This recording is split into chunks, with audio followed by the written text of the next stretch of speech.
Chapter 633. Lagi's expression became even more depressed. His wrinkles were so deep that they looked like they had been cut by a knife.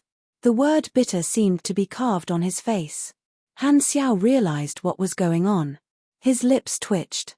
"Oh, sorry, I misunderstood. Your name is quite good. Unfortunately, my father thinks so too." Lagi sighed. Why is this guy so polite? Han Xiao was embarrassed and almost could not hold back the urge to complain. No wonder this guy was so pessimistic. He introduced himself as Lagi the moment he opened his mouth. How could he face life with a smile? Anyone would be depressed and unable to see any hope in life. "It's fine. I'm used to it." Lagi waved his hands, indicating that he did not take it to heart. He mumbled, "After all, we will be decomposed into dust by microbes in the end. Nothing will be left behind. I will disappear in the river of history with my name. Nobody will remember me anymore." Han Xiao was speechless. This guy's negative energy was almost overflowing. Lagi was a grade A sorcerer. Other than studying magic, he had nothing else to do. He was like a salted fish with no ambitions. He accepted Han Xiao's recruitment because he owed Han Xiao a favor. He did not have anywhere else to go, so he followed Han Xiao. Secondly, joining an organization would allow him to reimburse his research expenses. He did not have to earn money everywhere. It was much easier. The Black Star Corps had its first grade A combatant. Although Lagi had a weird personality, Han Xiao was still quite happy. He was ready to learn more about this new companion. However, Lagi did not like to talk. When he asked about his experience, he would only reply perfunctorily. After chatting for a while, Han Xiao still did not know anything about Lagi's past. "Don't you have any friends or family?" Han Xiao could not help but ask. Lagi sighed. He had a melancholy expression on his face as he slowly said, "Just treat it as if I don't have the wine." Han Xiao rolled his eyes. If Lagi was paired with a stubble and a half-burnt cigarette, his style would be perfect. Speaking of which, this person was able to reach grade A. Did he experience a huge change in temperament due to the shock he experienced, or was he always like this? If it was the latter, Han Xiao did not dare to imagine Lagi's talent. "Don't tell me I picked up a main character." Han Xiao raised his hand, hesitating if he should slap Lagi to see his attributes. By now, all of the factions had finished dealing with the returning officers, and most of them were preparing to leave. Before leaving, they all bid farewell to Han Xiao. After this battle, Han Xiao had formed a good relationship with them, and his personal influence spread beyond the Colton Star cluster. Allies and collaborators were also part of the development of an organization. Han Xiao's goal was to have his friends spread throughout the entire starfield so that people would send him toilet paper wherever he went. Now, he had taken a solid step towards this goal. Among them, the Star Beast organization was very grateful to Han Xiao for saving their leader, globally. They originally did not trade with outsiders, but now, they were willing to cooperate with the Black Star Corps. In version 3.0, the Star Beast organization started to hire outsiders. Players could do faction missions to gain favorability, buy many rare creature genetic potions, and even buy pets and mounts. Although they already had spaceships, the use of mounts was only to increase their appearance. Han Xiao wanted to buy some extremely rare galactic creature materials to level up his intermediate strengthened life molding talent. After consuming the Void Lord's core, this idea was proven to be feasible. Han Xiao needed rare creature materials that met the requirements, and the Star Beast organization was an expert in this area. They agreed immediately and said that they would complete the request and inform him when the time came. Among the rescued people, there were many lone wolves. Although they rejected Han Xiao's recruitment, they all left their contact details and promised that if the Black Star Corps needed help in the future, they would not hesitate to help. Han Xiao saw them as potential help. The reputation of a grade A super was still reliable, and it was definitely not a loss for him to get close to them. Albert and the other 5 became Han Xiao's captives. After taking down their headquarters, Ames also left with Han Xiao. A few days later, the large-scale operation directed by Han Xiao spread out. This time, not only was it not buried in the news, It even caused a huge uproar in the shattered star ring, including the 7-star cluster civilizations. Countless organizations in the shattered star ring were shocked by Han Xiao's actions. Many organizations from all over the world responded to Black Star and formed an army that even the star cluster civilizations did not dare underestimate. They listened to Black Star's orders, and this shocked countless people. Since when did Black Star have such great charisma? Ames also participated in this operation, and this made many people think. All along, the Dragon Emperor's organization had given the shattered star ring the impression of being neutral, weak, and lazy. The appearance of the Black Star core slightly increased the deterrence of Floating Dragon, but it was not enough to change the image of Floating Dragon in many people's hearts. However, this time, many people misunderstood that this was Floating Dragon's doing, purposely showing off their strength, and they could not help but be shocked. Unknowingly, Floating Dragon had already formed an alliance with so many organizations, and the 7-star cluster civilizations had no choice but to re-evaluate Floating Dragon's position. As a Beyond Grade A super, Ames had always been aloof from worldly affairs, but she had become more and more active in recent years. All of this had started after Black Star joined Floating Dragon. Black Star was like a catalyst, allowing Floating Dragon to be reborn. In just a few short years, he had helped Floating Dragon rise rapidly. After this incident, Floating Dragon had displayed a strong competitiveness, and some private organizations could not help but have thoughts. A faction with a Beyond Grade A in it had a bright future. As long as they made a call, they would be able to attract many people to join them. The news that Han Xiao had created was effective. If he could attract more allies for Floating Dragon, he would benefit from it as well. This operation also had another effect. The truth that Albert had revealed had caused Clent to be in big trouble. All the organizations that had been targeted had a unified statement, criticizing Clent's actions. In fact, most civilizations had done similar things before, and everyone had a tacit understanding. However, once it was exposed, they would become the target of public criticism. The Clent Kingdom felt very uncomfortable. They had been sitting at home, but trouble had fallen from the sky. They had been enjoying themselves as onlookers, but they had suddenly been implicated. The official spokesperson naturally denied it, but it was a pity that it was not of much use. Of course, Clent was a powerful star cluster civilization after all, and all the affected organizations would at most condemn them. However, the hidden effect was not small. More organizations became wary of Clent. At the moment when chaos was about to descend, every organization was very cautious.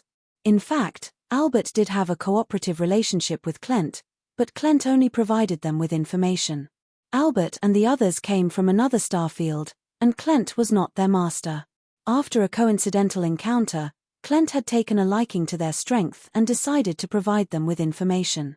They did have the intention of using someone else to do their dirty work, so Albert had not wronged Clent. Exposing such an incident at the moment when they were targeting Purple Crystal was equivalent to indirectly increasing Purple Crystal's help, giving the other party more chips in the secret war. The Clents had suffered a loss and were very angry about it. Black Star's actions had increased the difficulty for Clent and disrupted their original plan. Bloodshed Land had no choice but to adjust their strategy and delay the start of the war. The Blacklight Stealth was heading toward the Garten star system. On the ship, Han Xiao extracted the super genes of Albert and the others, making them extremely weak. He then started interrogating them in their cells. The Prey mission had not been completed yet, and the third round had not been refreshed yet.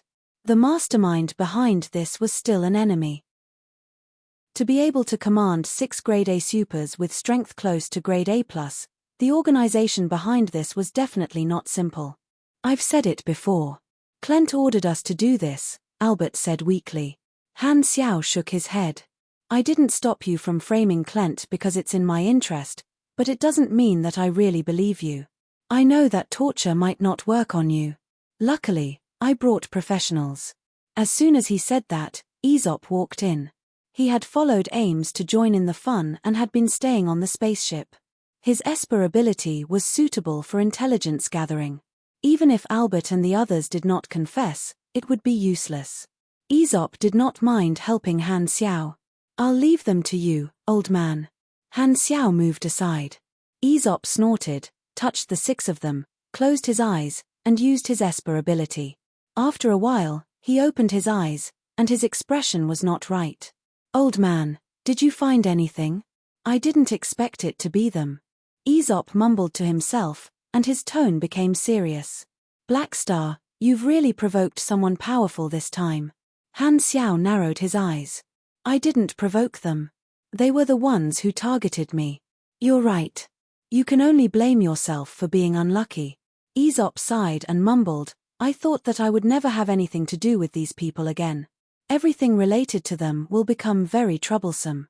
Stop keeping me in suspense. Who are they? Have you heard of the Ancient Ones? Han Xiao's expression suddenly changed, and he became serious. Of course, he knew of this famous organization. Even in his previous life, the Ancient Ones were a famous organization in the eyes of the players. The Mecha Empire, Manison that Rizda mentioned was a member of the Ancient Ones. This organization was very special. They had very few members and were located in different star fields. They were all top figures in the galaxy and had lived for many years. The longest could be traced back to the end of the exploration era, and there was no lack of beyond grade A supers among them. The organization structure was very loose, and it could be understood as a top social circle. They had a very high status in the universe, and even the 3 universal civilizations had to treat them with respect. In the Calamity of the Supers version, many of the beyond grade A members of the Ancient Ones formed their own factions, and Manison was one of them. Aesop was once a member of the Ancient Ones, but he quit later on. You're saying that the Ancient Ones are behind this? Han Xiao was serious. The Ancient Ones were indeed an organization that he could not afford to provoke at the moment. I'm not sure. I didn't foresee the specific details. I only saw that this matter was somehow related to the Ancient Ones. Aesop explained. Hearing this, Han Xiao looked at Albert. Albert's face was calm, and he did not show any reaction when Aesop mentioned the Ancient Ones. It was as if it had nothing to do with them, and Han Xiao wondered if it was all an act. After thinking about it, Han Xiao squatted down, looked into Albert's eyes, and asked, Are the Ancient Ones your real masters? No. Albert frowned. I've said it more than once, whether you believe it or not. Han Xiao raised his brows. If it really has nothing to do with the Ancient Ones, with your style, I think you'll be more than happy to let me provoke them. Albert suddenly fell silent and did not say anything else. Although Han Xiao had rebutted him, he was not 100% sure that the Ancient Ones were the final enemies that the prey pointed to. Furthermore, the Ancient Ones was a very loose organization, and this might just be the plan of one of their members. What a coincidence. This is the second time I've crossed paths with the Ancient Ones. First, it was Arosha, and now it's these people. Han Xiao fell into deep thought. This was too much of a coincidence. Regardless of whether they're the Ancient Ones or not, I can't deal with them now, at least not now. Without reaching beyond grade A, I won't even be able to protect myself. Han Xiaoxin's mood was heavy. The enemy had already targeted him, and with Albert and the others dead, there would definitely be a new strong enemy. However, he had not even discovered the true identity of the enemy. This sense of crisis made him feel extremely pressured. However, worrying would not change anything. Han Xiao sorted out his emotions. At this time, there was a problem in front of him. How should he deal with these 6 captives? It was not a good choice to stay at home and squeeze the juice. They were not the rookie space pirates. If they were lucky enough to escape, he would not be able to suppress them, and he would not be able to get much information out of the 6 of them. Keeping them alive would only bring more trouble. Chapter 634. Han Xiao first returned to Floating Dragon to send Ames and Aesop back. Then, he decisively killed Albert and the others. On the way to Floating Dragon, he extracted a lot of gene potions from the 6 of them. He did not plan to lock the 6 of them in the Galactic Pirates' Happy Hut as he did not want to take the risk. After killing the 6 of them, Han Xiao received a huge wave of experience and even a few long-term character summon cards. Albert and the others were very calm in the face of death. Only Elliot was terrified and unwilling, but he did not reveal the true identity of the mastermind. This did not affect Han Xiao's actions. However, the loyalty of the 6 of them to the mastermind made him feel surprised and dignified. Someone who could make a grade A+ super so loyal had to be very scary. It could only be a beyond grade A super. No matter which member of the Ancient One's organization it was not someone he could deal with at the moment. After killing the capable subordinates of the enemy, a grudge was formed. Han Xiao had no other choice. The enemy had targeted him, and he could not just wait for death. Enmity was inevitable. The 3rd round of prey had not refreshed yet, and he did not know what kind of force the enemy would send to deal with him in the next wave. The only good news was that at least the Beyond Grade A Super would not casually go to other starfields to attack, so he would not have to fight a Beyond Grade A Super. However, he still felt a heavy pressure in his heart. For this, Aesop had specially divined for him and vaguely predicted that the Hunter incident had come to an end and would not cause any trouble in the short term. This made Han Xiao heave a sigh of relief. Starfields were separated by very long desolate universe belts, and it was not easy to travel or send messages across starfields. With Albert and the others dead, the enemy would not be able to deal with him for the time being. Now that Han Xiao's position in Floating Dragon was rising day by day, he was the best assistant to Ames. Aesop valued him greatly and mentioned many secrets of the Ancient Ones to him along the way, helping Han Xiao guess who the mastermind was. The Ancient Ones were not of one mind. Every member had their own interests. Forming a faction was to combine the influence of all the members and gain a more respected position in the universe. That way, all the members would benefit. Normally, they would not act in the name of the organization. Aesop believed that the master behind Albert was only one of the ancients, which was much better than the whole ancients. After eliminating Albert and the others, the matter came to an end. Han Xiao brought Lagi back to the Garten Star System's base number 1. Lagi was the only Grade A officer in the Black Star Corps. Han Xiao introduced Lagi to the other officers, letting them know that there was a new member. Lagi had just escaped and was still quite isolated. He did not interact with his colleagues and went to familiarize himself with the environment. Han Xiao did not give Lagi any positions for now. A rank A strength was more than enough to become the vice-captain. However, Lagi had just joined, so Han Xiao felt that he needed to communicate with him more deeply before he could entrust him with important tasks. The secret war between Klent and Purple Crystal would not start anytime soon, so it was not possible to increase the relationship between the two factions. Han Xiao did not have any urgent matters on hand, so he was free again. Coincidentally, while he was out causing trouble, a major event had attracted the attention of the players. The 2nd season of the Pro League was about to begin. Some players uploaded a video of the battle between dozens of Calamity-grade supers, showing the ability of the Black Star Corps. Pork Bun's new video also mentioned the information about the next version. It was Han Xiao who revealed that it was related to the Red Empire. These posts gave him a sense of presence. However, in front of the popularity of the Pro League, everything else had to be put aside. He could not steal the limelight of the Pro League. It was already the late stages of version 2.0. After a version, the number of players in Galaxy kept increasing. Although it had not reached the stage of explosive growth like in Han Xiao's previous life, the number was still considerable. The first season was quite successful, and the number of people paying attention to the 2nd season of the Pro League increased exponentially. The Galaxy Times focused on the Pro League for a few consecutive episodes to promote the Pro League. Han Xiao returned to his room, took out a bottle of handsome otaku happy water, and gulped it down. He then opened the latest Galaxy Times. This was the last issue before the start of the Pro League. It was a final mobilization to add the last spark to this event. The two hosts showed off their ability to make cold jokes and went straight to the point, emphasizing the rules of the 2nd season of the Pro League. A few novice planets were added in version 2.0, but most players had already left the novice planets and officially entered the galaxy. Therefore, the division of the divisions was no longer based on the novice planets but on every starfield with a novice planet. Because some of the novice planets were in the same starfield, a few divisions were merged. There were 13 divisions in the previous season, and now there were 9 divisions. This meant that the teams of some countries would meet each other in the division, and the strong would fight to qualify. Even if the number of qualifiers was relaxed this season, the competition would still be more intense. The venues for the divisions were no longer the novice planets but a few uninhabited planets that were very close to each other. With the entire planet as the venue, players who had already entered the galaxy could naturally come to the venue. There were not many changes to the competition format. It was still divided into the team competition and the individual competition.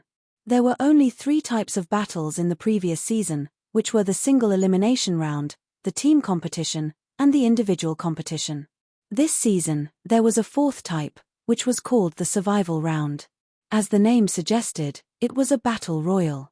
It would appear in the point system of the division regular season and the international regular season, as well as the team competition and the individual competition. According to the introduction of the Galaxy Times, the team survival round was a free-for-all between 4 teams. The only winner would obtain a large number of points, the second and third place would obtain a certain amount of points, and the last place would not obtain any points. The individual survival round was a free-for-all between the 16 individual players. In terms of the competition schedule, the first stage was still the division qualifiers and the secondary Pro League. All players could sign up for the qualifiers and fight to the death. The secondary Pro League was a springboard prepared for the second-tier teams of some clubs. In total, the top 40 teams and the top 64 individuals would compete in the pre-season competition before entering the division regular season. The division regular season used a round-robin system. The top 8 teams and the top 16 individuals would enter the division finals. After the division regular season, the champion of each division would enter the international all-star competition. The division finals would be a best-of-5 battle to determine the champion and runner-up of the division. As there were fewer divisions this season, the quota for entering the international competition was relaxed. The top 4 teams and the top 8 individuals of each division could enter the international regular season. The gap between the international competition and the division finals was greatly shortened this time, and the competition schedule was much tighter than the previous season. The international regular season also used a point-based system. The best players of each division would compete. The top 8 teams and the top 16 individuals would enter the international finals to compete for the world champion. Han Xiao looked at the video on the forum and nodded to himself. The competition format was the same as in his previous life. The only thing that changed was the participants. The program then focused on introducing the seeded players from China. When it came to the interview stage, the captains of the 4 biggest clubs in China were invited, as well as Mad Blade's Raging Sword, who was one of the top players in the international singles competition last season. The 2 hosts interviewed a few people and asked some questions about their preparation for the competition. Everyone interacted normally, and the atmosphere was relaxed. When it came to the last question, the 2 hosts asked about the goals of each team this season and their expectations. The answers of the 4 biggest clubs made countless Chinese viewers excited. Dynasty's King Admiral smiled lazily and said, "We only have one goal this season, and that is to win the Grand Slam in the team competition. We will definitely win the Division Championship and the World Championship." Temple of Gods Li Ji said in a very formal tone, "We will try our best to win every match and use our full strength. Hopefully, we can achieve something in the international competition and not disappoint all the Temple of God supporters." Fried Eggplants with Fish's Son Eggplants said expressionlessly, "We missed the opportunity to enter the international competition last season. This season, we will wipe away our shame and become the final winner." Long Skies Hao Tian said in a serious tone, "Our goal is only to become the world champion." The 4 biggest clubs all announced that they would be the champion, and they were very confident. This made the Chinese players excited. Although Dynasty had not performed badly when they were the runner-up last time and were not criticized, the Chinese players still felt regretful that they had missed the opportunity to become the champion. Because they were so close to the peak, they were even more determined to pursue the final victory. The 4 biggest clubs' announcements were very morale-boosting. The qualification for the international competition this time is for the division top 4. If our 4 biggest clubs take the top 4 and all enter the international competition, that will be fun. Hehe, that might not be the case. Although the 4 biggest clubs are strong, the other first-tier teams are not bad either. Rainy Kim's Thunderstorm team and Yang Rant's Fanatics team are not to be trifled with. There are also strong teams like Heavenly Palace, Nine Gates, and Longhu. I have high hopes for Rivervale. Mad Blade's Raging Sword was in the top 16 last season. Rivervale reorganized their team with him as the core. He might be a dark horse. Many viewers discussed this on the bullet screen. On the program, Mad Blade was not as domineering as the captains of the 4 biggest clubs. He said that this was his first time leading a team and that he would do his best to enter the international competition.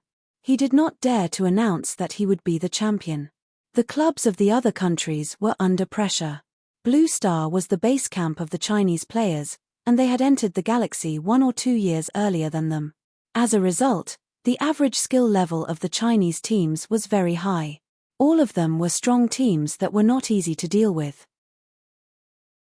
Even the previous champion, France, did not dare to underestimate them and said that they would do their best to defend their title. Han Xiao was looking forward to seeing what kind of ranking China would get this time under his influence.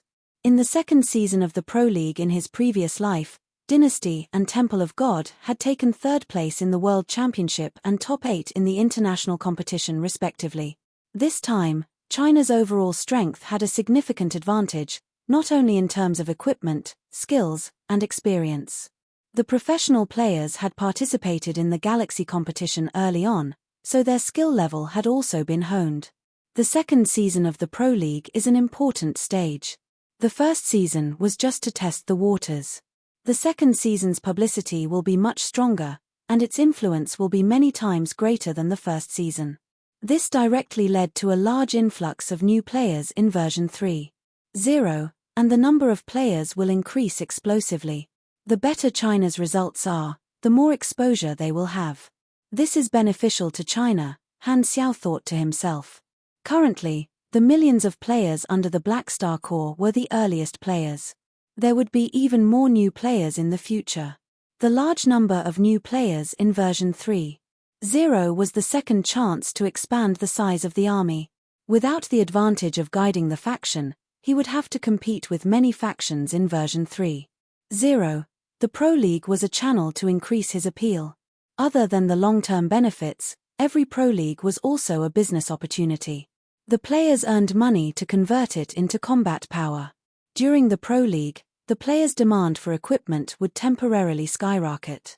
The large number of gene potions in the warehouse would be very popular, and he was only afraid that he would not have enough stock. The Pro League stimulated the players' spending needs, and they were very willing to empty their wallets. This was a chance to make a lot of money. The competition venue was a few uninhabited planets in the Garten star system. Han Xiao planned to gather his fleet to sell equipment on the spot and become the logistics support for all the participating players. Whether it was repairing equipment, selling items, or learning skills, the players would be able to spend money on the spot. How happy would that be? Regardless of whether the players were happy or not, Han Xiao was very happy. The Pro League is going to start in 10 days. It's time to move. Chapter 635.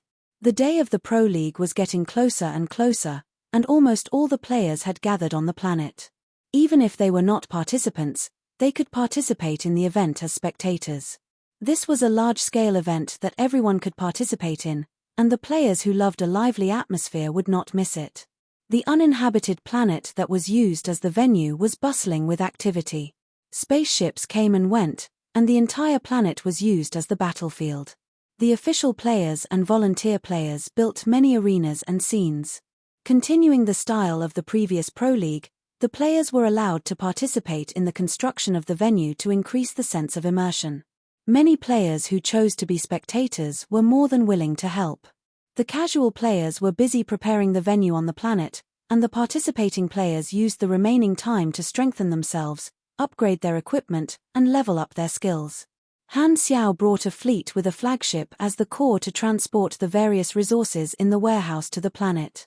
When the Black Star Corps fleet appeared, The players on the planet were shocked. They did not know why the army fleet had appeared. After the fleet arrived, they stopped outside the atmosphere. Many players entered the flagship out of curiosity and found that Han Xiao was there as well. Some players asked, and Han Xiao's explanation was very simple. According to the intelligence, a large number of mercenaries of the army gathered on an uninhabited planet for no reason. This made me very confused. I thought that you guys had encountered some trouble, so I came over to take a look. This reason was both reasonable and unexpected. Many players felt that it was very interesting. The players were already used to the feedback of the NPCs. All their actions would affect the judgment of the NPCs and the evolution of Galaxy. This kind of feedback mechanism often made the players addicted to it. As a member of the Black Star Corps, the gathering of hundreds of thousands of people had alerted the faction leader to come over for an inspection. This was a new and interesting experience for the players. In terms of character interaction, some players liked to roleplay and communicate with the NPCs according to the game so that they would not fall out of character. There were also players who liked to be straightforward and directly admitted to Han Xiao that they wanted to participate in the competition. Since that's the case, I also want to see how much my mercenaries have grown. I happen to have nothing else to do for the time being. Han Xiao used a natural tone to give an excuse for staying, pretending to ignore the words Pro League that the players were talking about. His words hinted that he was treating this as a large-scale sparring event. Most of the players didn't suspect anything. They didn't think that there would be NPC spectators in the Pro League. They felt that it would be more fun. After discovering that the fleet also provided supplies, equipment repair, and potions purchase, the players were overjoyed. There was a supply station right next to them, making it convenient for everyone. The happiest were the club players. They were rich, and Black Star's supply depot allowed them to adjust their tactics flexibly. They didn't have to go to other planets to buy equipment, which saved them a lot of time. Han Xiao was here to join in the fun, so he wasn't worried about the players' suspicions. As long as he didn't remind them, normal people wouldn't think in that direction.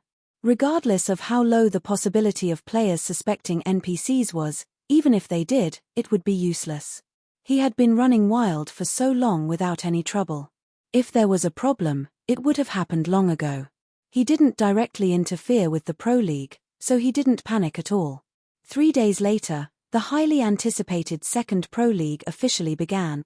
The qualifiers were the first stage. This was the appetizer before the main course.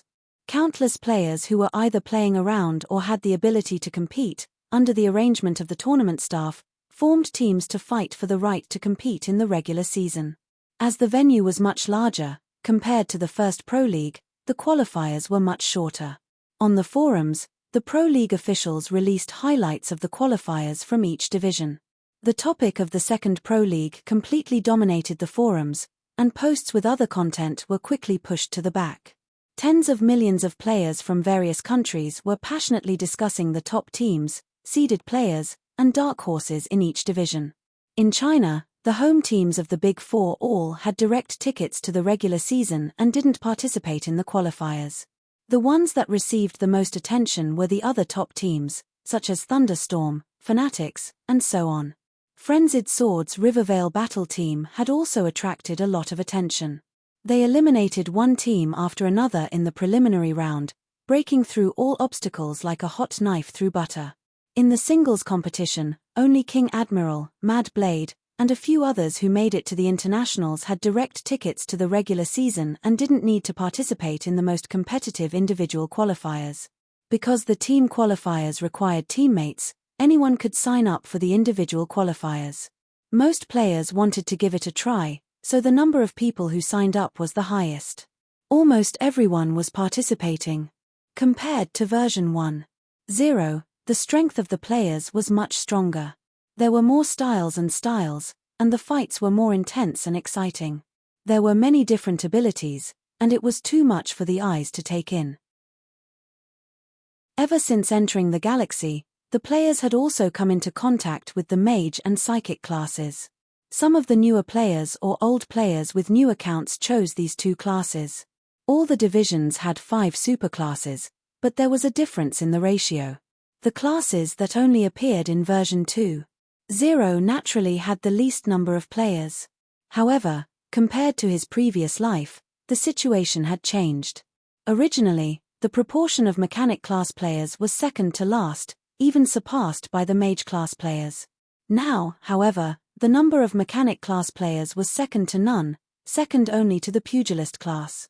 The reason for this was that Han Xiao had tricked a large number of players into becoming mechanic class players in version 1.0. Another intuition that Han Xiao had was that the average strength of the Chinese players in this division was much higher than in his previous life. He had allowed Blue Star to enter the galaxy 1 or 2 years earlier. Be it in terms of experience, money, or battle experience, the Shattered Star Ring division had more advantages than in his previous life. The rich resources provided a strong support for the tactical choices of the teams. Any team that could be called had above-average combat strength. The second season of the Pro League was unprecedentedly grand. The entire planet was a battlefield, and the qualifiers and the secondary Pro League were in full swing. The competition was shorter than the first season, so it was more intense. More than 10 days later, the qualifiers finally came to an end in a festive atmosphere, and the regular season roster of each division was released. The roster of the other divisions was not much different from in his previous life, but in the Shattered Star Ring division, there were obvious changes. The strong teams did not have much of a problem, and they all qualified like in his previous life. The only changes were some of the lower spots, as many new teams and players had appeared. There was one person that surprised Han Xiao. Maple Moon, who was supposed to participate in the third season of the Pro League. Not only did she participate in this season, she even made it into the 64 players in the singles competition, becoming one of the dark horses. Han Xiao had watched the video of Maple Moon's qualifiers. She had been hanging out with Mad Blade and Hao Tian, and her skills had improved very quickly. She had the potential to become a professional player, or else she would not have made it in his previous life. However, compared to his previous life, Maple Moon's skills were still lacking. One of the main reasons she had made it into the singles competition was because she had used the blueprint that she had bought from Han Xiao to build the poor version of the Void Dragon mechanical suit. Originally, in the third season of the Pro League, the mechanic class had only started to gain the advantage of the version and started to rise. Although the mechanic class was not weak, it was not strong. A mechanical suit that could be considered godly at this level, although it was far from being able to crush the first-rate players, it had increased Maple Moon's tolerance for mistakes. As the saying went, every version was a god. In version 2.0, the mechanic class was still not strong, but with Han Xiao, the great teacher, the mechanic class players did not have to take many detours. At least in the Shattered Star Ring division, the disadvantage of the mechanic class was not so obvious. In the singles competition, there were almost 10 more mechanic players than in his previous life. In terms of the battle teams, the mechanic class was also a tactical member that most teams needed. Han Xiao had earned a lot in the qualifiers. Not to mention the equipment sales, almost all the players were using Black Star's mechanical equipment. He had also earned a lot from the gene potions, and the club teams had purchased them in large quantities. The gene potions had a good tactical effect and could become an X-factor in battles. If not for the fact that he had enough stock, the club would have probably bought all of his gene potions. Using the business opportunity of the Pro League, Han Xiao's savings had broken through a small target. Everyone participated in the qualifiers, and the regular season was the main course. The impact of Han Xiao's recent large-scale operation had yet to fade, and many organizations were still paying attention to the Black Star Corps' every move. A large number of Black Star mercenaries had gathered on the competition planet, and this abnormal movement had attracted the attention of many organizations. They were secretly guessing Han Xiao's motive. When some of the mercenaries in the same industry heard the news, they were envious. This incident had indirectly shown the control that Black Star had over the army. Most mercenary groups did not have any loyalty, and Black Star had millions of fellow countrymen under his command. They were very united and were willing to follow Black Star's orders without spending any money. This was much more reliable than freelance mercenaries. Many organizations felt that Black Star already had the conditions and would have the opportunity to change from a mercenary group to a private armed organization in the future. Because of the previous incident, Section 0 had gained many helpers, and the Black Star Corps had entered the eyes of many of the upper echelons of the Amethyst civilization. Their faction relationship was only a few hundred points away from reaching respect. This incident had also attracted the attention of the Amethyst civilization. Black Star has gathered more than 80% of the Black Star Corps mercenaries to fight on an uninhabited planet. What is he doing? In Section 0's office, many foreign affairs emissaries were discussing this matter. Ralph knocked on the table and smiled confidently. There's only one explanation. Black Star is training his soldiers. Everyone's eyes lit up, and they nodded in agreement. Ralph was full of smiles. In his opinion, this was the Black Star Corps preparing for the secret war. Chapter 636. The regular season was very exciting. The teams and players all fought to their best, and the competition was intense. Han Xiao's fleet stayed on the planet where the competition was held. He watched the broadcast on the forums to pass the time. Other than that, he sold all kinds of potions or built some machinery in his free time. Out of the 9 divisions, the Shattered Star Ring division was the most fun. The Chinese teams fought very intensely. The Black Star Corps provided all kinds of creative strategies, such as the group self-destruct tactic using nuclear-powered flying backpacks. Those who dared to use this tactic had obviously given up on healing. They knew that they would not be able to advance, so they started to be naughty. Compared to the competition in the other regions, the competition between the Chinese teams was even more suspenseful. Due to the fact that Han Xiao was selling the gene serum, the competition was even more uncertain. Who knew how many times the Chinese teams had turned the tables? As the regular season came to an end, the finalists of the various divisions were basically confirmed. What surprised Han Xiao was that Mad Blade's Rivervale team actually climbed to the second place in the division, right behind the Dynasty team that had won almost all their matches. It was Mad Blade's first time leading a team, and such a result was very eye-catching. Rivervale was actually not very strong in a proper battle. However, in the new survival mode, they were like gods helping them. They managed to survive until the end many times and obtained a large number of points.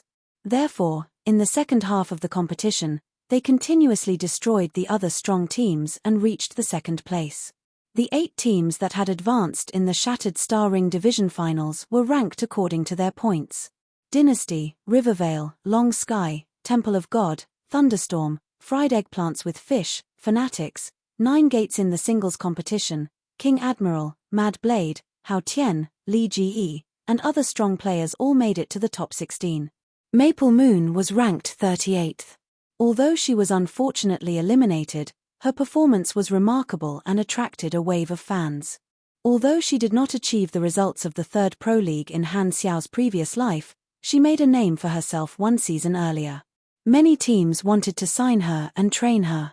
After the regular season ended, there would be a break before the division finals began.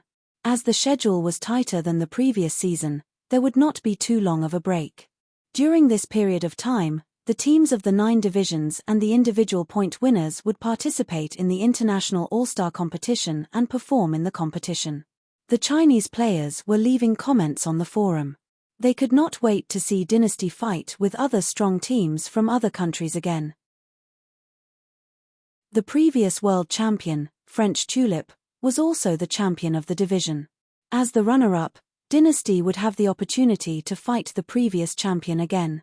Although it was just an exhibition match, countless Chinese players still hoped that Dynasty could avenge their previous humiliation and maintain their strength in the regular season. They wanted to beat them to death.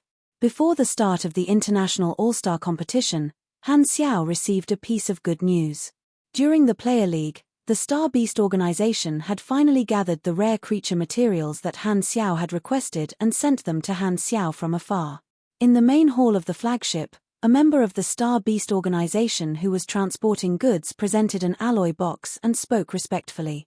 "Your Excellency Black Star, the goods you requested have been delivered. Leader Guobali salutes you."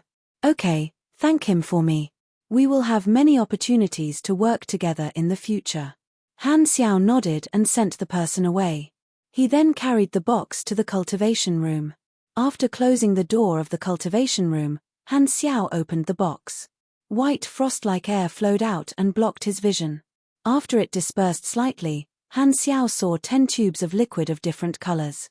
Some were colorful, some were transparent, and some were dark blue. These were all drugs refined from the essence of rare galactic creatures. They were basically related to the void species. There was a risk of mutation when injecting biological drugs. The direct manifestation was that it would reduce attributes. The lower the compatibility, the more likely it was to mutate. To prevent the risk, Han Xiao had listed rare creatures with the void bloodline in the list. He was a void species himself, so it would be difficult for him to mutate if he had high compatibility. Void creatures were not easy to find. The Star Beast organization had spent a lot of effort to gather them. Han Xiao took out the syringe gun and injected them into his body one by one. He would rest for a while in between to check the reaction. After confirming that there were no problems, he would inject the next tube. The first few tubes gave him a few new attributes, but the effect was slowly decreasing. By the 6th tube, it no longer gave him any attributes. The last time his talent leveled up, it also happened when he continued to inject after it no longer gave him any attributes. Your talent, Intermediate Strengthened Life, has leveled up. Upgrade complete. Original talent has become Advanced Strengthened Life. This talent has finally leveled up. Han Xiao's face was filled with joy. Before the upgrade, the ratio of END to HP was 130. Now, it was 160. Not only that, there was a new effect. Every 40% HP loss would increase all attributes by 10%. This new effect gave him a flash of inspiration. I have 2 talents that convert HP and MP, and my HP regeneration is extremely fast. If I can trigger a new effect every 40% HP loss, it means that the longer the battle, the stronger I will become. Harmon had a similar ability, and he had seen its power with his own eyes. As expected of a molding talent, the increase to my combat strength is immediate. The only problem is, my HP is too low. It will take a long time to reduce my HP by 40%. Health, 117910 Hehe. My HP has finally broken through the 100,000 mark. Pugilists are nothing. Even if the vanguard officials of Bloodshed Land gang up on me, I can tire them to death. When the secret war starts, I can find them and have some fun. Han Xiao chuckled. He was already as tanky as a wild horse. How could he still be a mechanic? He might as well be a muscle mechanic. At the center of the explored universe was the base starfields of the 3 universal civilizations. These were the 3 most prosperous starfields in the galaxy and were collectively known as the Central Galaxy. There were as many strong people as there were clouds, and it was the center of power and wealth of the universe. The Abyss of Stars was one of the 3 starfields of the Central Galaxy, the core territory of the Radiant Federation. In this starfield, there were some well-known forbidden areas. Shadow Ancestral Land was one of them. This was a man-made planet. Beside it was a strange black satellite. There was no land or water, as if it was a gaseous planet made of some kind of black gas. The reason why the Shadow Ancestral Land was a forbidden area in the Abyss of Stars was because it was the territory of the Beyond Grade A Super, Thousand Shadows. Just like the Shattered Star Ring, as one of the Central Galaxy's Abyss of Stars, there were also Beyond Grade A Supers there, and there were more than 4 of them.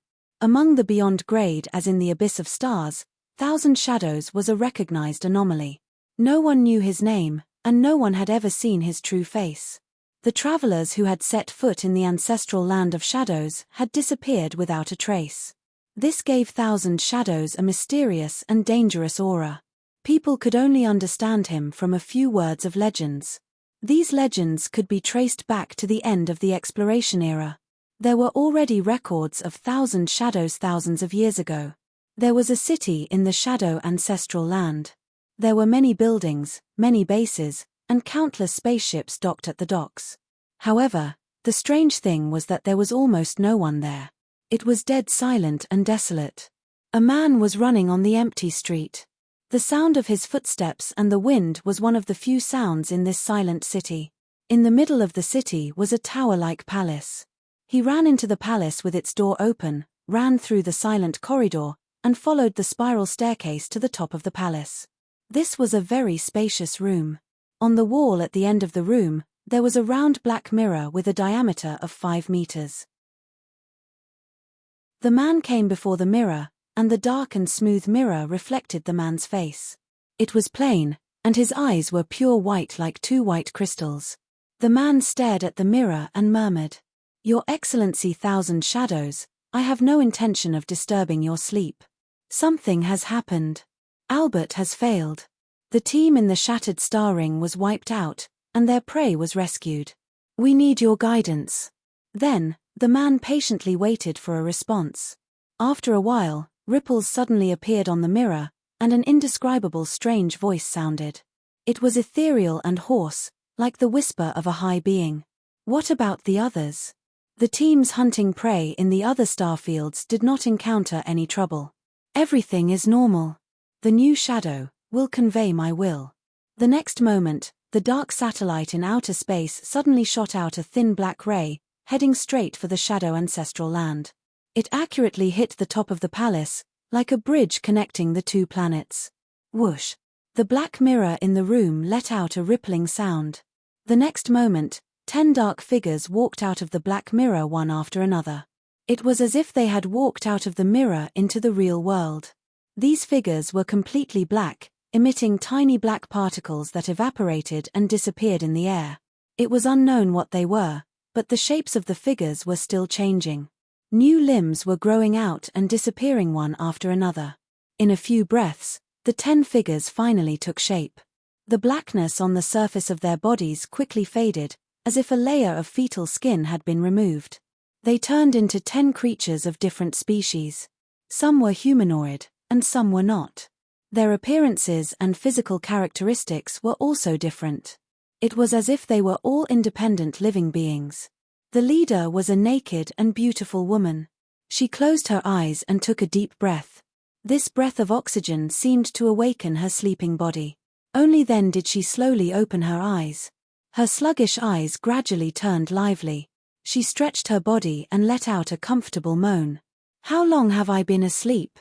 I seem to have forgotten a lot of things." The woman raised her eyebrows, looking like she was reminiscing. "My name is Stephanie." The man beside her was already used to this scene. He nodded and said, "Hello, Stephanie. What orders does His Excellency 1,000 Shadows have?" 1,000 Shadows? Stephanie felt a sense of familiarity with this name. Many memories flooded her mind, and she said without hesitation, "He wants us to continue Albert's mission, continue to capture the targets on the list, and catch the prey that escaped." The man nodded. "Okay. The 10 of you will be the new team operating in the Shattered Star Ring. Follow me to get your equipment. Take a break and set off. Remember Albert's lesson, you have to be more secretive. I'll try my best." Chapter 637. The schedule of the International All-Star Competition was released. The opening match was the battle between the champion and runner-up of the previous season, the French Tulips versus the Chinese Dynasty. The organizers of the competition obviously thought that this could attract more attention for the All-Star competition, so they announced that the runner-up would challenge the champion. In all kinds of professional competitions, it was a tradition to invite the champion and runner-up of the previous season to the opening match. The effect was indeed very good. This opening match was the focus of everyone's attention. It was an unprecedented grand occasion, especially for the Chinese audience. Being the runner-up was an honor, but it also represented a regret. They hoped to see Dynasty beat the Tulips and give this season a good start. Not only the audience, but all the teams that were interested in entering the International League were paying attention to this opening match. They were preparing to study the characteristics of Dynasty and the Tulips so that they could counter them in the official match. Only by knowing yourself and your enemy could you win 100 battles. Han Xiao was also paying attention to this match. After all, the Dynasty Guild had bought hundreds of ability potions from him. He had to observe the effect and see if there was a need for after-sales service. The All-Star competition was still using the same method as the previous season's International League. A specific gathering crystal, similar to an instance dungeon crystal, would be dropped in the shop and pulled into the same virtual environment. The official platform and Galaxy Times would broadcast the entire match, and the commentators would talk about it. A few days before the start of the match, Galaxy Times interviewed the Tulips and Dynasty teams separately and asked them about their views on this match. The captain of the Tulips, the god-level player Lost Angel, was very confident. He said that he would definitely win this match and defend the honor of the previous season's champion. With the championship halo, most of the audience naturally favored the Tulips. On the side of Dynasty, King Admiral never knew the meaning of modesty. He directly told the Tulips to wash their buttocks and wait, and they would definitely crush their opponents. Of course, this was not his original words, but that was what he meant. The Chinese audience did not want to see Dynasty being humble. Only courage could boost morale. They all waved their flags and shouted their support on the forums. After all, Dynasty had made great progress in the division regular season and showed an aura of I can pierce through the sky. The Chinese players had high hopes for Dynasty and were afraid that they would become the Temple of God in the previous season.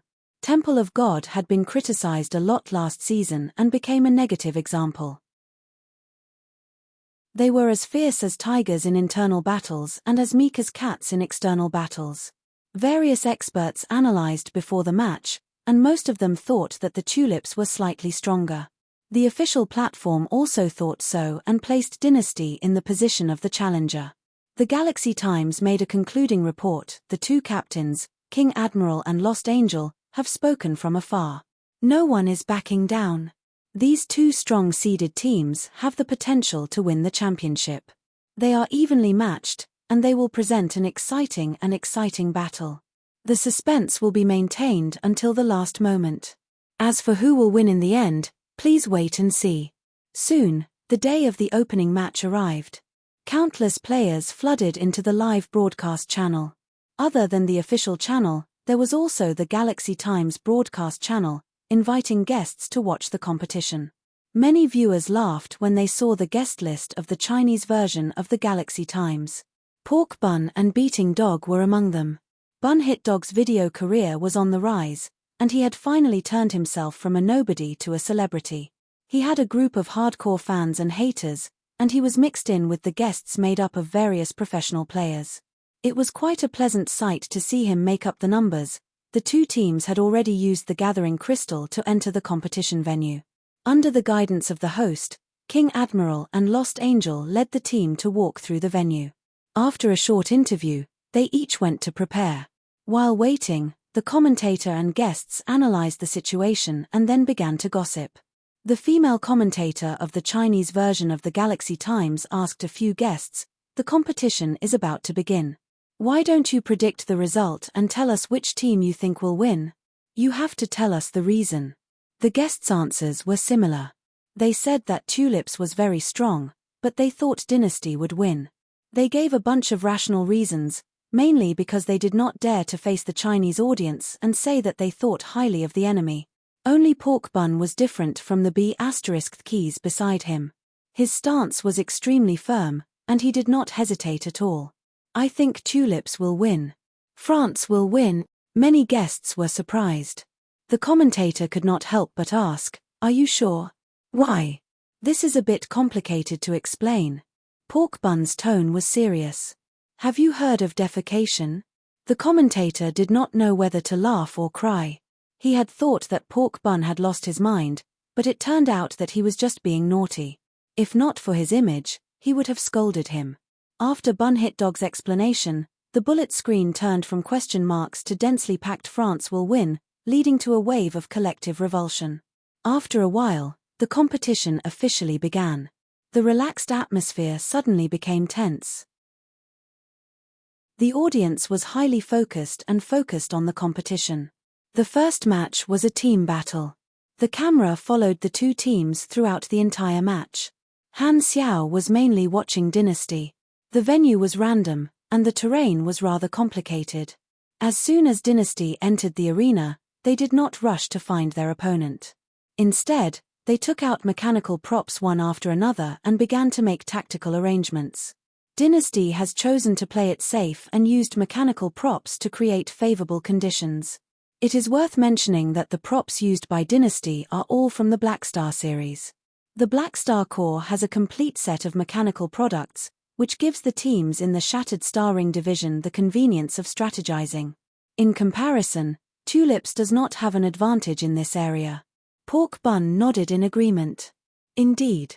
According to my investigation, the players in the other divisions do not have a way to easily obtain a complete set of equipment like the Black Star core. Although the pro players can still gather a full set of powerful equipment, it will take them more time. As soon as the Black Star army was mentioned, the Chinese players seemed to have been injected with chicken blood. The bullet screen was filled with Black Star is awesome, Captain, love me again, the Dragon Emperor's bootlicker was here, and so on. It was still fine in private, but when the Black Star core was mentioned in public during an international competition, the players in the Shattered Star Ring were very excited. The Black Star core was the link that connected the players in the Shattered Star Ring. Han Xiao was a little surprised. He was not mentally prepared to be mentioned so suddenly. For some reason, he had a strange feeling of I am not in the game, but the game still has my legend. The competition continued. The two teams moved on the map and finally discovered each other's whereabouts. They quickly approached each other. The audience became nervous all of a sudden. They held their breaths and waited for the battle to begin. In their eyes, once the two strong teams clashed, it would definitely be an unstoppable battle. However, fantasy was often very different from reality. In reality, things did not go as they wished.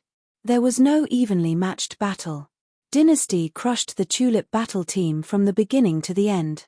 With a series of violent beatings, they destroyed their opponents like breaking rotten wood. The commentator and guests were so excited that they could not speak properly. The Chinese players could not hold back their excitement, but the players from the other countries were stunned. They did not have any preference. They were originally looking forward to a battle between the two teams, but they did not expect that the champion of the previous season would be crushed so easily by the runner-up. In the following group arena, Dynasty also won with an absolute advantage. The official commentator and referee were both dumbfounded. The organizers wanted to make the opening match an exciting battle, so they arranged for the champion of the previous season to fight against the runner-up. However, they did not expect the Tulips team to be so easily crushed by Dynasty. There was no suspense in Dynasty's victory. The bullet screen went wild, and the forums were in a frenzy. The Chinese players could only hold their heads high and wanted to praise Dynasty. Han Xiao was not at all surprised by this result.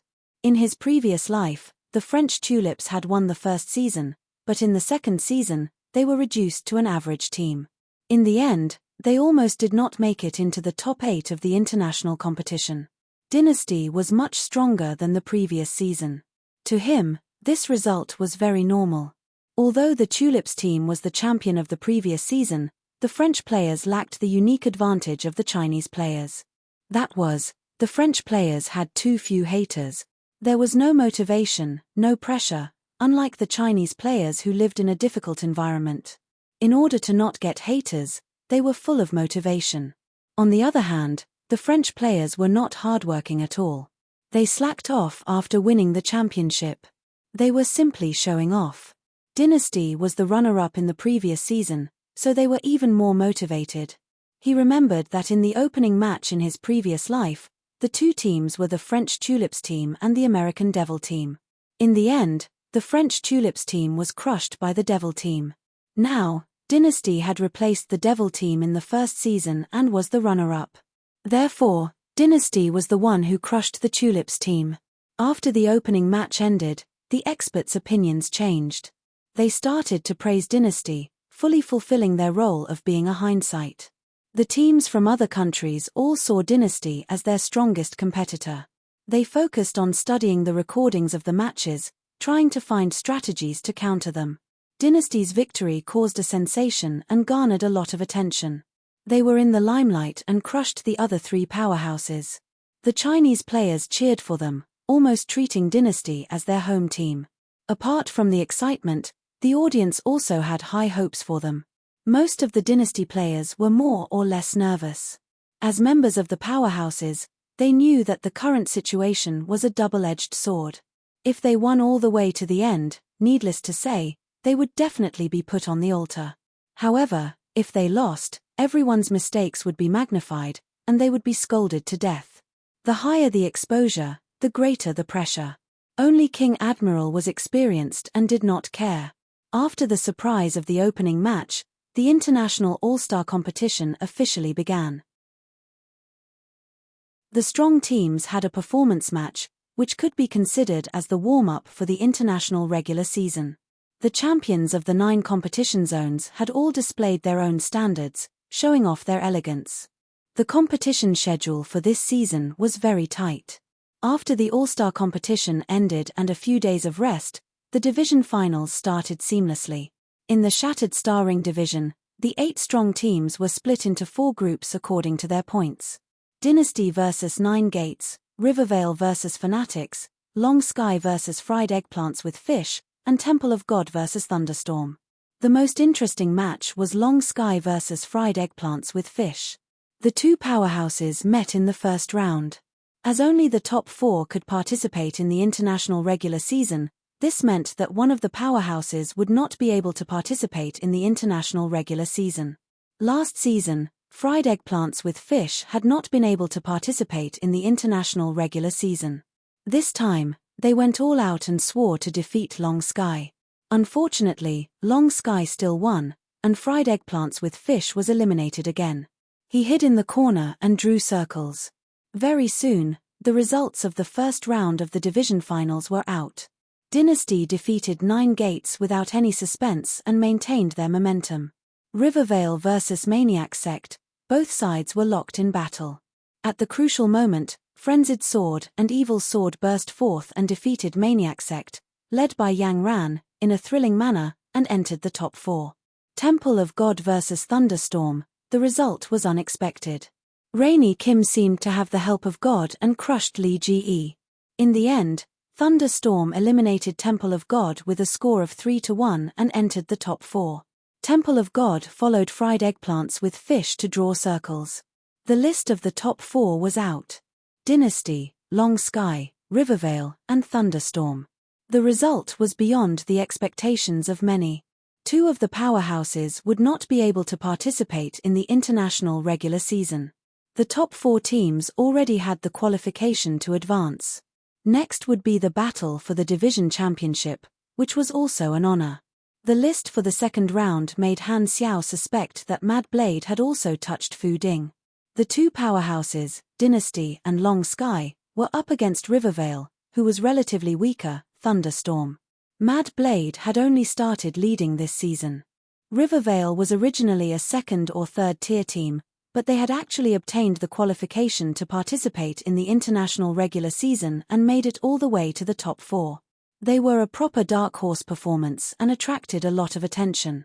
As a mechanical pugilist, his combat style was varied and mature. He was even more famous than the previous season and started to solidify his position in the pro circle. Chapter 638. A few days later, the results of the second round of the division finals were announced. Dynasty defeated Long Sky steadily, and Rivervale eliminated Thunderstorm. Dynasty and Rivervale met in the final round to fight for the championship. Mad Blade did not have the same good luck as before. The difference in strength was too huge, and he could not lead Rivervale to victory. In the end, Dynasty won the division championship for the second time. Before the King General's tournament, they had boasted that they would win the Grand Slam of both the regional and international championships. Now that they had fulfilled one of the requirements, Dynasty's attention continued to increase. Countless players were looking forward to it, hoping that Dynasty would really fulfill their promise. To Frenzied Sword, he was already quite satisfied that he was able to clinch second place in his first time leading a team. The team still had room for improvement. Rivervale was definitely the dark horse of this season, and they had also gained a large number of new fans. Long Sky defeated Thunderstorm in the end and won the division championship. If they had not met Dynasty in the second round, How Tian's team could have won the division championship. The champions of the 9 divisions were also decided, and the division championship came to an end. The schedule was arranged to rest for more than 10 days before the international regular season. There were no more competitions in the various divisions, and the players could not watch the international competition live. They could only watch the broadcast on the forums. Therefore, the players did not stay on the planet and left, doing their own things while paying attention to the forums. Due to the division tournament, countless players did not do any missions during this period of time and were delayed quite a bit. Only 100,000 mercenaries and a small portion of players were still doing business in the Black Star Army. Although the business was delayed, not only did Han Xiao not lose out, he even made use of this opportunity to earn a lot of money. 80 to 90% of the ability potions in the warehouse were sold, and the business of selling machinery and repairing equipment was also very profitable. Han Xiao earned tens of millions of aners, and his savings almost doubled. He emptied the wallets of many players. With this money, he could buy more fleets and hire more freelance mercenaries. During the version update, without the help of millions of players, he would have to rely on the money he earned from them to develop himself. 10 years was not a short time, so it was better to have more funds. After the players left, Han Xiao returned to base number 1 and spread the news that he was recruiting people from all over the star cluster to prepare for the secret war between Klent and Purple Crystal. His current focus was on farming faction favorability and obtaining cutting-edge knowledges. Before he obtained the cutting-edge knowledges from the Amethyst civilization, he was not going to do any other missions himself. However, Han Xiao received a mission that he could not refuse. It was a message from the Sky Ring army.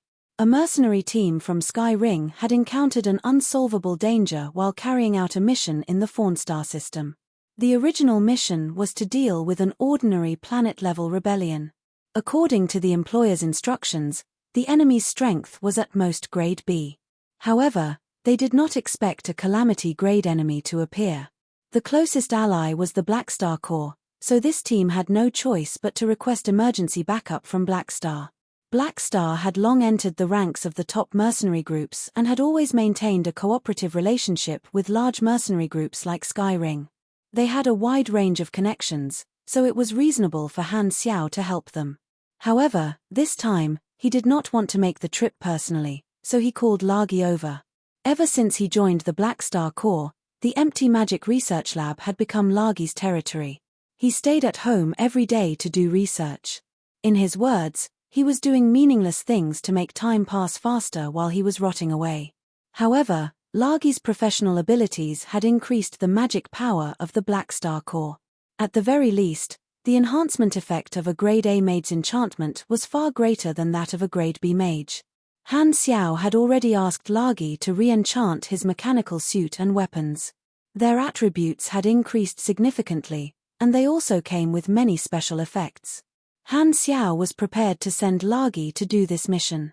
After all, he was the only calamity grade officer. After taking his money, he had to share some of the burden of this captain. With Lagi, even without relying on himself, the Black Star Corps would have the ability to deal with calamity grade missions. He did not need to do everything personally. Sylvia brought Lagi to Han Xiao's room, and Han Xiao went straight to the point. "I have a mission for you." I knew that bad premonitions would often come true. Lagi sighed. Han Xiao ignored him and explained, "A small team from Sky Ring has requested our help. The enemy is a calamity grade super. In the army, other than me, only you can deal with a calamity grade super. As the captain, it is not suitable for me to personally deal with such a low-level matter. You will go and support them. This is your first mission, and I believe in your strength. You can choose any spaceship in the boathouse, just don't use my spaceship. The target's information and coordinates have been sent to you. I have a question. Speak. Can I not go? Guess." Lagi probed. "If they are all killed by the time I arrive, does that mean I don't have to do the mission?" Han Xiao narrowed his eyes. "Are you deliberately trying to stall for time? I've been seen through." Lagi's face turned bitter. "Is this person reliable?" Han Xiao's veins popped out on his forehead, and he helplessly said, Hurry up and go. I don't want to see your first mission end in failure. Lagi let out a long sigh and looked up at the ceiling of the room. Sigh, I'm afraid I will be killed by the enemy and sacrificed in my first mission. I never thought that this would be the end of my life. I want to write my last words before leaving. Hurry, hurry. Let's go. Lagi sighed and shook his head as he left. Sylvia was holding back her laughter at the side. She covered her mouth, puffed up her cheeks, and squeezed the air out of her lips as she stifled her laughter. Teacher, where did you find such an amazing person? Han Xiao glared at her. He is at most a little pessimistic, but at least he can be useful. He is much more powerful than you, and you still have the face to laugh. I asked Reynold to supervise you. Did you ask him properly? Have you finished the homework that I gave you? I finished it a long time ago. Sylvia's expression immediately fell. She snorted unhappily, swung her ponytail, and left Han Xiao looking at the back of her head. Han Xiao curled his lips. There were many officers in the Black Star Corps. In Han Xiao's eyes, only Herles, Arosha, Fu Ding, Sylvia, Harmon, and Reynold had the potential to reach Grade A. Including Hella and Aurora, who were training with Ames, Reynold was currently the closest to Grade A, and Sylvia was the furthest away from Grade A. Sylvia was able to reach Grade A in his previous life, so she had potential. Han Xiao had always had high standards for her. During the off-season, the teams from various countries released news about their training every day. Although Temple of God did not make it, Li Ji was very smart. He volunteered to be the sparring partner of the top 4 teams in the region and helped them find their form. This made his presence known, and his reputation improved slightly. When the other strong teams saw this, they all followed suit. Coincidentally, in the eyes of the audience, this created the feeling that the Chinese teams were united and had a collective sense of honor. They were willing to help their opponents and strive to win back the World Championship trophy. This made the Chinese players even more passionate. Before the start of the internationals, the reporters interviewed all the strong teams from various countries. The strong teams from America, Sweden, Japan, and Korea all announced that they would be the champions. Due to Dynasty's outstanding performance in the All-Star competition, the reporters specifically mentioned Dynasty as a candidate for the championship. They asked if they had the confidence to defeat Dynasty, and all 4 countries said that they would definitely defeat Dynasty. America and Sweden were fine, but the Chinese players had the most intense reactions to the Japanese and Korean teams. They could lose to anyone, but they could not lose to the Japanese and Korean teams. The off-season passed very quickly, and the internationals that the spectators from various countries were looking forward to finally arrived. 36 teams from the 9 regions entered the arena. The arena was even bigger than the previous one. The first day was the opening ceremony of drawing lots. The teams were still split into groups A, B, and C. They would fight each other in a cycle, and the top 8 would enter the internationals. Long Sky was in Group A, Dynasty and Rivervale were in Group B, and Thunderstorm was in Group C. The average strength of the teams in the 3 groups was not very different from the previous internationals. This time, there were no weak teams or death teams, meaning that there was almost no luck involved. They could only rely on their own abilities to enter the internationals. In his previous life, China had only managed to get into the top 4 in the second season. This time, both Dynasty and Long Sky had the potential to win the championship. Han Xiao was quite curious about what kind of results China would be able to achieve under his influence. The international regular season officially began, and the spectators from all over the world cheered for their respective teams. They were filled with enthusiasm, and the scene was unprecedentedly grand. Halfway through the competition, the situation gradually became clearer. The spectators had a rough idea of which teams were stronger and which were weaker. Dynasty maintained their momentum and held first place. Sweden's Tomahawk was in second place, and they were even ahead of Devil. Long Sky was in 5th place. Hao Tian did not reveal their strength in the divisions as if they were conserving their strength. They only went all out in the internationals, and their results continued to improve, showing the strength of a seeded team. Thunderstorm and Rivervale were both in the top half of the rankings and maintained their competitiveness. The average strength of the Chinese teams was very high, and the Chinese spectators were pleasantly surprised. To the Chinese players, the situation in the internationals was very good. Dynasty and Long Sky both had the ability to advance, and Rivervale and Thunderstorm seemed to have a chance to enter the top 8 as well. However, in the second half of the competition, a controversial and troublesome matter appeared. In the survival competition between the 4 strong teams, Dynasty repeatedly encountered the predicament of being the first to be eliminated. They were unable to obtain any points from the survival competition, which led to their originally stable first place gradually shaking. There was a trend of them being overtaken by the Swedish Tomahawk and the American Devil. Dynasty had already secured the first place in the regular season, and now, it seemed like the cooked duck was about to fly away. This caused the Chinese spectators to explode.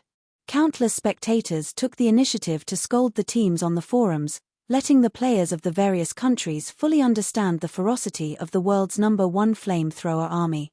Scolding others was one of the basic skills of the Chinese players. The Chinese language was broad and profound, with a history of 5,000 years. Every player had experienced countless fierce scoldings.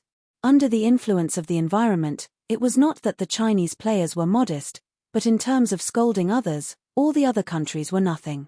The forums became another battlefield. The fans of the other teams wanted to protect their own teams, saying that since the survival competition was a free-for-all, it was reasonable to form a team. However, in front of the Chinese players, reasoning was as useless as farts. Not to mention, they were the ones who had suffered losses. With a series of curses, they killed the enemy until they were utterly defeated. They threw away their helmets and armor and retreated in defeat. It was as if the fans of the various teams had become the 8-nation alliance and were all beaten back by the Chinese players. They spurted out patriotism and could not help but sympathize with each other. Han Xiao was amused by this farce. He loved to watch his fellow countrymen flame others. It was simply pleasing to the eye, and it could always fill him with joy for the entire day. In fact, it was understandable that the other teams formed a team in the survival competition. They were not targeting Dynasty's results, but Dynasty was too strong. If they did not form a team, Dynasty would most likely be able to win in the end.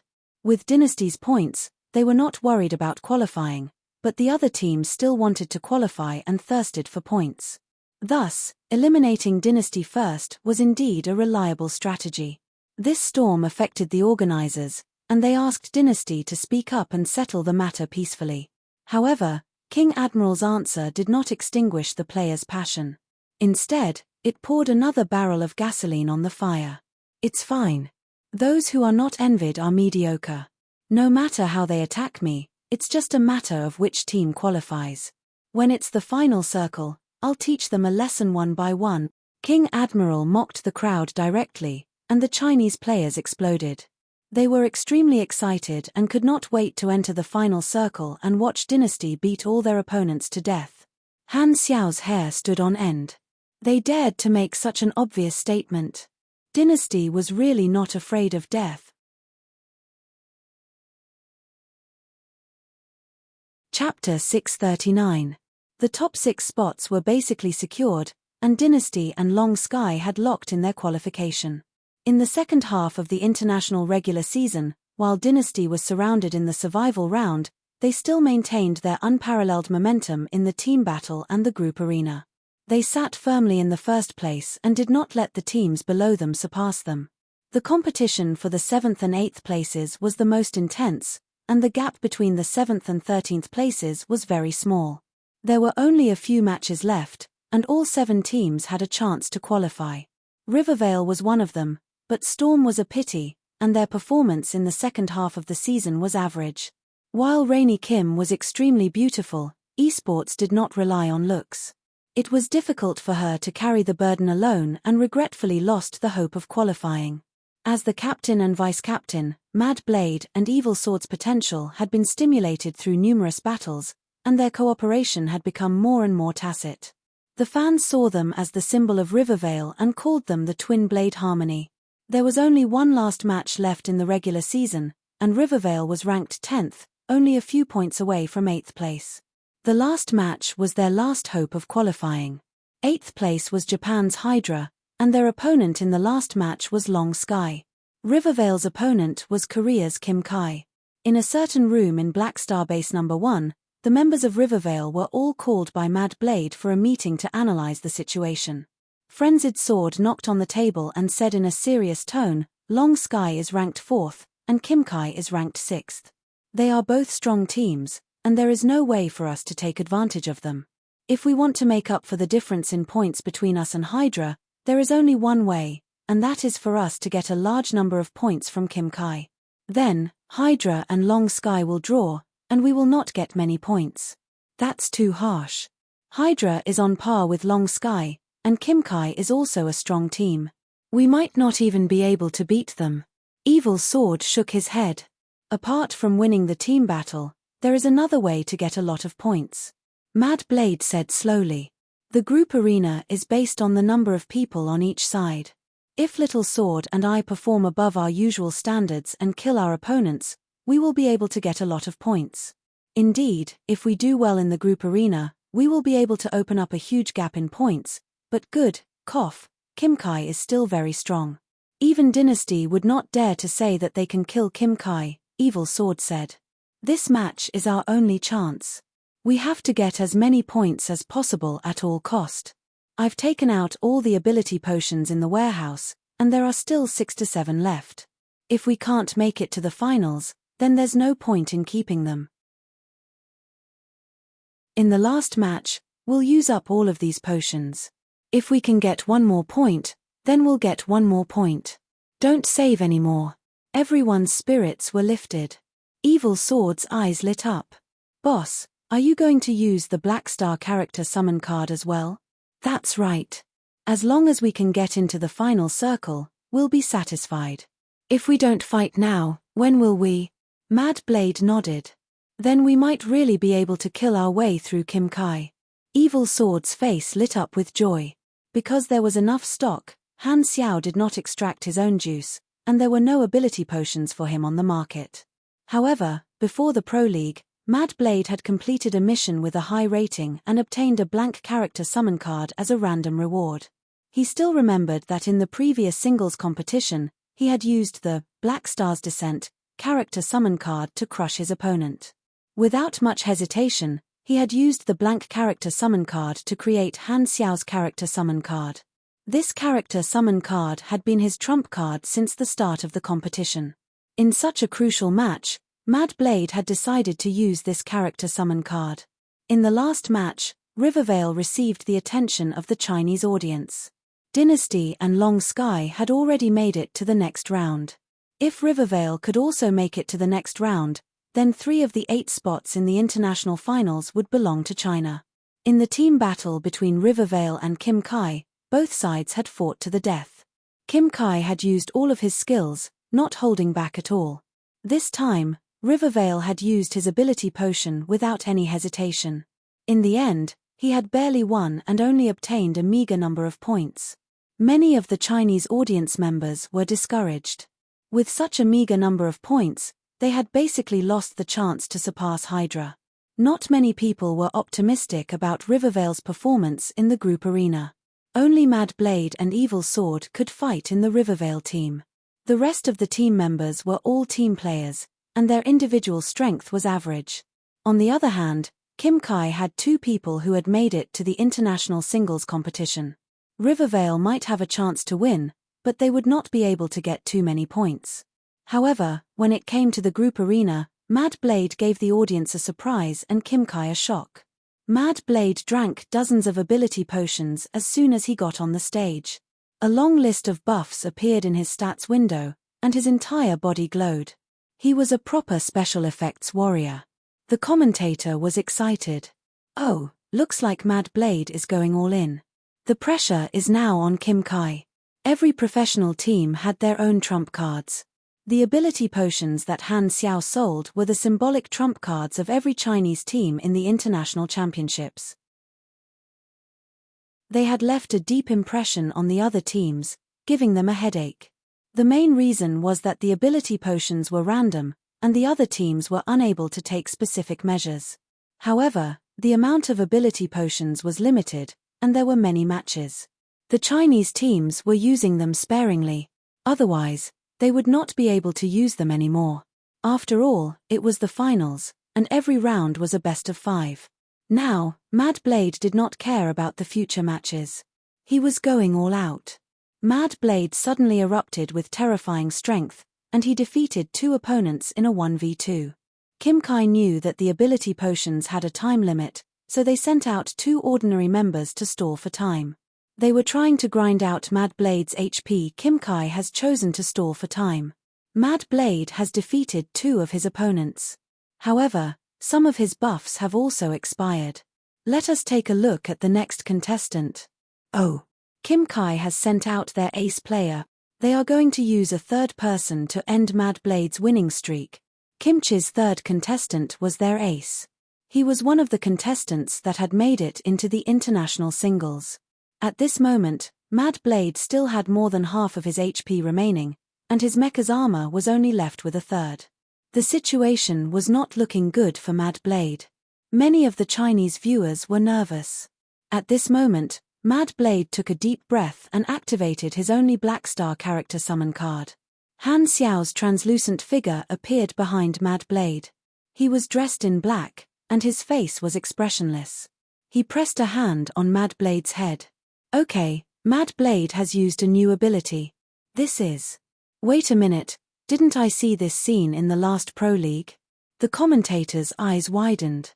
A buff that stunned the commentator, guests, and audience appeared. F***CK, this is cheating. The commentator could not help but curse. Countless audience members were shocked. The additional HP was more than their original HP. Some people remembered that Mad Blade had used Black Star's character summon card in the last Pro League. Now, it was Black Star again. Since this buff came from the character summon card, it proved that this ability belonged to Black Star. All along, Black Star's attributes had always been a question mark in the players' probing information. The players only knew that Black Star was insanely strong, but they did not know the specific abilities of Black Star. At this time, Mad Blade's buff had once again revealed the tip of the iceberg of Black Star, shocking countless players. A mechanic actually had such a tank-type talent. Then, wouldn't his mechanic talent be even more insanely strong? Or could it be that all mechanics could awaken a tank-type talent? With his powerful endurance, Frenzied Sword continued to battle and defeated 3 more opponents in a row before he was finally defeated. Evil Sword activated its state and barely defeated the remaining opponents. The points of the group arena were calculated based on the difference between the number of people who lost. On Rivervale's side, they only lost 1 person to Mad Blade, and Kimchi's team lost 1 person. This was the points that Rivervale had obtained, and it was a huge victory. Mad Blade defeated 5 opponents and became famous. Rivervale obtained a high number of points, and whether they could advance or not depended on how many points Hydra could obtain from Long Sky. Long Sky did not disappoint.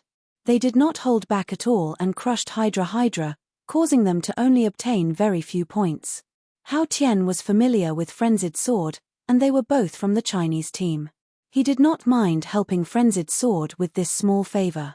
After the match, Long Sky received an overwhelming amount of praise, and they were undoubtedly China's best teammates. Under everyone's gazes, the top 8 international teams were announced. Dynasty was first, Long Sky was fourth, and Rivervale successfully replaced Hydra's spot. They barely made it to the next round, only 2 points ahead of Hydra. Mad Blade's gamble had succeeded. Out of the 4 teams, 3 had made it to the finals. Only China had achieved this, and the Chinese players could only feel their blood boiling. Advancing to the next round was a pleasant surprise, and replacing the Japanese team's spot was even more delightful. This time, no Japanese team had made it into the top 8 of the international competition. The forums were filled with gongs and drums, firecrackers, and red flags. Everyone was celebrating. Han Xiao was also quite surprised by this result. He knew that the average strength of the Chinese teams was higher than in his previous life, but he did not expect them to do so well. In Feng Yu's previous life, Only the United States had achieved this feat. It had only happened once in all the seasons in Fengyu's previous life. Now, China had achieved this feat in the second season of the World Cup. The players were celebrating on the forums, but many people did not realize that this was a milestone that would be recorded in the history of the Galaxy Pro League. Han Xiao knew that even after many years, in the future versions, there would still be people talking about China's glorious achievement in this season. In the finals, it was a best of 5. According to the points, Dynasty, who was in first place, would be facing Rivervale, who was in 8th place. Although the players felt that it was a pity to have an internal battle, there was nothing to complain about. Mad Blade's luck has come to an end, but to be able to make it to the top 8 is already a result to be proud of. It's enough for a new team. Han Xiao was quite satisfied. The performance of the Chinese teams was impressive, and it was also a way to make the Black Star Corps feel better. Long Sky, who was in 4th place, was up against Kim Kai, who was in 5th place.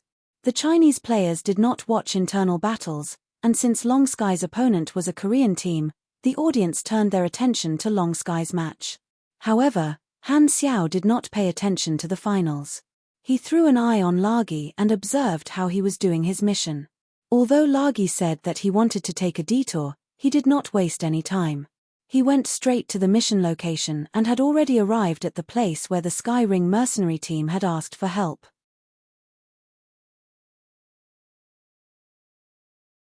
Chapter 640. Fawn Star System, Planet Carpolodi. The ruler of this planet was the Vinstark civilization. It was a planet-level regime that belonged to the Black Raven civilization. The Vinstark race was an intelligent species with feathers and wings. They were born with the ability to fly. The buildings on planet Carpolodi reached into the clouds. They looked like trees on the outside with long, branch-like platforms hanging outside. The Vinstark civilization was peaceful and lazy, willing to be a vassal of the Black Raven civilization. Therefore, they were troubled by dissidents and extreme nationalists, and new rebel organizations would pop up every few days. In the entire universe, such examples were as common as the stars. A team from the Sky Ring Army accepted an invitation to eliminate a rebel organization called Bullseye. The leader of the team was Ice Mage, Goa, a 3-ring officer, Grade B Super. She had once fought alongside Black Star on Floating Dragon Island. She had always been active around the Fawn Star system. According to Vinstark's information, the strongest person in the Bullseye organization was only a Grade B. This was supposed to be a regular combat mission, but Goa did not expect that there would be a Grade A Super hidden in the Bullseye organization. Furthermore, he was not a nobody but a member of the Vinstark race that he had exiled many years ago. His name was Jetrald. Now that he had become a Calamity Grade, he wanted to come back and overthrow Vinstark's rule. Not only was he the real master of the Bullseye organization, he was also the mastermind behind many other rebel organizations. He was the big boss of the rebel forces on planet Carpolodi. In a certain wilderness, a small aircraft was escaping at high speed. Hundreds of aircraft were chasing behind it, creating a raging wind and dust. The people from the Bullseye organization have found us again. We've been hiding for so long, and we don't have much fuel left. Leader, what should we do? In the cockpit, the surviving members of the Sky Ring Army hurriedly operated the aircraft. Someone asked loudly, "Continue to escape. I've already applied for support from the Black Star Corps. Black Star's reinforcements will definitely come. We have to hold on until then." Goa clenched her teeth. Her magic robe was covered in blood and dust. After so many days of escaping, her condition was extremely bad, and she was extremely tired. She had only fought with Jetrald once, and she had been beaten black and blue. She could not cross the gap between Grade B and A. If not for her good luck, the team would have been wiped out long ago. The fuel was quickly used up, and the speed gradually slowed down. The pursuers surrounded them, and the distance kept shortening. All the Sky Ring mercenaries had their hearts in their throats. Goa could not help but grip her staff tightly. At this moment, a communication request popped up on the screen, and Lagi's dejected face appeared. Hey, your reinforcements have arrived. Is there anyone alive? If not, I'm leaving. Everyone was overjoyed. Goa quickly replied, "We're still alive. The situation is very dangerous now, and we need help urgently. The coordinates are." After reporting the coordinates, Lagi hung up the call. Everyone heaved a sigh of relief and smiled. Black Star's reinforcements have finally arrived. That's great. We're saved. Goa suddenly realized a problem. Wait, I told them that the enemy has a calamity grade. Why wasn't it Black Star himself? Did he not come personally? Everyone's expression changed slightly. They all knew the Black Star Corps quite well and knew that only Black Star was a calamity grade. They had never heard of the Black Star Corps having any other grade A combatants. Goa could not help but worry. She only hoped that the reinforcements were reliable. All of a sudden, everyone's hair stood on end. They saw a powerful shockwave blast shoot out horizontally, hitting their aircraft at an angle. Boom! Violent vibration, violent explosion. The aircraft exploded into pieces, and a spherical magic shield was blown away. It bounced a few times on the ground before stopping. The magic shield disappeared, and Goa's figure was revealed. The staff in her hand was shining brightly. She had protected all her team members at the last moment. She was so tired that she was panting, and she looked tired. This time, hundreds of enemy aircraft caught up and surrounded Goa and the others. In the direction where the shockwave came from, a birdman flew over at high speed and hovered above them. His eagle-like eyes looked down at them coldly, as sharp as knives. This bird was the Grade A super of the rebel organization, Jetrald. Humph, people from Sky Ring. I hate mercenaries the most. If you want to blame someone, blame yourselves for interfering with something that has nothing to do with you. You deserve to die. Jetrald flapped his wings, and a ball of high-density platinum pugilist energy gathered in his palm. The strong sense of danger made Goa and the others freeze. Who? Just as Jetrald was about to kill them, a spaceship broke through the clouds in the sky and flew over. He could not help but turn around and look. The spaceship stopped outside the encirclement. The cabin door opened, and Lagi slowly floated out. Seeing the dangerous situation Goa and the others were in, his expression turned bitter. "I'm early," Jetrald frowned. "Who are you?" Before Lagi could speak, Goa answered first. "You're dead. Here's our reinforcements, from the Black Star Corps." What's your name?" Goa only then realized that she did not know the name of the reinforcements. Lagi sighed. "Ask for my name again, and I'm leaving." Black Star's people? Hearing their conversation, Jetrald's pupils constricted. T. He was not afraid of the Sky Ring army because Sky Ring's base was very far away. However, the Garten star system was right next to the Fawn star system. He only felt that it was extremely troublesome and was very wary of the Black Star Corps. Especially the name Black Star. Jetrald had heard of Black Star before. Black Star's position in the Colton star cluster was way higher than his. With a heavy heart, Jetrald thought about what to do. The Black Star Corps is already involved. My plan can't continue. I can only kill this Black Star mercenary and leave the Colton star cluster to hide. If I continue to stay here, the Black Star Corps will send a large number of troops to deal with me sooner or later. Luckily, only one person came from Black Star this time. After killing him and the people from Sky Ring, I can hide the news for a while and have time to escape. With that in mind, Jetrald made a decisive decision and ordered loudly. "Everyone, fire! Kill these Sky Ring mercenaries." The expressions of Goa and the others changed drastically. They hurriedly used all kinds of defensive abilities. They were in a very bad state. Once they were focused on, they would either die or be heavily injured. The cannons of all the spaceships lit up, and the cannons were about to fire. Jetrald turned around and charged toward Lagi, turning into a meteor surrounded by flames. He used his full power right from the start. At this moment, Lagi sighed. An ancient staff appeared in his hand out of thin air, and he gently tapped the air. Space-time secret spell, 7th dimension. Hum. An invisible barrier suddenly spread out, enveloping all the individuals present. At this moment, all movements within the barrier came to a standstill, as if time and space had frozen. Every single one of them, everyone's expression froze. However, everyone's thoughts were still there. They could clearly feel the feeling of their bodies freezing, but they could not control their bodies. Gertrude was also frozen in midair, unable to move. His heart was in turmoil. Han Technician, who was peeping, almost spat out the snacks in his mouth. Isn't this King Waludo? Spacetime secret spell was the most difficult magic style to master, and it was very dangerous. When the caster was studying it, they might not even have a corpse left if they were not careful. It required extremely high talent. Not everyone could become the hunting target of Albert and the others. Lagi was not a member of any large organization, he was just a lone ranger. Therefore, there was only one reason why Lagi was targeted, that was because of his strength. In this spacetime domain, only Lagi could move freely. He continuously cast spells and destroyed all the spaceships. At this moment, Gertrude finally broke free from the restriction of the spell. Without saying anything, he turned around and ran away like a meteor. His confidence was shattered by Lagi's one move. Lagi did not chase after him. His mission was to save the Sky Ring mercenaries. He did not want to waste energy chasing after an opponent of the same level.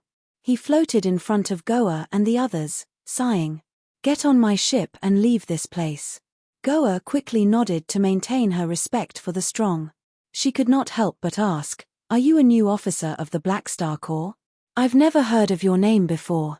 It's best if you never hear of it." Lagi's expression collapsed. The other Sky Ring mercenaries looked at each other and were shocked.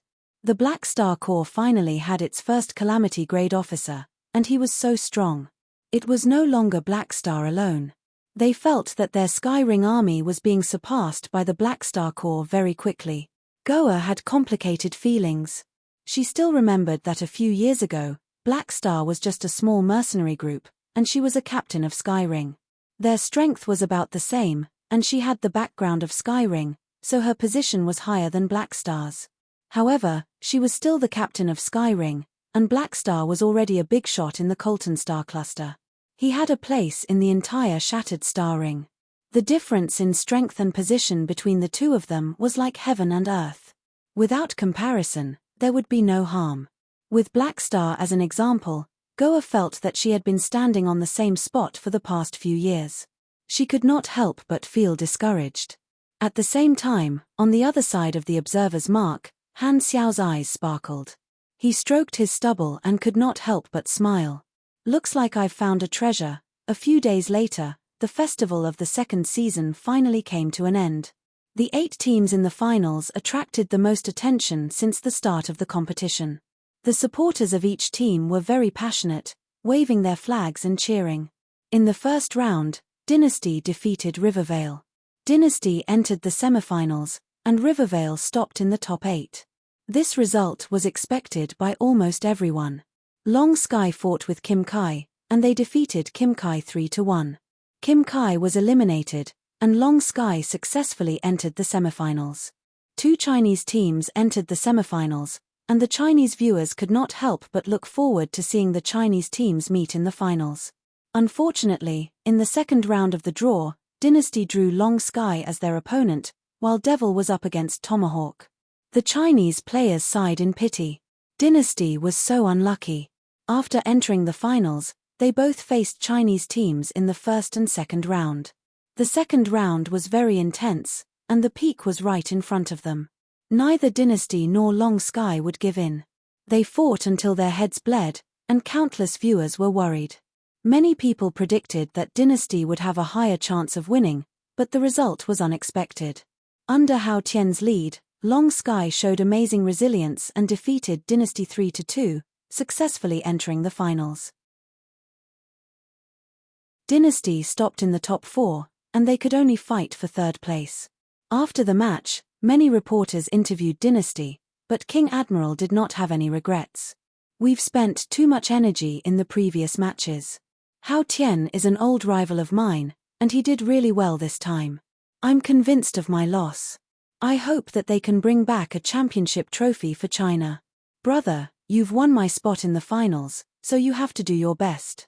Flame them as much as you can, so they won't dare to lose. They don't have to give me face. A reporter with bad intentions mentioned King Admiral's words during the regular season, wanting to embarrass him. However, King Admiral did not care at all and laughed at himself.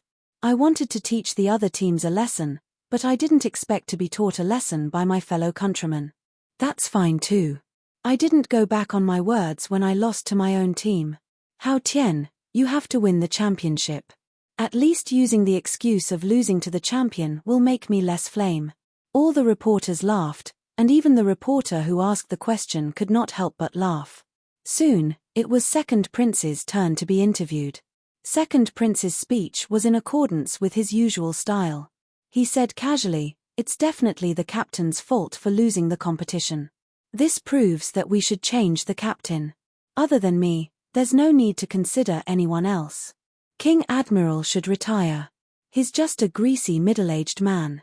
Dynasty's interview was very lively, and it slightly diluted the regret of the Chinese audience. All the hope and pressure were placed on Long Sky. Originally, Dynasty was the team with the highest chance of winning the championship, but Long Sky had defeated them. If they did not win the championship in the end, the outcome would be obvious. However, not only did Hao Tian not panic, his fighting spirit was even higher. Since the start of the competition, Dynasty had been in the limelight, and he led Long Sky to silently recharge, as if he was polishing a sword. In the final match, the sword was finally unsheathed. Everyone in Long Sky's team unleashed all their accumulated passion and momentum, and they had the strong confidence to cut through everything. Their opponent was Devil, who had defeated Tomahawk and entered the finals. Devil was the second most popular team after Dynasty. They were like the final boss, the last obstacle between China and the World Championship. Tens of millions of players in the 9 regions watched the finals together, and the final celebration was unprecedented. Even Han Xiao put down what he was doing and watched the finals with all the players. Looking at the intense battle between the two teams, his heart pumped hot blood, and it flowed through his veins. His emotions fluctuated according to the situation of the competition. For a moment, it was as if he had returned to the time when he was cheering for the Chinese teams and had to leave in disappointment. The final score was 3-2. The last contestant from the Devil realm fell on the arena. Devil had fallen. Long Sky was still standing.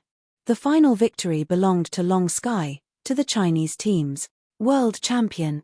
At this moment, the Chinese players were extremely excited.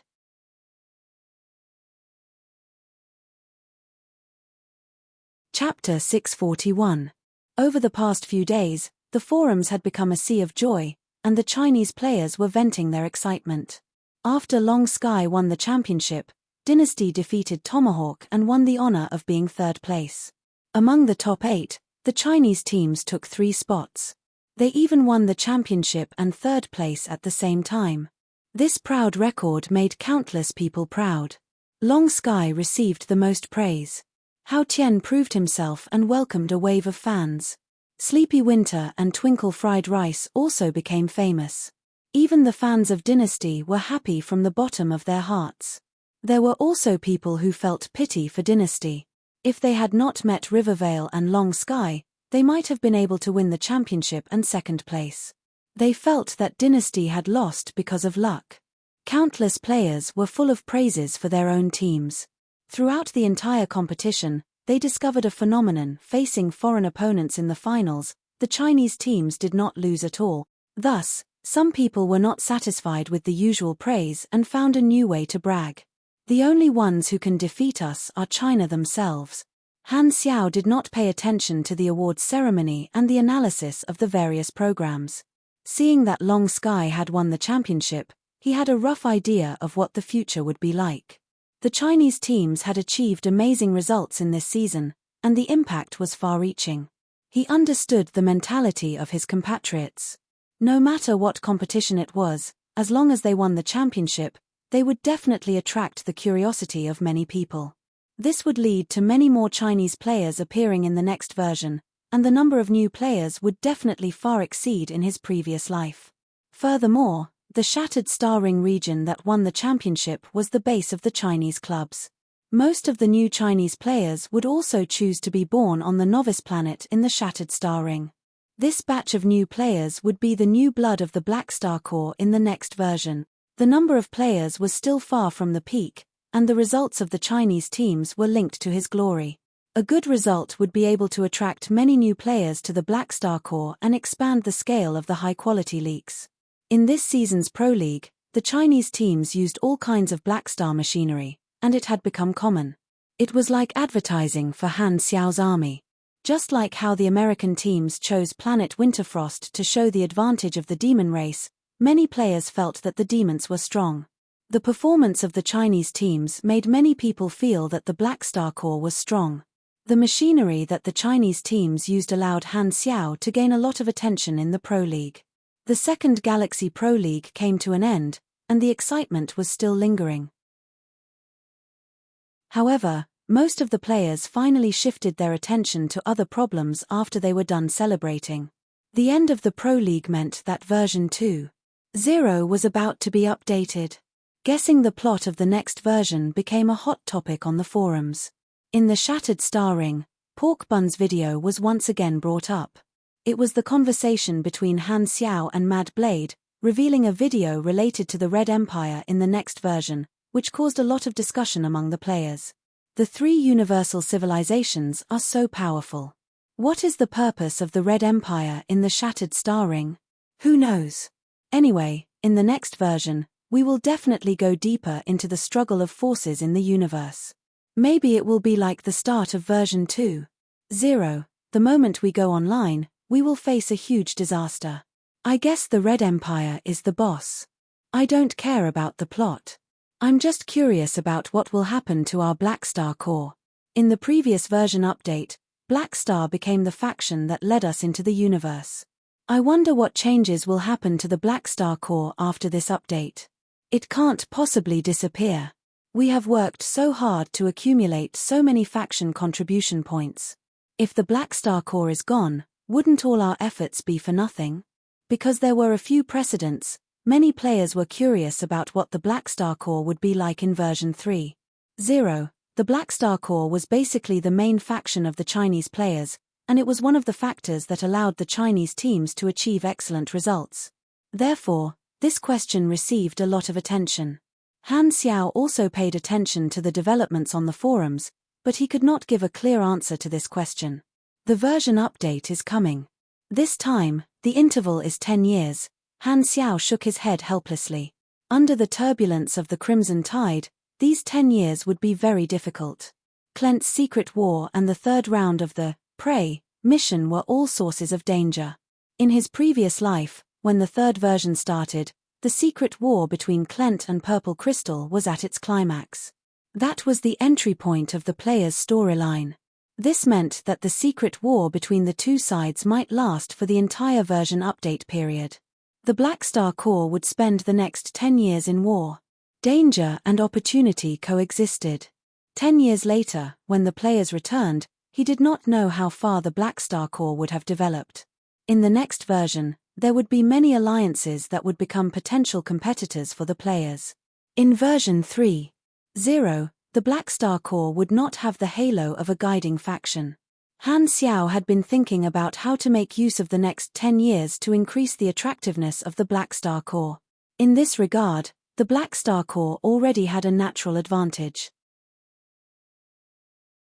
The players had invested a lot of time and effort into the Black Star Corps. With such a huge sunk cost, the players would not easily change factions. As long as he did well during the version update period, he would be able to retain the old players. The real target was the new players that came in version 3.0. Other than the influence of winning the championship, the Black Star Corps had to keep up with the alliances in terms of resources. The capital to survive the next 10 years would be the wealth that the players had built in version 2.0 and the profits that he had harvested from the players. This was all that he had to survive the next 10 years. The Pro League was the last chance for him to harvest leaks on a large scale in version 2.0. At the end of the version, if not for the competition, the players would save their wealth and wait for the next version. As long as he could last until version 3.0, The strength of the Black Star core would skyrocket. After all, the players in version 3.0 would have a qualitative change, and they would be able to reach grade B. The difference between 1,000,000 grade B supers and 1,000,000 grade C supers was like heaven and earth. Beep beep. This time, his communicator suddenly vibrated. You have a new message, Han Xiao took out his communicator. It was a message from Ralph, asking him to go to the mother planet of the Amethyst civilization. Section 0 had already confirmed all the organizations that were cooperating with them. They had gathered the leaders of each faction and announced the establishment of Section 0. This organization has finally been established. Han Xiao's eyes sparkled. On the mother planet of the Amethyst civilization, Section 0's headquarters, Scimitar Garrison Satellite. The Blacklight Stealth was docked at the spaceport. Han Xiao stepped onto the platform and followed Foreign Affairs emissary Dottle, who had come to lead the way. They entered the Garrison Satellite, passed through many winding corridors, and arrived at the hall. At this time, more than 200 famous people in the Colton star cluster were gathered there. The moment Han Xiao walked in, all of them turned around and looked at him with various expressions. Before Section 0 was officially established, most of the people present did not know the identities of the other members. Black Star's incident a few months ago had caused quite a stir, and many of them had already guessed that Black Star had joined Section 0 long ago. Thus, not many of them were surprised. Black Star is not bad. He's a reliable comrade. Many of them had the same thought, and they all nodded at Han Xiao. Han Xiao saw some familiar faces in the crowd, such as Jane the chest-haired monster and Gadelli, who had fought side by side with him, as well as some of the organizations that had followed him to eliminate Albert and the others. Among them, the ones with the largest forces were the leader of the Arclight organization in the Safely star system, the leader of the Hero group in the Skywalker star system, and the commander of the New Phylan army in the Rain star system. Other than them, there were many organizations that were larger than Han Xiao's. His Black Star Corps was ranked in the upper echelon. Ralph stood in front of everyone with a solemn expression and a formal tone. Everyone is here. As you all know, the purpose of Section 0's establishment is to protect the Colton star cluster and defend against the invasion of the Klent Kingdom. The enemy you are about to face is the tyrant's bloodshed land. Due to reasons that everyone knows, neither we nor Klent can use the official army. The safety of the Colton star cluster will depend on you all. We will give you all the resources we can. Everyone present is an expert of the Colton star cluster and the leaders of private organizations. You will be each other's important allies. Work together, fight side by side, and defend against the invasion of the bloodshed land. I hereby announce that from now on, Section 0 is officially established. A new faction, Section 0, has been activated. Favorability, 1-503-000 current relationship, friendly. In the hall of Black Star Base No. 1, many players were gathered. Today was the day of the version update, and it would begin in about an hour. Many players gathered in different bases before going offline. The players all had experience and knew that the best choice before the update was to gather at the stronghold. Base No. 1 had the most people. Because Long Sky, Dynasty, and Rivervale had all chosen to go offline there, many players came excitedly to meet the players who had earned so much. After dealing with the passionate fans, Hao Tian greeted Wang Hu Jiang and frenzied sword. I'm going offline. King Admiral laughed and said, Little Hao, let's have a meal together in a few days. Invite fried eggplants with fish and the others as well. Sure. Hao Tian nodded. Li Ji, who was at the side, heard that and squeezed over. Hey, what about me? If you're shameless, we welcome you to come uninvited. Second Prince curled his lips. Li Ji said righteously, then it settled. Be there or be square. Mad Blade stared at him from the side. He remembered that Li Ji used to be very arrogant. How did he become like this? There would be no harm if there was no comparison.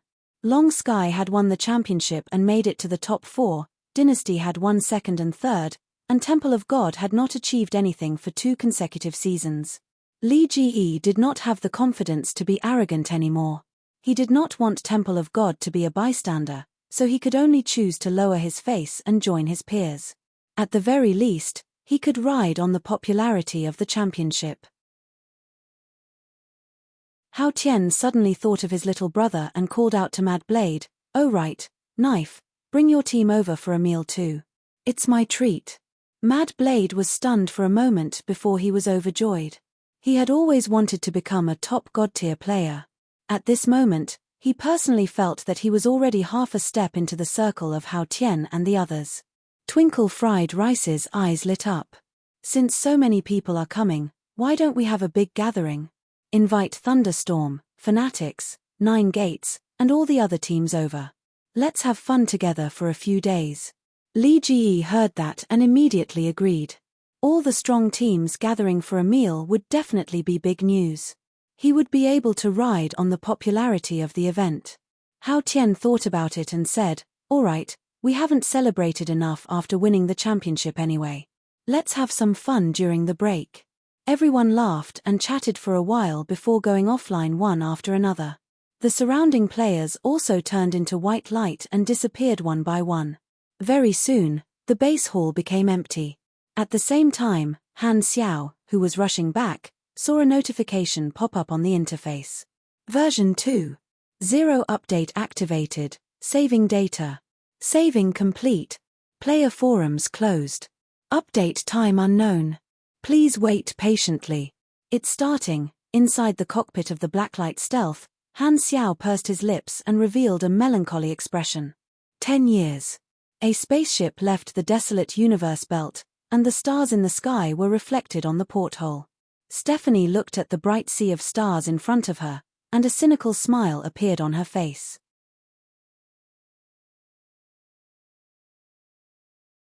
Chapter 642. Millions of players disappeared, and the size of the Black Star Core has shrunk. I need to make a new plan. Inside the cockpit of the Blacklight Stealth, Han Xiao cleared his mind and started to think about the important matters. His physical age was not even 30 years old yet. When version 3.0 started, he would be almost 40 years old. Han Xiao was not worried about his lifespan. He was a grade A super and a void species, after all. Plus, he had been injected with the lifespan potion before, so it would be easy for him to live for 200 to 300 years. 10 years later, he would still look young and handsome. Han Xiao came up with a simple plan for how the Black Star Core should develop in the next 10 years. First, I have to focus on accumulating strength. Without the bonus period that comes with the players, I have to work steadily in the next 10 years and convert all the benefits that the players brought in version 2.0, Han Xiao pondered. The assets that he had accumulated in version 2.0 included 20 to 30 bases in the Garten star system, almost 2,000 battleships, more than 170 million aners, and the huge reputation that the players had brought to the Black Star Core. These were all intangible assets. NPC mercenaries were not like players. Recruiting freelance mercenaries was one way, but more importantly, he had to train new blood himself. He decided to increase the investment in the training camp. Only then would he be able to obtain an endless source of soldiers and save on costs. Other than the low-level soldiers, the upper echelons also needed to be trained. With the current level of the Black Star Core, Grade BS were not rare anymore. They could only be considered mid-level combatants. What they lacked were Grade A combatants. Currently, he only had Lagi and himself. Keep trying to recruit Grade A supers from outside and train people with potential, such as Hurlus, Fu Ding, Reynold, and the others. I wonder how many more Grade A combatants will appear in the next 10 years. Han Xiao stroked his chin and pondered. In his previous life, Sylvia had already become a Grade A super in version 3.0. The next 10 years should be a period of rapid growth for Sylvia. He needed to supervise her more so that she could turn from an incompetent secretary to a capable helper as soon as possible. However, accumulating strength did not mean keeping a low profile. The secret war started by Klent was the biggest external conflict, and there were risks and opportunities. Of course, Han Xiao would not stay out of it. In order to obtain cutting-edge knowledge, Han Xiao had joined Section 0 and farmed Purple Crystal's faction connections. This was one of the most reliable methods. Cutting-edge knowledge was indispensable, and even if it was not a class advancement requirement, Han Xiao still needed it. At the same time, this was also a method of killing two birds with one stone. As long as they obtained great contributions in the Secret War, they would have the qualifications to become a long-term partner of a star cluster civilization, just like the Bloodshed Land. This would push the transformation of the army and allow the Black Star Corps to advance further in the Colton Star Cluster. With the assets accumulated by version 2.0 and Purple Crystal's support for Section 0, they could recruit more people and accumulate more strength. If he wanted to obtain more resources, he would have to obtain a higher position in Section 0 and make more contributions. First-tier organizations like the Arclight Organization, the Hero Group, and the New Phylan Revolutionary Army were both reliable comrades and competitors. They were large in scale and had a larger share of resources. If Han Xiao wanted to obtain more resources, he would have to achieve better results than them. The battle hasn't officially started yet, so there's still time to prepare. There's no need to rush. Han Xiao thought to himself. Other than the development of my organization, I also need to increase my strength. The EXP I've accumulated on the interface is enough for me to reach level 200 easily. Organizations were external aids, and personal strength was the core. Only with a bigger fist would one be able to control others. 10 years was enough for Han Xiao to convert all the experience accumulated on the interface into combat strength. As for whether he could reach beyond Grade A, Han Xiaoshan had no idea. He did not know how many levels he needed to reach beyond Grade A based on the gap between Grade B and Grade A, as well as the gradually increasing gap between the two grades. Han Xiao estimated that the threshold for beyond Grade A would be around level 240. The experience accumulated might not allow him to reach beyond Grade A, but reaching Grade A+ was a certainty. He would then look for some powerful skills and talents to combine with his existing molding talents. It should be very possible for him to defeat most Grade A supers. I am currently at level 170, and the class advancement mission is stuck. If I want to obtain cutting-edge knowledge and complete the class advancement, I will have to start from Purple Crystal and increase my favorability to Reverence. After deciding on the development plan, Han Xiao returned to the base and immediately issued a large number of orders. First, he reduced the scope of the Black Star Corps. Without millions of high-quality workers, Han Xiao reduced the frequency at which the Black Star Corps accepted employment. At the same time, Han Xiao took out a large amount of funds to purchase various materials and spare parts for the military factories in the various bases to build small spaceships. The logistics department led by Reynold was much larger than before, and they could build spaceships on their own. Although they could only build small assault spaceships, they still saved a lot of costs. Expanding the fleet was one of the preparations before the war. Another wave of funds was used to recruit external forces. Currently, the Black Star Corps had more than 100,000 official mercenaries, and Han Xiao planned to increase this number by 40 to 50%. Money was not a problem. The disappearance of millions of players was also noticed by the other Black Star mercenaries, and they were confused. However, Han Xiao did not explain to them. Even if they had 1,000 guesses, they would only be guesses. They could not change the situation. Some of the upper echelons who knew about the uniqueness of the Inhumans were surprised, but they were not too shocked.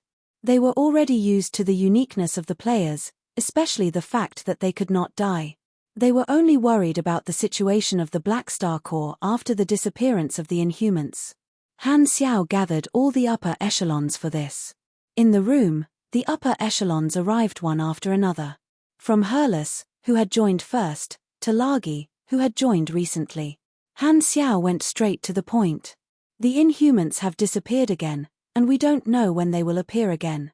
This is not the first time, and the invasion of Klent might happen in the near future. Next, we will be hired by the Amethyst civilization to participate in the battle as members of Section 0. All of you need to prepare yourselves. Everyone had different expressions on their faces as they nodded. Lagi, you are the only Calamity grade super other than me.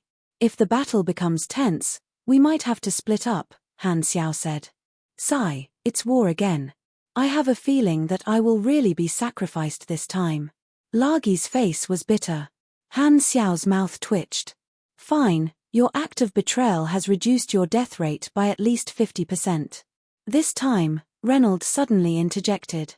Your Excellency Blackstar, he is not the only calamity grade super. Everyone turned to look at Leonard when they heard that. Han Xiao's eyes sparkled, and he stared at Reynolds. Could it be that you? Reynolds nodded, and a rare smile appeared on his meticulous face. Just a few days ago, I successfully stepped into the threshold of the calamity grade. I'm already a grade A super. This is all thanks to your selfless teachings. Han Xiao was overjoyed. Reynolds had also become a grade A super. Including himself and Lagi, the Black Star Corps had 3 calamity grade supers, which exceeded many of the members of Section 0. Good news. Reynolds had joined him a few years ago, and after learning for so long, he had finally advanced. Although Han Xiao was shocked, he was not surprised. He had long known that with Reynolds' talent, it was only a matter of time before he became a calamity grade super. At the critical moment when the secret war was about to break out, he had gained another powerful general under his command. It was simply too timely. Hurles could not help but feel a little disappointed. He had been the first to follow Han Xiao, but his position was constantly being surpassed by the newcomers. However, there was nothing he could do as he was not strong enough. Becoming a grade A super was not something that could be done overnight. He had not even touched the threshold of grade A yet. After the Sunil incident, Hurles had sworn to follow Han Xiao with his life. He was only frustrated that he had not been able to help Han Xiao more. Everyone had different emotions. The 3 Volga brothers were as lazy as usual, Fu Ding smiled without saying a word, Sylvia clenched her fists, and Arosha was in a daze. Han Xiao's gaze landed on Arosha. Her reboot mission was still in the second round. He had found most of the locations shown in the memory fragments of the players and occasionally took time to bring Arosha around. They were only one location away from completing the second round of the mission. However, the final location was too remote, so Han Xiao did not bring her there to complete the second round. He was not in a hurry to complete this mission. This was because Rizda had already revealed that the final goal of the reboot mission was to deal with the Mecha Empire Manison. Han Xiao knew that he would not be able to do it in a short period of time, so he was not that enthusiastic about this mission. He did not want to fight a beyond grade A super, let alone a member of the Ancient Ones. Not only the Black Star Corps, but all the members of Section 0 were also preparing for the war and recruiting people. More than 10 days later, a shocking piece of news swept through the entire Shattered Star Ring and shook the entire starfield. Bloodshed Land had invaded the Colton star cluster from the desolate universe. This meant that the secret war between Klent and Purple Crystal that had been brewing for a long time had officially begun.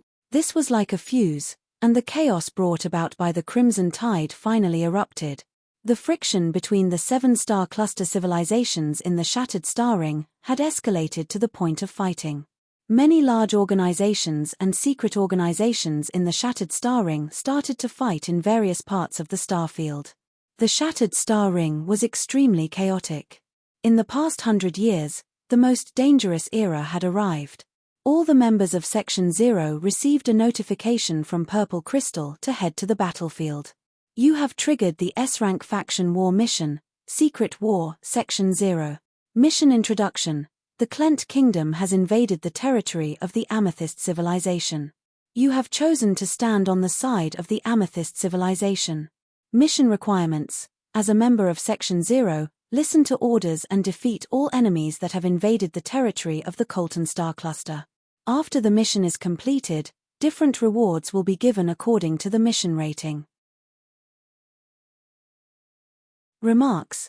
This is a strategic mission. There are 3 ways to increase the mission rating. 1. Complete a separately issued tactical mission. 2. Kill or capture the troops of the opposing faction. 3. Complete this mission successfully. This is one of the main storyline missions in version 3.0. As expected, I will trigger this mission during the version update. Han Xiao had expected this. This was an S-rank main storyline mission. The players could choose either Klent or Purple Crystal. Since he had already joined Section 0, he had chosen purple crystal by default. In his previous life, at the start of version 3.0, the secret war had reached its climax. Only then had the players returned and chosen their factions to participate in the war. This was an S-rank main storyline mission, and the introductions were rather simple. No matter which side won the war, the players on the losing side would still receive the mission reward. The only difference was the mission rating. After the players had experimented, there were a few ways to lower the mission rating. The first was to disobey the orders of the faction. The second was to betray the faction. The third was to lose the war and fail to protect or invade the territory before the universal civilizations intervened. I triggered this mission at the start of the war, 10 years earlier than the players. Han Xiao raised his brows. This meant that the duration of this mission would be very long for him.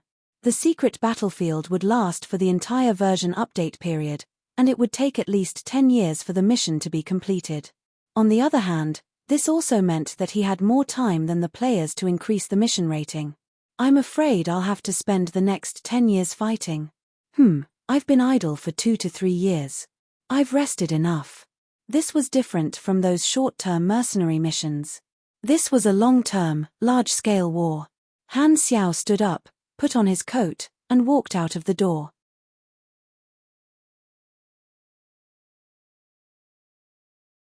Chapter 643.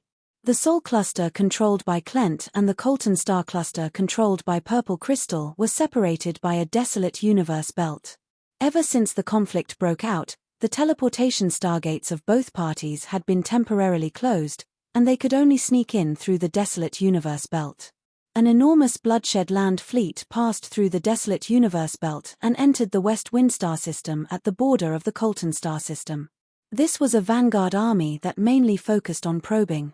There were 15 expeditional-level main ships, thousands of frigates, assault ships, and special battleships. There were more than 10,000 battleships. There were 26 Calamity-grade supers, including the 8 vanguard officials under the Tyrant. The long-range commander was the head of the Bloodshed Land's general staff, Jode. He was also a Grade A super and an old subordinate of the Tyrant. According to the intelligence, Purple Crystal has already sent troops to intercept the Vanguard army. Your main mission is to occupy the uninhabited planets and use the War Fortress expansion package provided by the Red Empire to build a base. This is a secret war that the government cannot interfere in. The West Wind star system will not send troops to stop you from building a fortress on the uninhabited planets. They will not and will not dare to. At this time, the General Staff was having a long-range meeting. The commanders of the various fleets and the 7 Vanguard officials of the Vanguard Army were all listening to Jode's instructions. Only the chief Vanguard official was not present. Everyone was not surprised. Under the long-range command of the General Staff, the Vanguard official only needed to listen to orders and fight. The chief Vanguard official had a special identity, and his strength was respected. Compared to having a meeting, he was more willing to stay in the training room. Jode analyzed the strategy for a while before continuing. Not all the star system civilizations in the various star systems of the Colton star system are vassals of the Amethyst civilization. Some star system civilizations do not mind who controls the star cluster. They will remain neutral and will not obstruct us. If not necessary, do not start a conflict with the local civilizations. Let them understand Klent's intentions and befriend them. With the restrictions of the peace treaty, all star cluster civilizations had protective talismans. Klent's goal was not to destroy Purple Crystal but to expand their territory. They wanted to snatch the territory of a few star systems from Colton. Using the Bloodshed Land as a substitute meant that there would be a layer of proxy. They would not start a war between civilizations and limit the conflict to a secret war. As long as the Bloodshed Land could gain a foothold in a few star systems, Klent would be able to spread their influence through the Bloodshed Land and weaken Purple Crystal's control in those areas. They would slowly erode Purple Crystal's control in those areas, making Purple Crystal, the nominal ruler of the star cluster, only exist in name in those areas. This was not in conflict with a star system civilization. The bloodshed land would not take over the jurisdiction of a star system civilization and would even befriend them. The one that would be harmed would only be the amethyst civilization. In layman's terms, it was like two gangs fighting over protection fees. Since they had taken over the territory, they naturally had to defend it in order to have a future. The invasion of Bloodshed Land was not like the invasion of Darkstar, where they changed locations after every shot. This also meant that the war would be very intense and last for a very long time. The goal of this vanguard army was to establish a bridgehead in the West Wind star system and test the counterattack strength of the Amethyst civilization. Everyone nodded. They had long understood the strategic plan and only needed to listen to Jode emphasize it once more. The second vanguard, Jaeger, pondered and said, "There are quite a few members in Section 0. There should be about 1 to 200 calamity grades. This vanguard army will only send 20 or so people. Even if each of us vanguard officials can take on 3 of them, I can take on 5 of them, and the chief can take on 10 of them, we will still be lacking in strength. It's best for the main force to catch up quickly." Jode nodded. Time is tight, and Purple Crystal won't be able to mobilize that many people in such a short time. Furthermore, the enemy is the same as us. The first battle will also be a test and will not send too many people to attack. The vanguard army from the other star systems will also help you hold back Purple Crystal's forces. The West Wind star system was only one of Bloodshed Land's targets. Bloodshed Land had the ability to expand their battle line. As a condition of the secret war, Clent had helped Bloodshed Land gather more than half of the armed forces in the star cluster. Bloodshed Land's scale had expanded to a whole new level, and they could easily take out more than 100 calamity grades. At this moment, a virtual projection suddenly entered the conference room. Everyone looked over, and the 7 vanguard officials bowed. "Chief." This person's skin was dark red, and his facial lines were firm. His eyes were sharp, and he had a domineering aura. The corners of his eyes, temples, lips, and chin were covered with dragon scales. He seemed to be a mixed-blood dragon, but it was impossible to tell what kind of dragon bloodline he was from his appearance. He wore heavy armor, but it could not hide his muscular body. He was even taller than Malekith. Rothus Slot, the chief vanguard official under the tyrant. Just from his name, one could tell that he was a ferocious person. His nicknames were War Dragon and Tyrant's Left Hand. He was Heber's right-hand man. "Do you have a problem with that?" Jode asked with doubt. Rothus was expressionless, but his tone was filled with killing intent. "I don't care about the others, but Blackstar has to be mine." His aura was domineering, similar to Heber's. Han Xiao was on Purple Crystal's side, and Bloodshed Land had long known that Blackstar was an important officer of Floating Dragon. Because of the conflict between them, many people in Bloodshed Land were looking forward to fighting him. Among them, Rothus' killing intent was the strongest. In the Tyrant's gathering, Han Xiao had defeated Carol and made the Tyrant lose face. Heber did not care about such a small matter, but Rothus' worship of the Tyrant was almost fanatical. He could not tolerate anyone damaging the Tyrant's reputation. Heber did not pursue the matter, but Rothus was not going to let it go. Blackstar had long been on his kill list, and this secret war was a good opportunity. Of course, Rothus would not act on his own accord for the sake of Blackstar. "As long as Blackstar is in my hands, I will kill him on the spot." Foster's tone was filled with iron and blood. His voice was sonorous and powerful, and his heart was resolute. Daring to make a move in Bloodshed Land's headquarters and even winning against one of their officers, courting death. Magician, Austin floated in the palace of the hidden Red Robe Abbey, explaining the understanding of magic to the group of forbidden sorcerers under him. The star field was in chaos, but he was living a very leisurely life. Anyway, he remained neutral, and no one dared to provoke him. After talking for a while, Austin suddenly stopped and looked at the starry sky outside the palace. His eyes seemed to be able to see through the endless galaxy. At that moment, Austin subconsciously went into a daze. The Colton star cluster and Blackstar's figure appeared in his mind. Great mags like him who had mastered secret techniques would always have inexplicable instincts, most of which had a meaning behind them. Colton.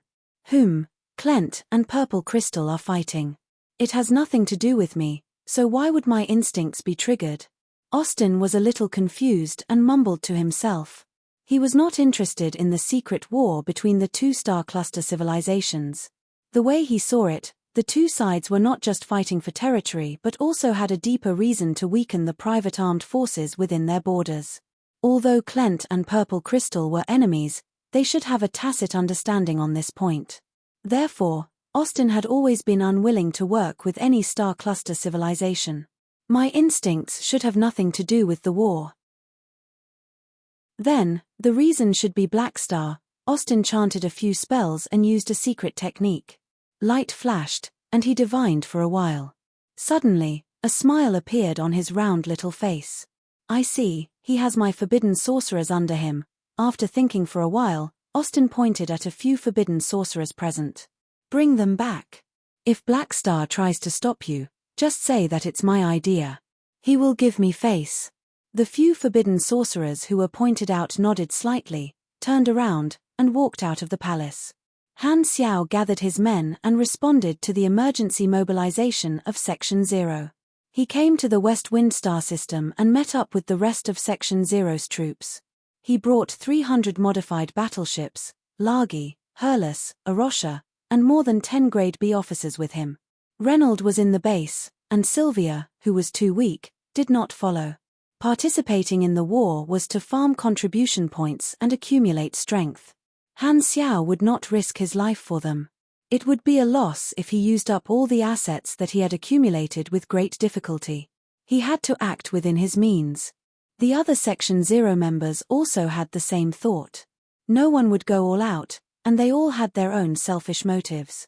This was a common problem among allied organizations. Bloodshed Land did not have such concerns. The tyrants will control all the troops. This is the benefit of having a beyond Grade A super. Han Xiao sighed. When he arrived at the gathering point, there were already many allied troops on standby. There were close to 10,000 battleships, and the Arclight organization had contributed the most with 800 battleships. As the leader of the Black Star Corps, Han Xiao was also invited to participate in the pre-war meeting. The commander was an official of Purple Crystal. Purple Crystal also knew the drawbacks of allied organizations, so they had sent people to command the troops to increase efficiency. During the meeting, Han Xiao learned about the situation that they were facing. The vanguard of Bloodshed Land had already built a bridgehead on an uninhabited planet in the West Wind Star system and set up all kinds of defensive measures. The goal of this battle was to test the waters and destroy the vanguard's base to expel the enemy. Local battle, restrain the flanks. Mission introduction. This is the tactical command given to you by your faction. Complete it. Mission requirements. Restrain or destroy the enemy's flanks. Remarks. After this battle ends, the mission reward will be given according to the degree of completion. This was a small objective attached to the S-grade main storyline mission. In the different battles of the Secret War, a preliminary tactical target would be given in advance, such as restrain the flanks this time. During the battle, the tactical target would be randomly changed according to the changes in the battlefield, and a new tactical mission would be temporarily given. War was not a matter of one person, and doing one's job well was the most basic requirement. As long as one followed the strategy strictly, even if one lost the local battle, one would still receive a mission reward with a high degree of completion. Completing the tactical mission of the local battle would also increase the rating of the S-grade main storyline mission, Secret War, Section 0. Han Xiao had brought 300 battleships and was not suitable for a frontal attack, so he was sent to cover the flanks. He was not the only one carrying out this mission. There were also a few other allies carrying out the mission to restrain the flanks. After the meeting ended, Han Xiao walked out of the camp. This time, someone called out to him from behind.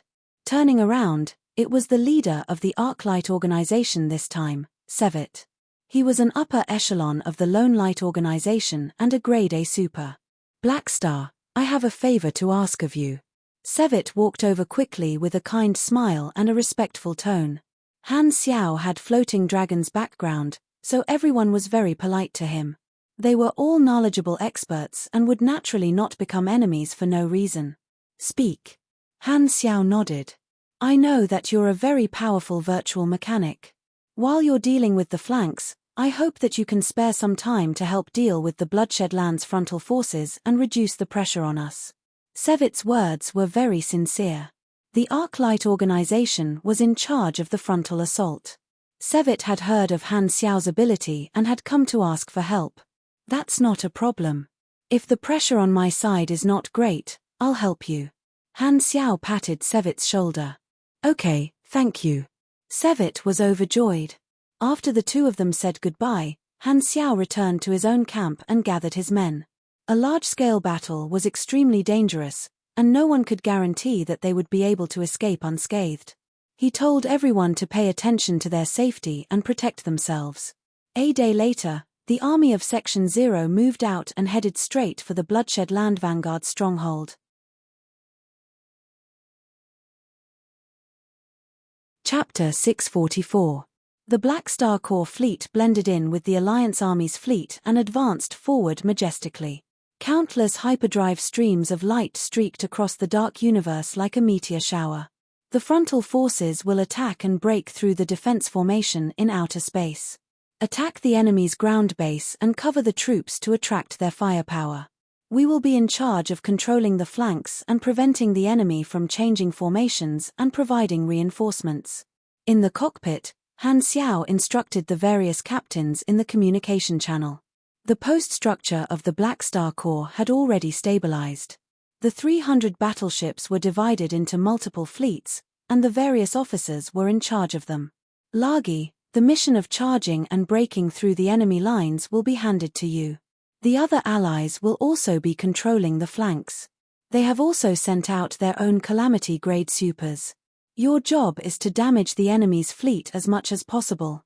Of course, the prerequisite is that you have to protect yourself. Han Xiao's tone was solemn. In a galactic war, Calamity grades were mainly used for assassination. However, they could also participate in a frontal battle. Powerful individual strength meant high flexibility. If there were no Grade A opponents to control them, a powerful Calamity grade would be able to cause significant damage to the fleet and even have the chance to influence the direction of the battle. For example, Shana's ability was a killing machine in a galactic war. In the galactic battlefield, Grade A supers were always a headache for the commanders because the uncertainty was too high. A Calamity grade with the protection of a fleet was even more dangerous. However, facing a fleet head-on was still very dangerous for a Calamity grade. If they were not careful, they would be hit by the concentrated firepower of hundreds of battleships. However, Han Xiao was not worried about Lagi. With how cowardly he was, there would definitely be no problem for him to protect himself. Sigh, Lagi sighed and did not wish to speak. Dong dong. The cabin shook slightly, and the fleet exited hyperdrive mode. Han Xiao frowned and turned on the radar. A red area appeared in front of him. We're here. The vanguard of the Bloodshed Land is right in front of us. Han Xiao took a deep breath. After 3 years, they were still going to face the Bloodshed Land. In the communication channel, many people held their breaths for a moment. It was no wonder that the members of Section 0 were nervous. The Bloodshed Land was extremely famous, and no one dared to underestimate the tyrant. Through the long-range vision, Han Xiao discovered that the Bloodshed Land's fleet had gathered in outer space, forming a formation with the flagship as the core. Warning. Warning. A high-energy reaction has been detected. Please take cover in advance, hum. At this time, Han Xiao received Philip's warning. He called out and led his fleet to hide. The next moment, the Bloodshed Land's fleet suddenly lit up with countless light spots. Then, countless high-energy particle cannons instantly approached the Alliance army, brushing past the shields of spaceships and disappearing into the distance. A few spaceships that did not manage to dodge in time were hit, and their shields flickered. How decisive, opening fire as soon as they meet. Han Xiao's eyes narrowed. Ding. At this time, Philip raised his voice. Tactical orders have been received. Do you wish to execute them immediately? On the virtual screen, the formations of the two fleets had been visualized. The situation was clear at a glance. The tactical movements of their own fleets were marked out. There were feints, sudden assaults, traps, and so on. The division of labor was clear. Han Xiao's unit was also given a tactical target by the long-range commander. The enemy fleet that needed to be restrained had been marked in red. This was the mission target. On the top left of the screen, various tactical parameters and timings were listed. The commander at the rear would adjust his tactics according to the situation and issue new orders. This method of command allowed each team to perform their own duties and not cause chaos. Han Xiao looked at the tactical target, and seeing that there was no problem, he nodded.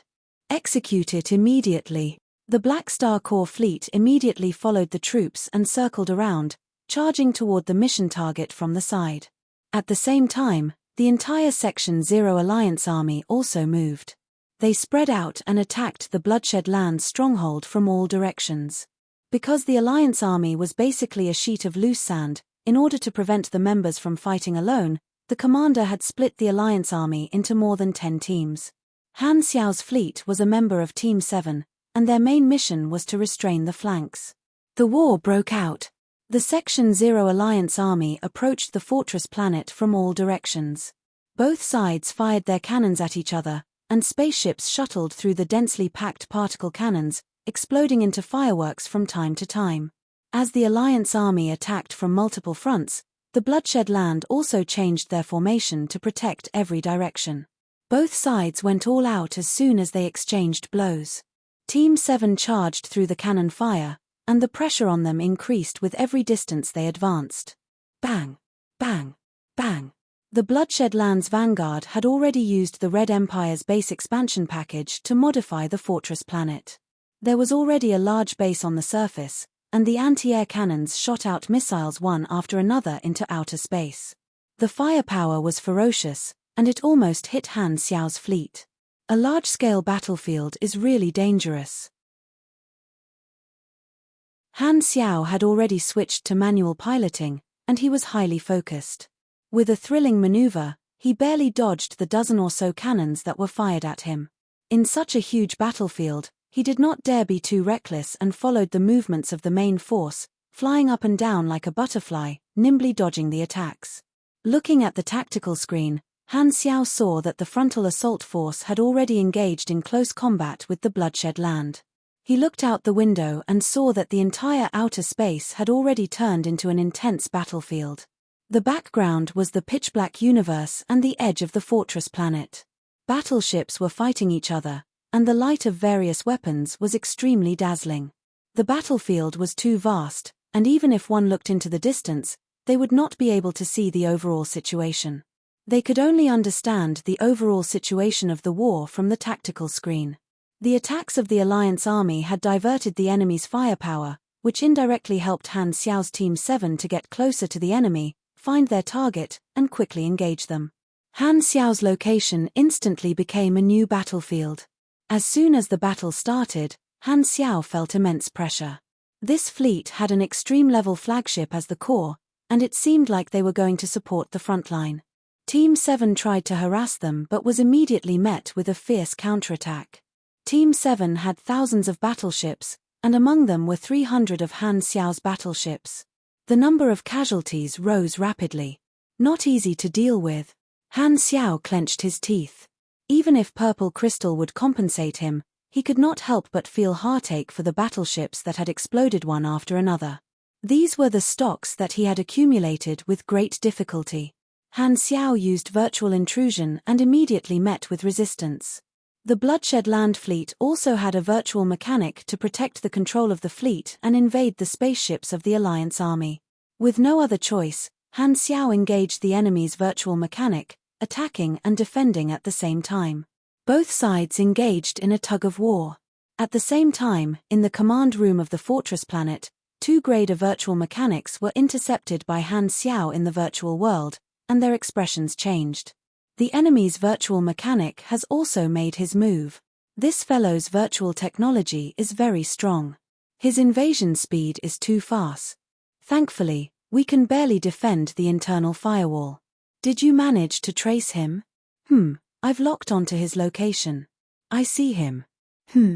So, His black star. No wonder he's so strong. Cooperate with my counterattack and snatch his spaceship. The two of them had a tacit understanding and locked onto Han Xiao, quickly invading the Blacklight stealth. In the virtual world, the torrent of data controlled by the two of them found the intelligence core of the Blacklight stealth. Just as they were about to attack, a glowing figure suddenly appeared. It was Rizda. Two torrents of data collided, and Rizda stretched out his hand to pull them apart.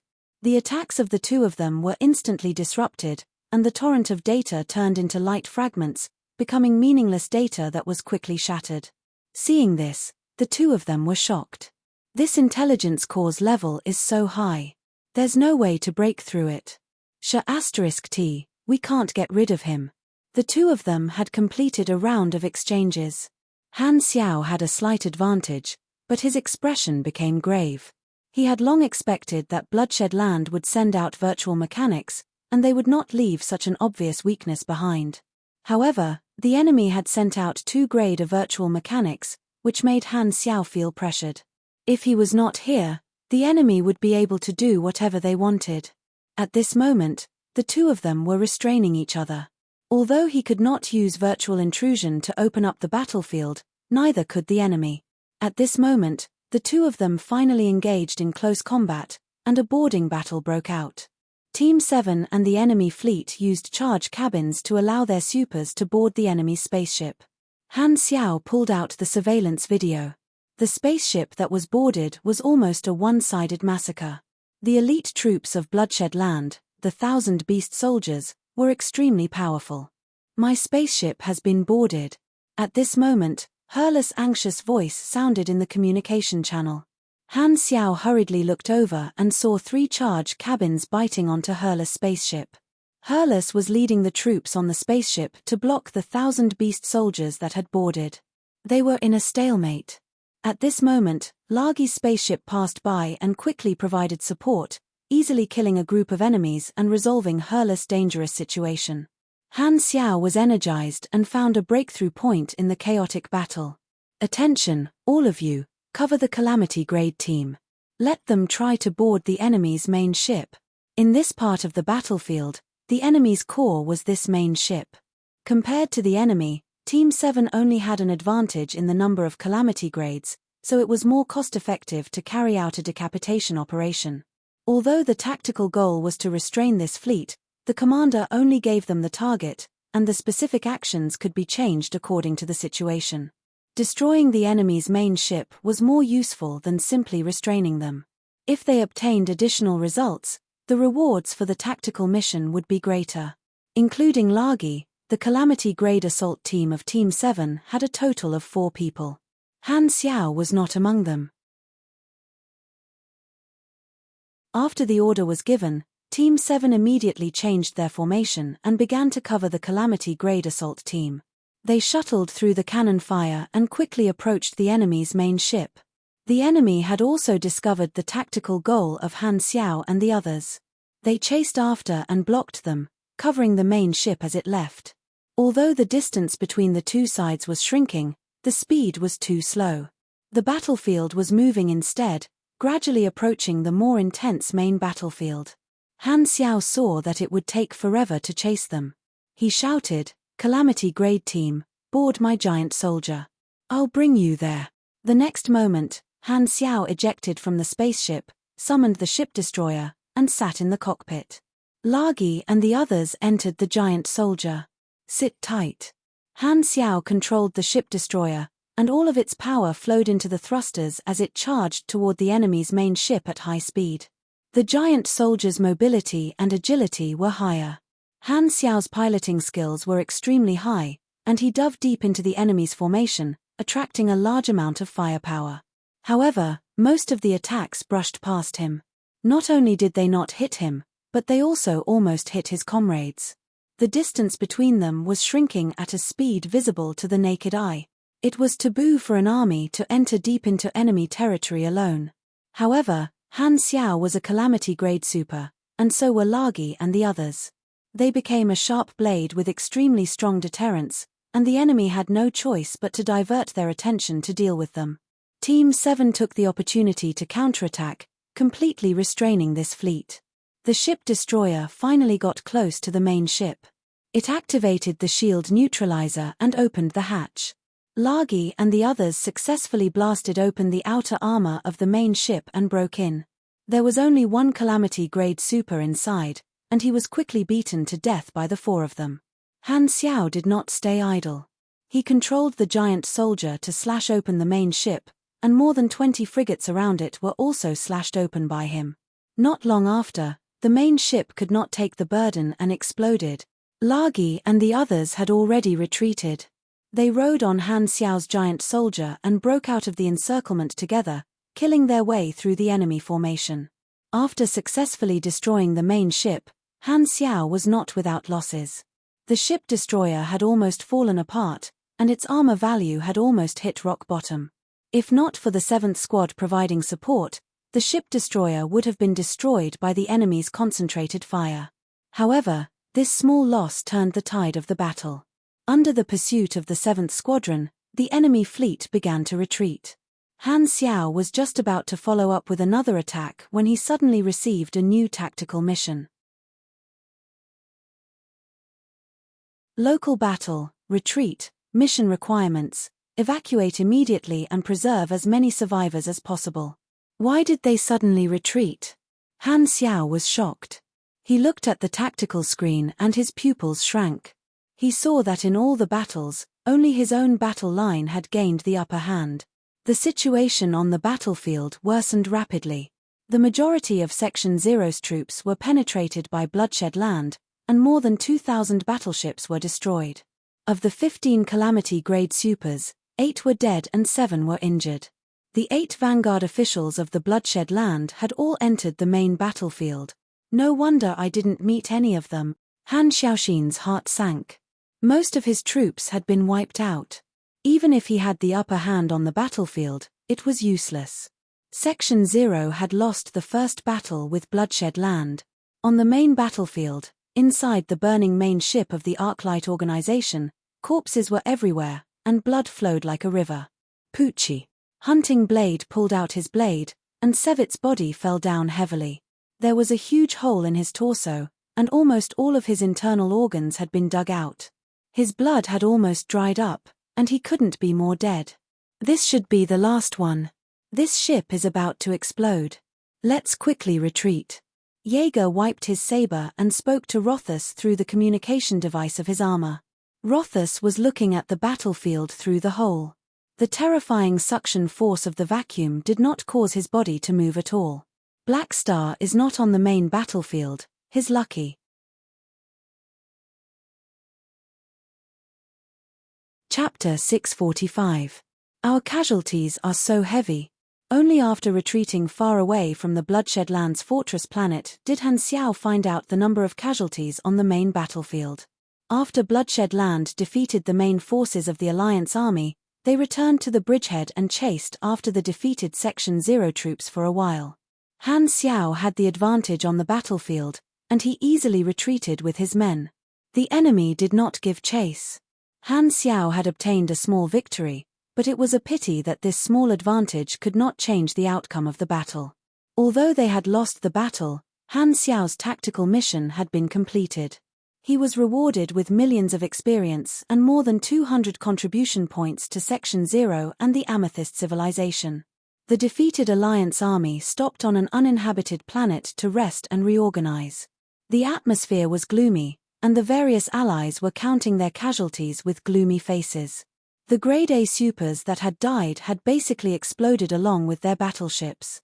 The Arclight organization had lost Sevit, and the surviving members had sorrowful expressions. 2 days ago, Sevit had smiled and asked for his help. Now, not even his corpse was left. Thinking about that, Han Xiao could not help but sigh. He did not disturb them and gathered his officers to count the losses of his fleet. Very soon, the results were out. We only lost 34 battleships, and no high-level combatants died. The situation is still good. Han Xiao heaved a sigh of relief. The Amethyst civilization would compensate the various organizations for their losses and provide them with resources. Otherwise, No one would be willing to cooperate with them. Han Xiao would also be compensated for the battleships he had lost. At the same time, he would be rewarded for his victory.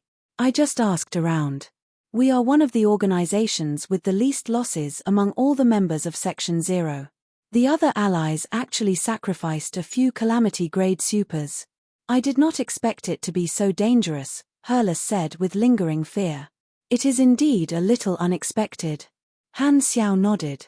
What he had experienced was the situation that had already taken shape in version 3.0. As for the direction of the secret war during the version update, he had only seen the background story and did not know the specific details. As for Bloodshedland's victory, Han Xiao was not surprised.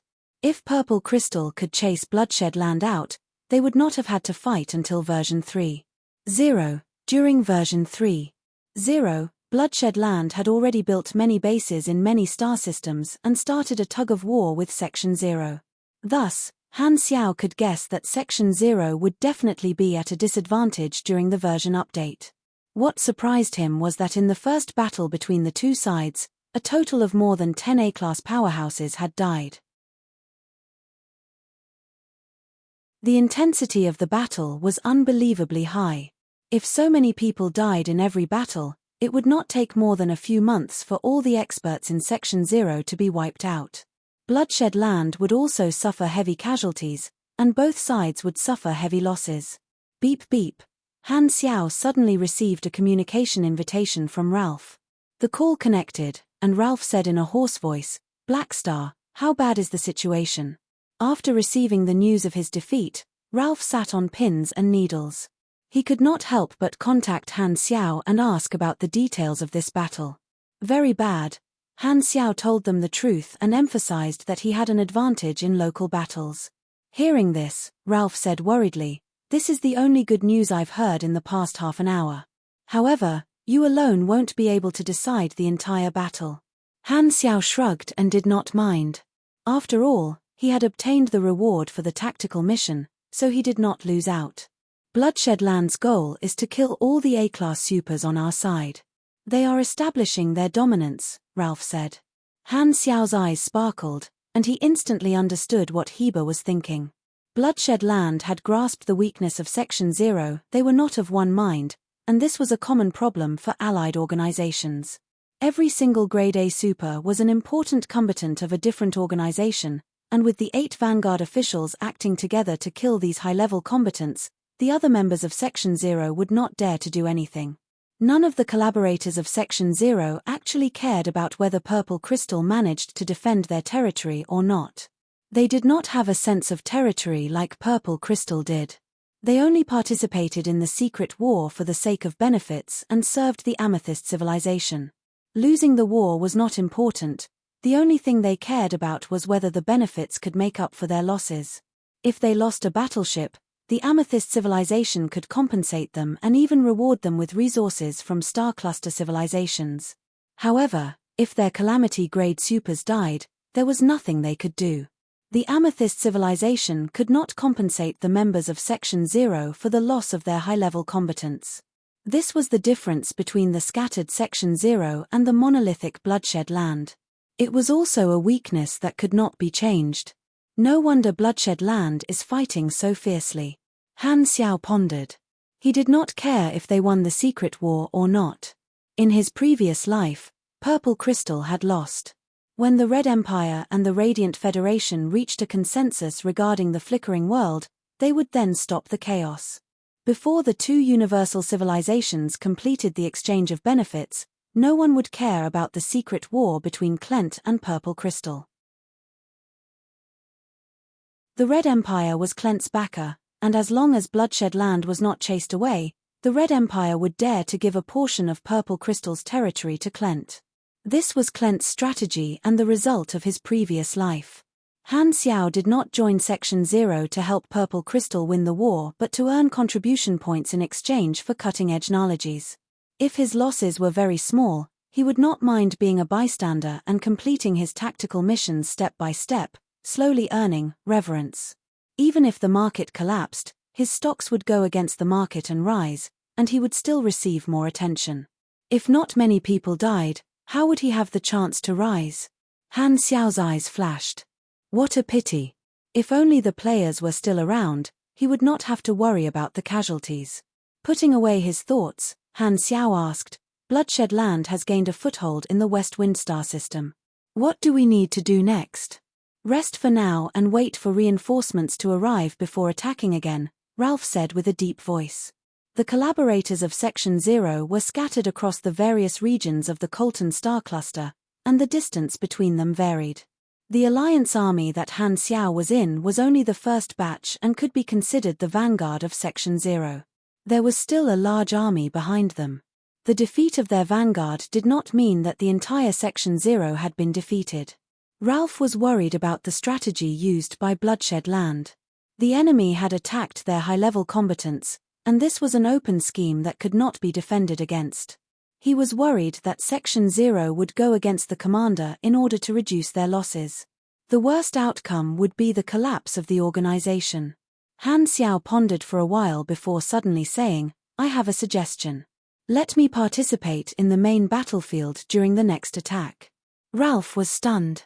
Black Star knew how dangerous it would be, but he still wanted to participate in the main battlefield. You mean, maybe I can hold off the Bloodshed Land's vanguard officials? Han Xiao stroked his chin. Ralph was overjoyed, and he was almost moved to tears. Just a moment ago, the Arclight organization and the other organizations that were participating in the main battlefield had all requested not to take on the task of attacking. They were all terrified and did not dare face the Bloodshed Land's experts. Only Black Star had taken the initiative to take on this extremely risky task. This is what a reliable collaborator is like. Ralph's eyes were almost filled with tears. Suppressing his excitement, he asked, How many vanguard officials can you hold off? Han Xiao narrowed his eyes. All of them. Ralph's eyes widened, and shock froze on his face. You must be joking, right? You will kill me. Don't be so surprised. I didn't say that I can defeat them. I said that I can hold them off. Han Xiao waved his hands. He had just estimated that his chances of winning against 8 vanguard officials were lower than Lagi's. However, he still had a chance to hold off 8 Grade A vanguard officials with his tankiness. Aurora's character summon card could still be used a few more times, and it was more than enough to last for one battle. If he could hold off the vanguard officials, he would be able to reduce the risk of the high-level combatants of the other allies. Furthermore, by displaying such strength, he would be able to gain a wave of reputation and make Purple Crystal pay more attention to him. More importantly, Han Xiao had decided to make a deal. You're not making me take such a huge risk for free. What do you want? Ralph hurriedly asked. Han Xiao raised his brows. I want mechanic cutting-edge knowledge. Okay. Ralph agreed without hesitation. He did not hesitate anymore. Since Black Star was willing to take the risk of death, as long as he could survive, Purple Crystal would not be stingy with their resources. Han Xiao's expression did not change, but he was secretly excited. Although he could slowly earn contribution points, it would take a lot of time. If he could obtain cutting-edge knowledge in one go, he would not let go of this opportunity. The sooner he completed his class advancement mission, the faster he could break through the level 170 limit and turn the accumulated experience into actual combat strength. Furthermore, holding off the 8 vanguard officials was already a matter of gaining reputation. It was killing 2 birds with 1 stone. Han Xiao could not help but have a wicked thought. He would rather the Amethyst civilization lose more than win. If the situation was not critical, he would not have such an opportunity to obtain resources quickly. Indeed, only in troubled times can there be opportunities. The ancients were not lying.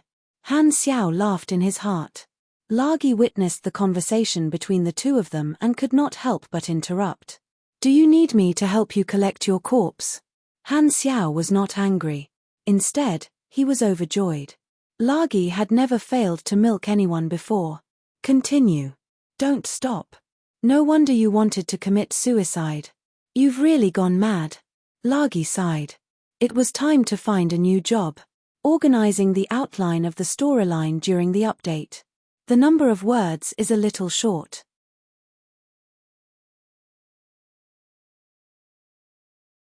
Chapter 646. At the same time, the Bloodshed Lands Vanguard Army summarized and digested the results of this battle.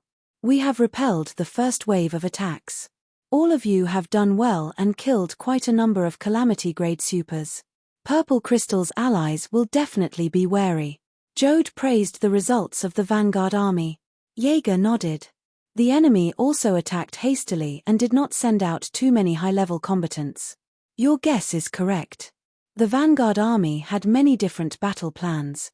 Their original plan was to focus on defense, but when they saw that Section 0's first wave of attacks did not have an overwhelming lineup, Jode decided to change their strategy at the last minute. He got the 8 Vanguard officials to attack together and destroy the high-level combatants of Section 0. We have about 10 days of buffer time before the enemy launches the next wave of attacks. All of you continue to deal with the high-level combatants. This is the weakness of the Allied forces. Jode was filled with confidence. Jaeger frowned. With this example, the enemy's high-level combatants will not underestimate us and might not even fight with us. We might not have such an opportunity like today. Then, create an opportunity. Rothus, who had been silent by the side, slowly said, if the enemy does not send out any high-level combatants to deal with us, then watch us dismantle their fleet. Jode nodded. In any case, try to find an opportunity to kill the enemy's high-level combatants. Kill them until they are afraid, and the difficulty of our expansion will be reduced. Rothus suddenly said, Black Star should continue to participate in the next attack. I have a request. Everyone should report Black Star's location to me at all times. If I am not needed on the main battlefield, I will rush over to get rid of Black Star. Jode pondered for a moment. Sure, but the prerequisite is that you do not let your personal grudges affect the battle. Humph, I don't need you to teach me that. Furthermore, this is not just a personal grudge. Rothus coldly said, Black Star is an officer of the Dragon Emperor. If we get rid of him, we might be able to force the Dragon Emperor out. That way, His Excellency Heber will be able to legitimately intervene in the secret war. Beyond Grade A existences were a form of deterrence, and they rarely acted. Even though the tyrant was the leader of the Bloodshed Land, he still did not personally participate in the secret war. However, if Ames acted first, Heber would have a reason. In their eyes, the tyrant was obviously stronger than the Dragon Emperor. Everyone's eyes lit up. Jode nodded. That makes sense. I'll leave it to you then. Don't worry, no matter where he hides, I will be able to find him. Rothus nodded in satisfaction. While the coalition army was waiting for reinforcements, several riots broke out. Led by the Arclight organization, the members who participated in the assault requested to change their mission with the reason of heavy losses. They were not willing to participate in the frontal assault anymore. Sevit's death shocked the entire Arclight organization. The leader of the organization was filled with regret. Sevit was his right-hand man, and he trusted him greatly. He had allowed him to lead the troops into battle, but he did not expect him to die in the first battle. The leader immediately had thoughts of retreating. The other organizations that participated in the frontal assault also suffered varying degrees of casualties among their high-level combatants. The intensity of the battle had exceeded their expectations, and the 8 vanguard officials of the Bloodshed Land had caused them to tremble in fear. Perhaps they might be able to defeat the vanguard officials if they worked together, but no one was willing to lose their Calamity-grade supers. Thus, they tacitly avoided the battle. This was an unsolvable contradiction. The remote commander of Section 0 could only adjust the offensive strategy and change the members of the front line, hoping that the reinforcements would take up the responsibility of the assault. However, the reinforcements also learned of the casualty count on the front line and did not wish to participate in the assault. They were not willing to let their high-level combatants follow in their footsteps. The Amethyst civilization had no choice but to negotiate privately to make some of the unwilling organizations compromise. The Bloodshed Land strategy was extremely effective, and it exposed the flaws of Section 0. Even though the members were all well-known armed forces in the Colton Star Cluster, when they worked together, they were just a motley crew. They were a perfect example of the saying, smiling when the wind blows, but hiding when the wind blows. However, Han Xiao was not disappointed. Only when the faction was at a disadvantage would they have more opportunities to display their strength. While almost everyone was rejecting the idea, Han Xiao was the only one who took the initiative to participate in the assault. This news quickly spread throughout the entire camp, causing a huge commotion. Han Xiao received strange looks from the people around him every day, filled with shock, confusion, and so on. Despite knowing the risks of the assault, Black Star still insisted on participating. Had he lost his mind?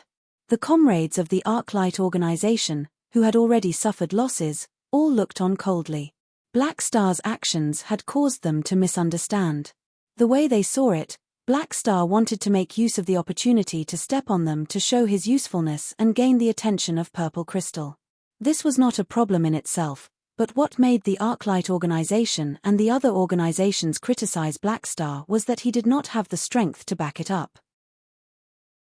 Even their high-level combatants had suffered heavy losses, so how could Black Star not know what he was doing?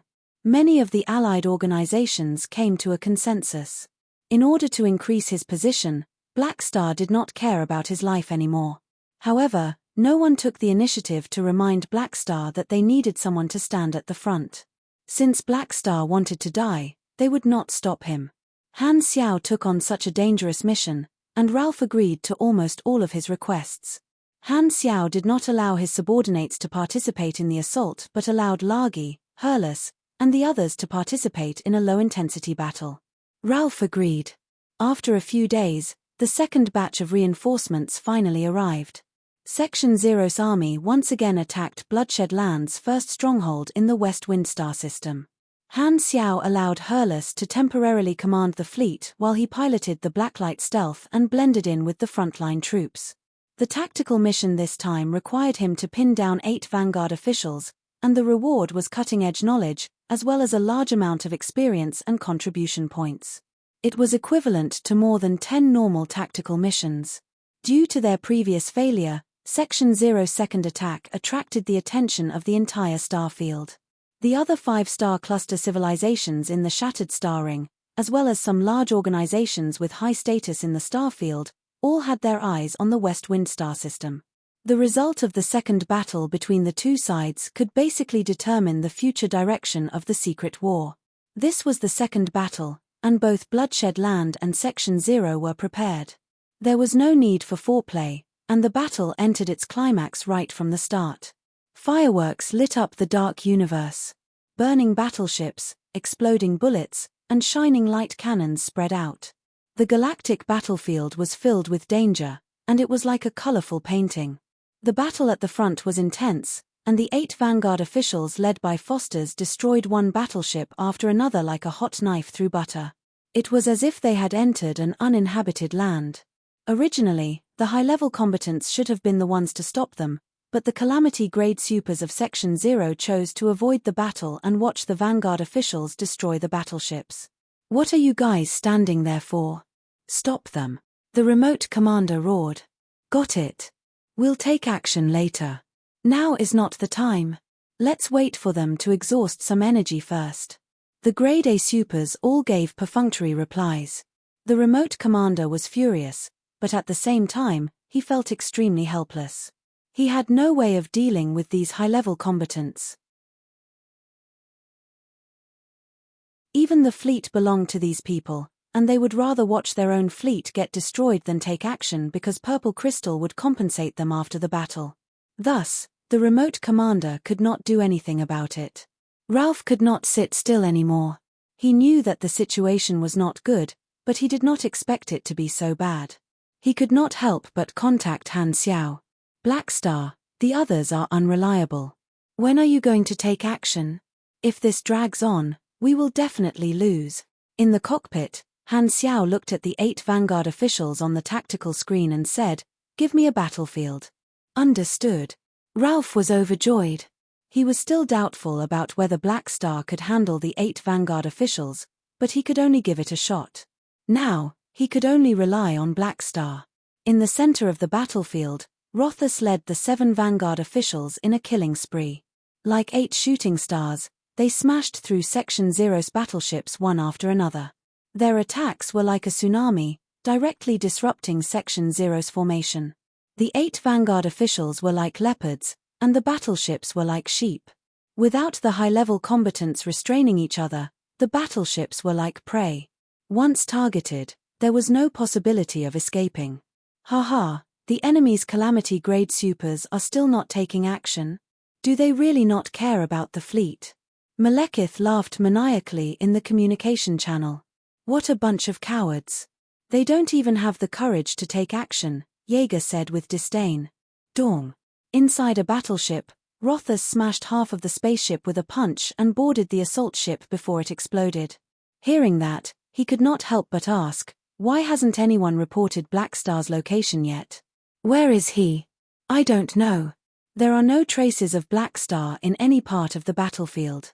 However, we did discover the Blackstar core. However, Blackstar is not among them. There's only a Grade A mage holding the fort. Rothus looked at the battlefield and said coldly, the high-level combatants of the enemy are all a bunch of cowards. There's no need for my help in the main battlefield for now. I'll go look for the Blackstar core. He's definitely hiding in that part of the battlefield. All right, go ahead. Leave this place to us. Yeager nodded and replied. Rothus was just about to turn around and leave. Right at this moment, the surrounding battleships suddenly dispersed and formed a defensive formation, revealing a path. The Blacklight stealth flew out from the depths of the formation. That's Blackstar. Rothus stopped abruptly and stared at the Blacklight stealth. Even the other 7 Vanguard officials could not help but look over. Han Xiao, who was wearing the Berserk ape suit, left the cockpit and floated in space. He faced the 8 Vanguard officials in the distance and made a provocative gesture with his hands. Although a single person was too insignificant in the huge galactic battlefield, no one could ignore Han Xiao's existence. He released his energy, and the high energy reaction from his body was enough to make any battleship's radar mark him as a danger. Although they were far away, Foster's and the others were still able to see Han Xiao's actions clearly, and their expressions changed. He's provoking us. Yeager was shocked and could not understand who gave Blackstar the courage to do so. Rothus could not help but feel surprised as well. He had thought that Blackstar was hiding like the other Calamity-grade supers. He did not expect to take the initiative to appear. Not bad, at least you're more courageous than the others. You saved me the time to find you. Rothus narrowed his eyes and directed the assault spaceship to charge toward Han Xiao. He then jumped out of the spaceship and charged toward Han Xiao like a dark red meteor. Han Xiao stretched out his arm, and the mechanical components quickly spread out along his arm, turning into a 100-meter-long mechanical fist. Mechanical force danced around, and the giant fist smashed toward the meteor. There was no sound when fighting in a vacuum environment, but the collision between the two made many people subconsciously imagine the sound. Bang! The giant fist was instantly penetrated by the meteor, and a human-shaped hole appeared. Rothus' momentum did not decrease, and his fist landed on Han Xiao's chest. Han Xiao retreated, and his body trembled. He stabilized himself in midair and threw away the broken mechanical hand. Use whatever means you have to make me happy. Rothus sent a voice message to Han Xiao through the communication system of his armor. Sending a voice message when fighting. This guy is really a chatterbox. Han Xiao could not help but curse in his heart. With a wave of his hand, the warehouse of the Blacklight stealth opened, and all the mech legion swarmed out like a swarm of locusts. Very quickly, the army appeared, and hundreds of thousands of mechanical soldiers surrounded Han Xiao, attracting the attention of the entire battlefield. This scale was not to be underestimated. Because the Amethyst civilization would compensate for the losses, Han Xiao did not hold back this time and used all his machinery. All 8 of you can come at me together. You're far from enough to deal with me. Han Xiao returned the favor and sent a message to Rothus. Rothus could not help but laugh and could not be bothered to reply. In his eyes, Blackstar was already a dead man, and he alone was more than enough to deal with him. The Calamity-grade supers of Section 0 were all watching from the sidelines, and no one had any intention of helping.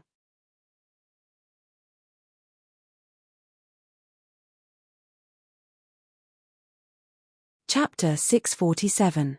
Let's end this quickly. Rothus' mind flashed, and a dense aura gushed out like a small star. Facing the hundreds of thousands of mechanical soldiers in the sky, he pushed his palms forward, and the dense shockwave blast turned into a dark red beam that shot toward Han Xiao, who was surrounded by the Mech Legion. The outer layers of mechanical soldiers were directly blasted apart, and fragments flew everywhere like sand being blown away by waves.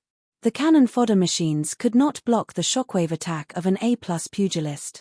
The 4 Oathkeepers moved and stood in front of the shockwave, unleashing their shields at the same time to block Foster's shockwave attack, preventing it from advancing any further. Han Xiao's eyes flashed, and his mechanical force swept out. Under the splashing of the mechanical force field, it covered all the mechanical soldiers. The next moment, he waved his hand, and hundreds of thousands of mechanical soldiers opened fire at the same time, forming various formations and attacking Rothus with different tactics. An intense battle broke out. The huge Mech Legion drowned Rothus, and a small battlefield appeared in the middle of the main battlefield. The surrounding fleets were still fighting each other. The Bloodshed Land did not care about one-on-one battles, and their fleets opened fire from time to time, wanting to help Rothus destroy Blackstar's Mech Legion. However, Section 0 was not to be trifled with either. While the other Calamity-grade supers were watching the show, they still had the guts to command their fleets to provide cover for Han Xiao. Furthermore, the surrounding machines were all equipped with hovering shields, and the attacks from time to time were all blocked. A Calamity-grade mechanic who went all out was able to fight an entire fleet alone. However, Han Xiao placed all his attention on Rothus. Millions of ion cannons crisscrossed like an airtight net, continuously attacking Rothus. He dodged at times and took them head-on at times, using the high density of pugilist flames to charge forward and tear apart mechanical soldiers one after another. The armor of most of the conventional mechanical soldiers was like paper in front of Rothus. In a Grade A battle, the role of the conventional army was to provide firepower and tactical control, constantly wearing down the enemy. Under the boost of Han Xiao's surging mechanical force, Rothus had no choice but to dodge. Being focused on by hundreds of thousands of mechanical soldiers was not a joke. While he was confident in his physical strength, he was still a man, and he had to treat himself better. The main force of the battle was a small number of Grade A elite machines, such as the improved versions of the Oathkeepers and Phantoms. Their individual strength naturally could not exceed that of a Calamity-grade super, but when they worked together, they could pose a threat to a Calamity-grade super. Even the chief vanguard official under the tyrant, who was renowned in the starfield, would not be able to destroy an Oathkeeper with a few punches and kicks. Han Xiao moved among the Mech Legion at an extremely fast speed, constantly changing his position, making it difficult for Rothus to lock onto his position. Rothus did not dare stop and maintained his high-speed movement, dodging the continuous attacks while analyzing the situation in his mind. I have to find an opportunity to charge in and kill the leader, or I'll be overwhelmed by the human wave tactic. It was not that Rothus had not fought with an army-style mechanic before, but he was very clear that once he was surrounded by the Mech Legion, he would be exhausted to death sooner or later. The attack power of hundreds of thousands of mechanical soldiers was not something he could underestimate. The weakness of an army-style mechanic was to charge in and kill the leader, and their body was the breakthrough point. Blackstar has the nickname of Indestructible Body. However, he can't be more difficult to deal with than the Mech Legion. Rothus' eyes narrowed, and his aura erupted. He used a certain ability to increase his charge speed by many times, turning into a dark red bolt of lightning, smashing through the layers of mechanical soldiers surrounding him. He quickly approached Han Xiao's side, and his powerful fist smashed toward Han Xiao's neck. Just as the fist was about to hit, Han Xiao's figure suddenly disappeared, and the next moment, he appeared on the other side of the Mech Legion. It was advanced void travel. Following that, Rothus charged toward Han Xiao again and again, but he was easily dodged by Han Xiao. Void travel, Chaos Body, Berserk Ape's short-range space jump module, and many other abilities were used one after another. Rothus could not even touch the corner of his clothes, and his long-range shockwave blast was easily dodged. Rothus' expression became more and more ugly. According to the intelligence from Bloodshed Land, He had thought that Han Xiao would charge forward to fight him head-on with his strong body, and he would be able to teach him a lesson. He did not expect him to be so slippery. Han Xiao's thoughts were very clear. After all, he was a mechanic. Before the Mech Legion was defeated, there was no need for him to charge forward with his tankiness. Tankiness was his trump card, and he would naturally use it last. His mission was to pin down the 8 Vanguard officials and use the Mech Legion to pin down Rothus. That way, he would be able to attract the other Vanguard officials to join him in dismantling his Mech Legion, and he would be able to pin down even more Vanguard officials. Otherwise, with just his tankiness, although Rothus would not be able to kill him, he would definitely be suppressed and would not be able to fight back. Han Xiao also had a long-term plan. As long as he completed this tactical mission, he would be able to obtain cutting-edge knowledge and complete his class advancement. He would be able to defeat the Mech Legion, and he could use this as an excuse to withdraw from the battle for a period of time. He would be able to use his newly upgraded abilities to create a brand new Mech Legion. The Amethyst civilization would compensate him for his losses. He knew that the expansion of Bloodshed Land was unstoppable, and with the current performance of Section 0, they would definitely be defeated in the early stages. He did not want to fight a battle that he would definitely lose, so he might as well retreat and go home. At that time, when the situation was bad, Purple Crystal would become anxious and take the initiative to ask him to fight. Only then would he be able to take advantage of them. All along, although Han Xiao had been using the army style, he also liked to engage in close combat. However, at this time, he had chosen a proper tactic and used his amazing dodging ability to resolve Rothus' attacks time and time again. The strength of an army-style mechanic was displayed to the fullest. Although the losses of the Mech Legion were increasing, Rothus' energy consumption was even more intense. With hundreds of thousands of mechanical soldiers, the quantity had already caused a qualitative change. With such a dense and frequent attack frequency, no one below beyond Grade A would dare to take it head-on unless they had a special tank ability. As for the damaged machines, Han Xiao used waste modification and machinery continued to repair them time and time again. It was as though there was no end to them. Both parties could see that Rothus was like a bug trapped in a net, completely falling into the rhythm of Black Star's battle. With the help of Han Xiao's high-intensity mechanical force and superhuman S42% attack increase from level 170, Rothus' individual strength advantage was greatly reduced. His holding back the chief Vanguard official. Many Grade A supers in Section 0 felt their spirits lifted. It was good news that Black Star was able to fight against the chief Vanguard official. However, no one was too surprised. Black Star was no longer a nobody, and many of his deeds had spread throughout the galaxy. Furthermore, he was the strongest member under the Dragon Emperor, so it was not surprising that he was able to fight against the chief Vanguard official of the Tyrant. Ralph, on the other hand, was a little anxious. Black Star had promised him to hold back the 8 Vanguard officials, but at this moment, only Rothus was being held back. The other Vanguard officials were still destroying the fleet. If not for the fact that Black Star was engaged in an intense battle, he would have rushed him. After dodging another 100 ion cannons, Rothus looked at Han Xiao, who was moving around, and was extremely unhappy. Black Star was far more difficult to deal with than he had expected. Rothus still did not feel that Black Star was a match for him. The way he saw it, victory would be his sooner or later as long as he could grab hold of the opportunity. However, the two of them had dragged on for too long, which was the opposite of his original intention of ending the battle quickly. He could not help but feel frustrated, and his patience was completely exhausted. Jaeger, Malekith, come and help me dismantle Black Star's Mech Legion. Let's see where he can hide. Rothus shouted. The other 7 Vanguard officials who were dealing with the fleet received the order and were surprised. They knew that Rothus had said that he would deal with Black Star alone. Why did he need help now? The 7 of them naturally gave face to their chief. Furthermore, Black Star had just provoked them. They turned around and charged toward the small battlefield between Black Star and Rothus, turning into 7 shooting stars and smashing into the Mech Legion. With the 8 Vanguard officials working together, the situation instantly worsened, and the Mech Legion was destroyed. Black Star can't hold on for much longer. The Grade A supers of Section 0 felt their hearts skip a beat. However, facing 8 Vanguard officials, they did not want to take the risk of supporting Black Star.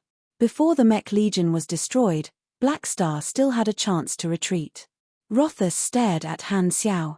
The moment Black Star showed any signs of retreating, he would immediately charge forward to interrupt him, not wanting to let Han Xiao escape. However, out of his expectations, even though the situation was clearly deteriorating, Han Xiao continued to fight without any intention of escaping. This made Rothus' vigilance useless. What is Black Star doing? Why isn't he retreating? Doesn't he know that he will definitely die if he continues fighting? The surrounding Calamity Grade supers were all shocked, and their faces were filled with confusion. Had Black Star gone crazy? Was he trying to fight all 8 of them alone? The sky was filled with mechanical debris, and less than a tenth of the Mech Legion remained. Rothus and the others finally stopped and looked at Han Xiao, who had stopped as well. Looking at the few remaining mechanical soldiers, Han Xiao remained indifferent. His opponents were 8 Vanguard officials after all, and this result was within his expectations. With just the Mech Legion, it would be difficult for him to face 8 of them. However, with the insurance, Han Xiao did not feel any heartache. Instead, he chuckled and sent a voice message to the 8 Vanguard officials. "Hihi, in the end, all 8 of you still have to come at me together." Rothus' face sank, and he said with a deep voice, "Hurry up and finish him off. Let's see if he can still laugh." "Really?" Malekith was surprised. "Since we have already started the siege, let's fight to the end," Rothus said coldly. The other 7 did not have any unwillingness. They had only watched the one-on-one battle because of Rothus. Now that Rothus was no longer playing and had taken the initiative to ask them for help, they would not stop halfway. Bloodshed Land did not care about one-on-one battles. Gathering the strong to end the battle quickly was the way to go. The 8 Vanguard officials suddenly charged forward, and Han Xiao took a deep breath and faced them head-on. In the eyes of the surrounding Calamity Grade supers, Black Star's back was inexplicably dyed with the aura of someone who was not afraid of death. Everyone was moved. They did not understand why Black Star would risk his life so much, not hesitating to give it up. The 8 meteors hit Han Xiao's body again and again, and the fiery punches left countless afterimages, bombarding every inch of his body. How many punches did Black Star receive? The spectators could not even count. Everyone felt a sense of desolation and could not bear to watch anymore. Black Star would definitely be torn apart by the 8 Vanguard officials like a sheep in a pack of tigers. However, the next moment, they rubbed their eyes and could not believe what they were seeing. Although Han Xiao was in a sorry state, flying here and there, and even his mechanical suit was shattered, his body was still strong, and he was still so lively after taking countless punches. Foster's and the others stopped abruptly and looked at Han Xiao in the middle with bewilderment.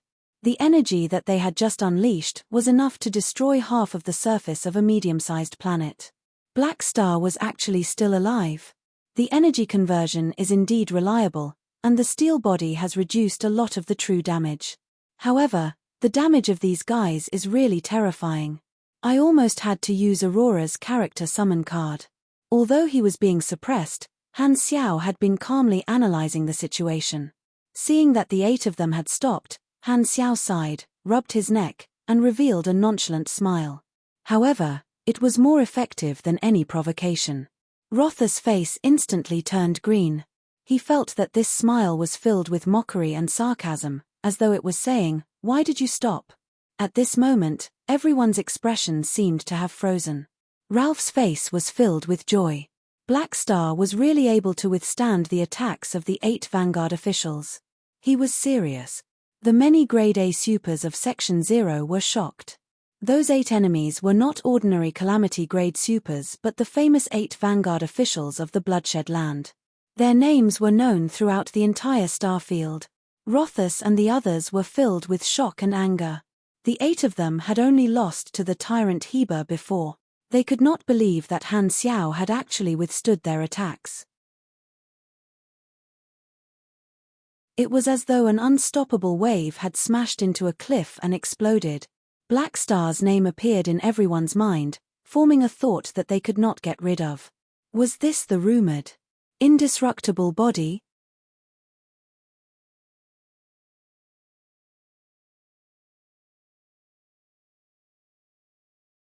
Chapter 648. So, this is the indestructible body Black Star. The strength of his body is even more exaggerated than the rumors say. With such a powerful recovery ability, only a beyond grade A super will be able to kill him easily. To be able to take on the 8 vanguard officials of the tyrant alone, as expected of the strongest general under the Dragon Emperor. Just where did Ames find such a powerful person? Han Xiao's performance shocked the many calamity grade supers of Section 0. The Arclight organization and the other organizations were shocked. They had originally thought that Black Star was overestimating himself and would sacrifice himself like their own high-level combatants. Who would have thought that while they were all calamity grade supers, they were different?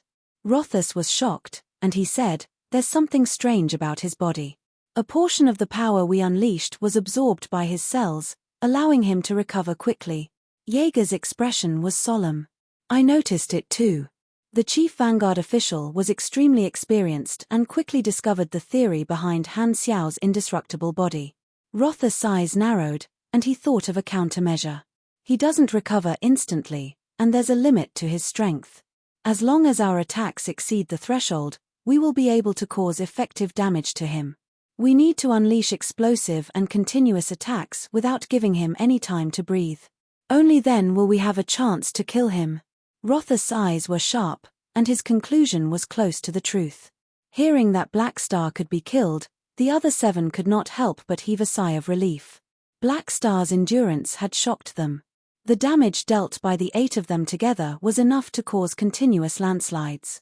Even they did not dare to use their bodies to take on such damage. Just like when facing Han Xiao's mech army, they mainly dodged, not daring to be focused on. Looking at Han Xiao, who was exercising his shoulders in the middle of the encirclement, Rothus' tone sank. Don't overestimate Black Star. Although it's very difficult to kill him, as long as we destroy his mechanical army, his threat will be greatly reduced. One person will be enough to hold him back.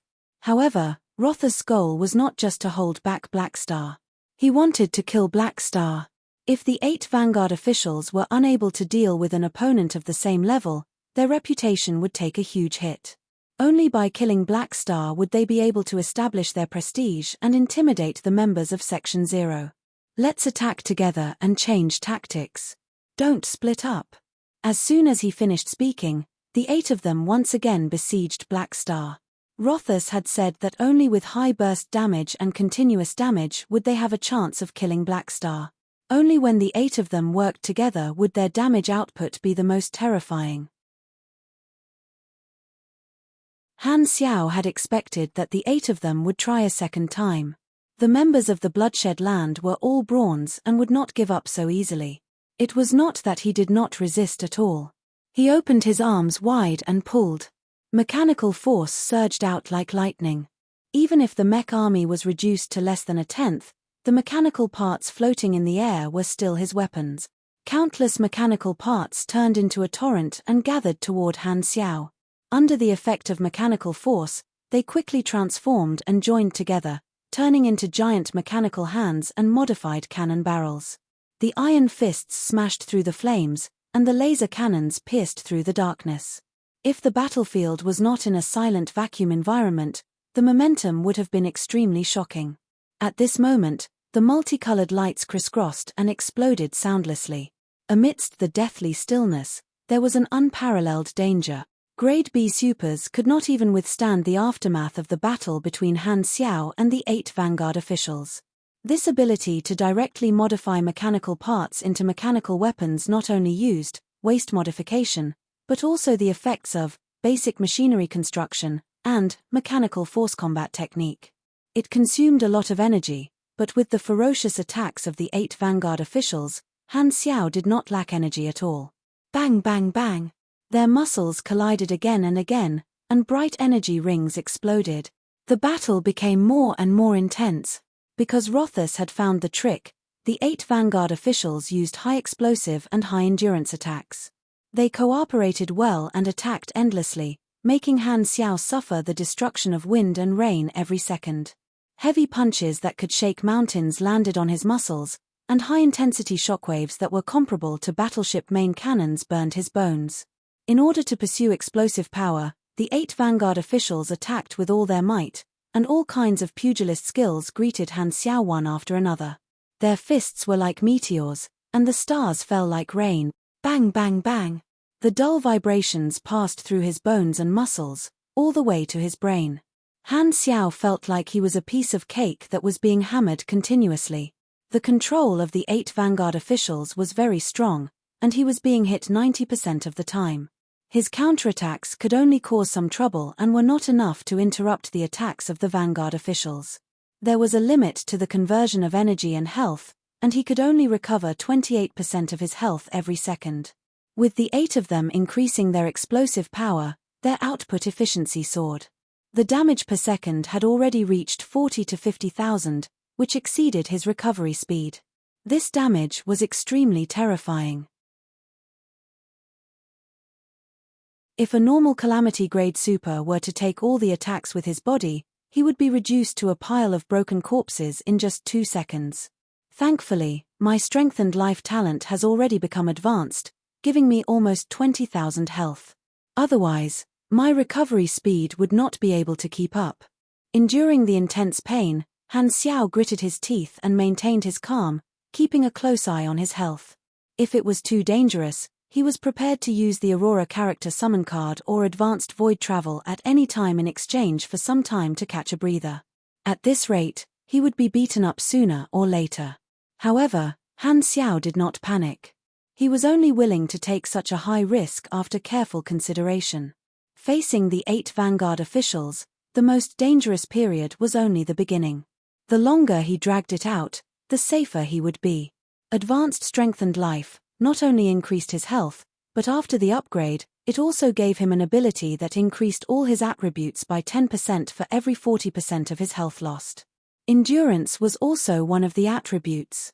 This meant that Han Xiao's health would continue to increase as he fought. While the maximum recovery speed of 28% of his health would not change, the actual amount of health he would recover would continue to increase. This molding talent made up for the shortcoming of his health and mana conversion, creating a wonderful chemical reaction. It was the perfect combination for his high recovery speed. As long as he could survive the initial dangerous period, the longer he dragged it out, the less of a threat the 8 Vanguard officials would pose to him.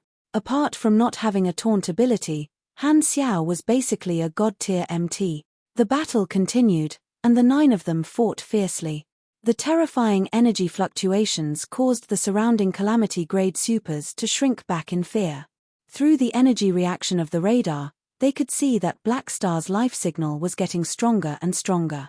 Clearly, the terrifying attacks of the 8 Vanguard officials not only did not threaten his life but also made him stronger and stronger.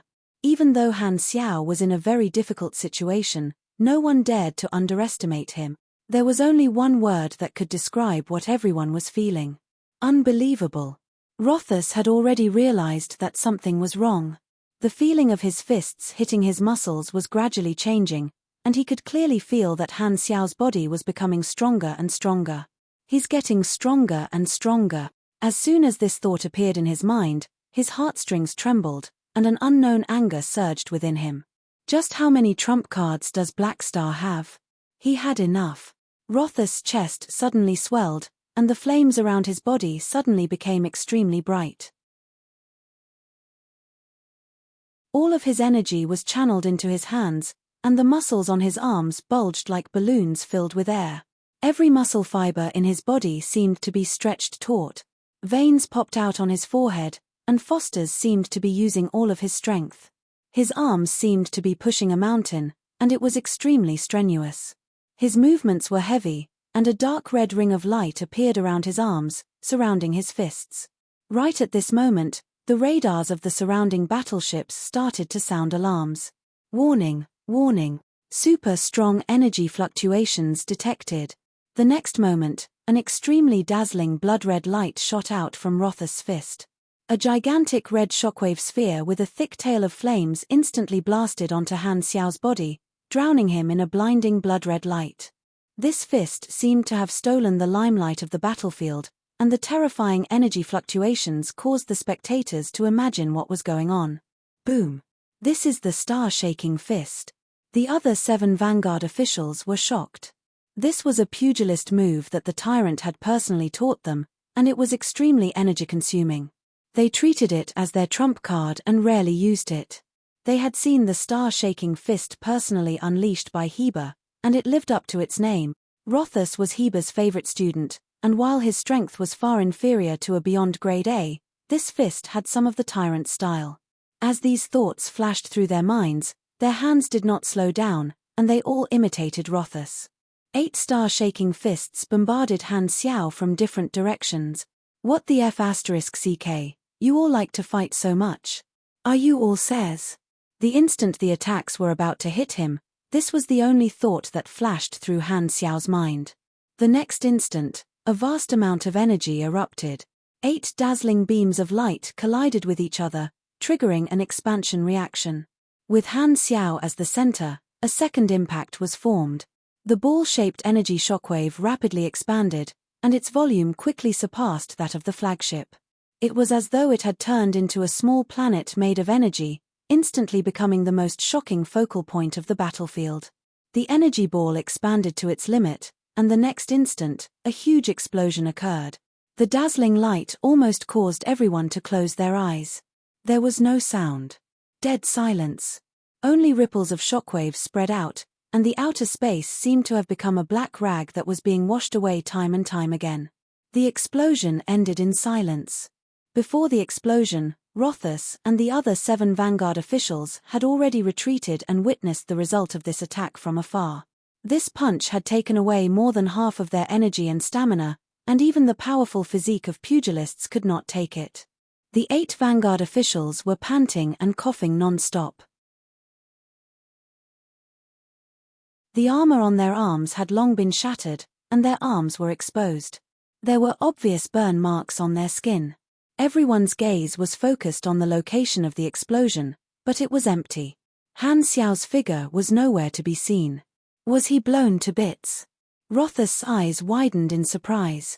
Even he did not realize that his confidence had disappeared. He's really dead. The people from Section 0 could not help but be shocked.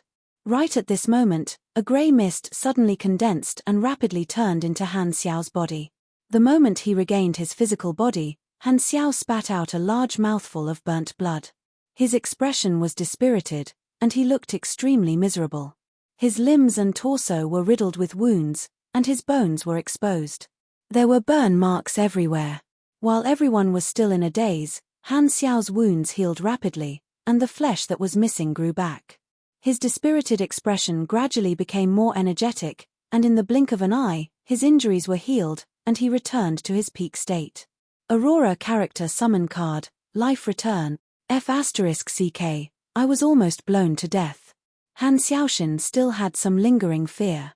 The 8 star-shaking punches had produced a special reaction, and the explosive power was terrifying. The Dark Star mothership's main cannon was nothing compared to this attack. In order to withstand this attack, Han Xiao had used all his trump cards. First, he used Repel Thorns to reduce the damage of the first wave of attack by 30%. Then, he transformed into Chaos Body to negate 95% of the damage, and his energy became his health. After his energy was depleted, he regained his physical body, and his health started to plummet. At the same time, his energy was also recovering rapidly. However, the interior of the energy ball was like a furnace, and the continuous damage was insane. Fortunately, he had Steel Body to negate the terrifying true damage, allowing him to recover his energy even faster. Thus, he repeatedly transformed between his physical body and Chaos Body multiple times, saving him over 100,000 health. Unfortunately, when he was in his physical body, he was hit by the last wave of attack, and his health was almost depleted. He could only transform into Chaos Body again to dodge the attack. When he finally reappeared, his energy was 0, and his health was only left with around 8%. He was completely out of energy. Han Xiao could only use his final trump card, Life Return, to recover to his peak state. That was too close. Han Xiao's chest heaved up and down, and he had almost died. The scene of his flesh being regenerated was clearly displayed before everyone's eyes. Black Star was still alive. At this moment, the entire battlefield seemed to have stopped. All the Calamity Grade supers only had one thought in their minds. That attack was definitely at the level of a Beyond Grade A. However, Black Star had withstood it.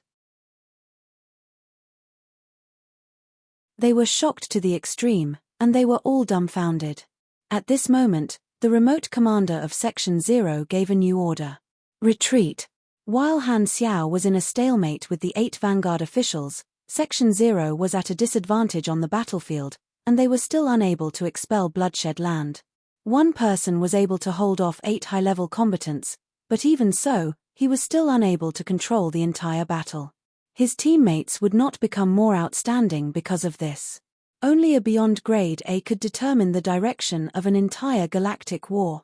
Although Section 0 had lost again, Han Xiao had achieved his goal. It could be said that he was the only winner of this battle. Even the victor, Bloodshed Land, had become a backdrop for him. Han Xiao boarded the Blacklight Stealth and retreated with the rest of the troops.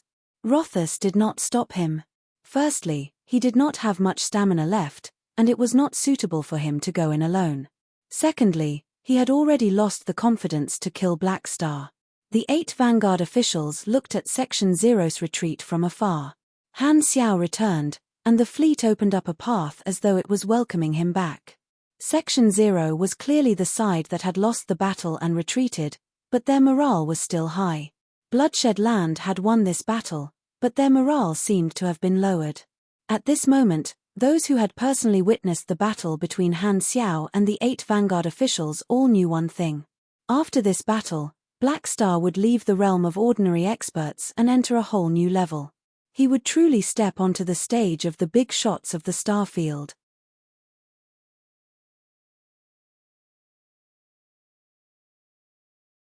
Chapter 649.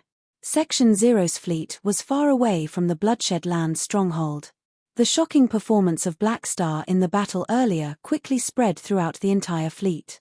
The other teammates who were on the battlefield were all shocked, and only after watching the video did they dispel their doubts. Han Xiao met up with Lagi and the others. The intensity of the battle was not high, and the casualties were very light, even smaller than the first battle. After leaving the battlefield, a notification popped up on the interface. You have received 1 legendary point.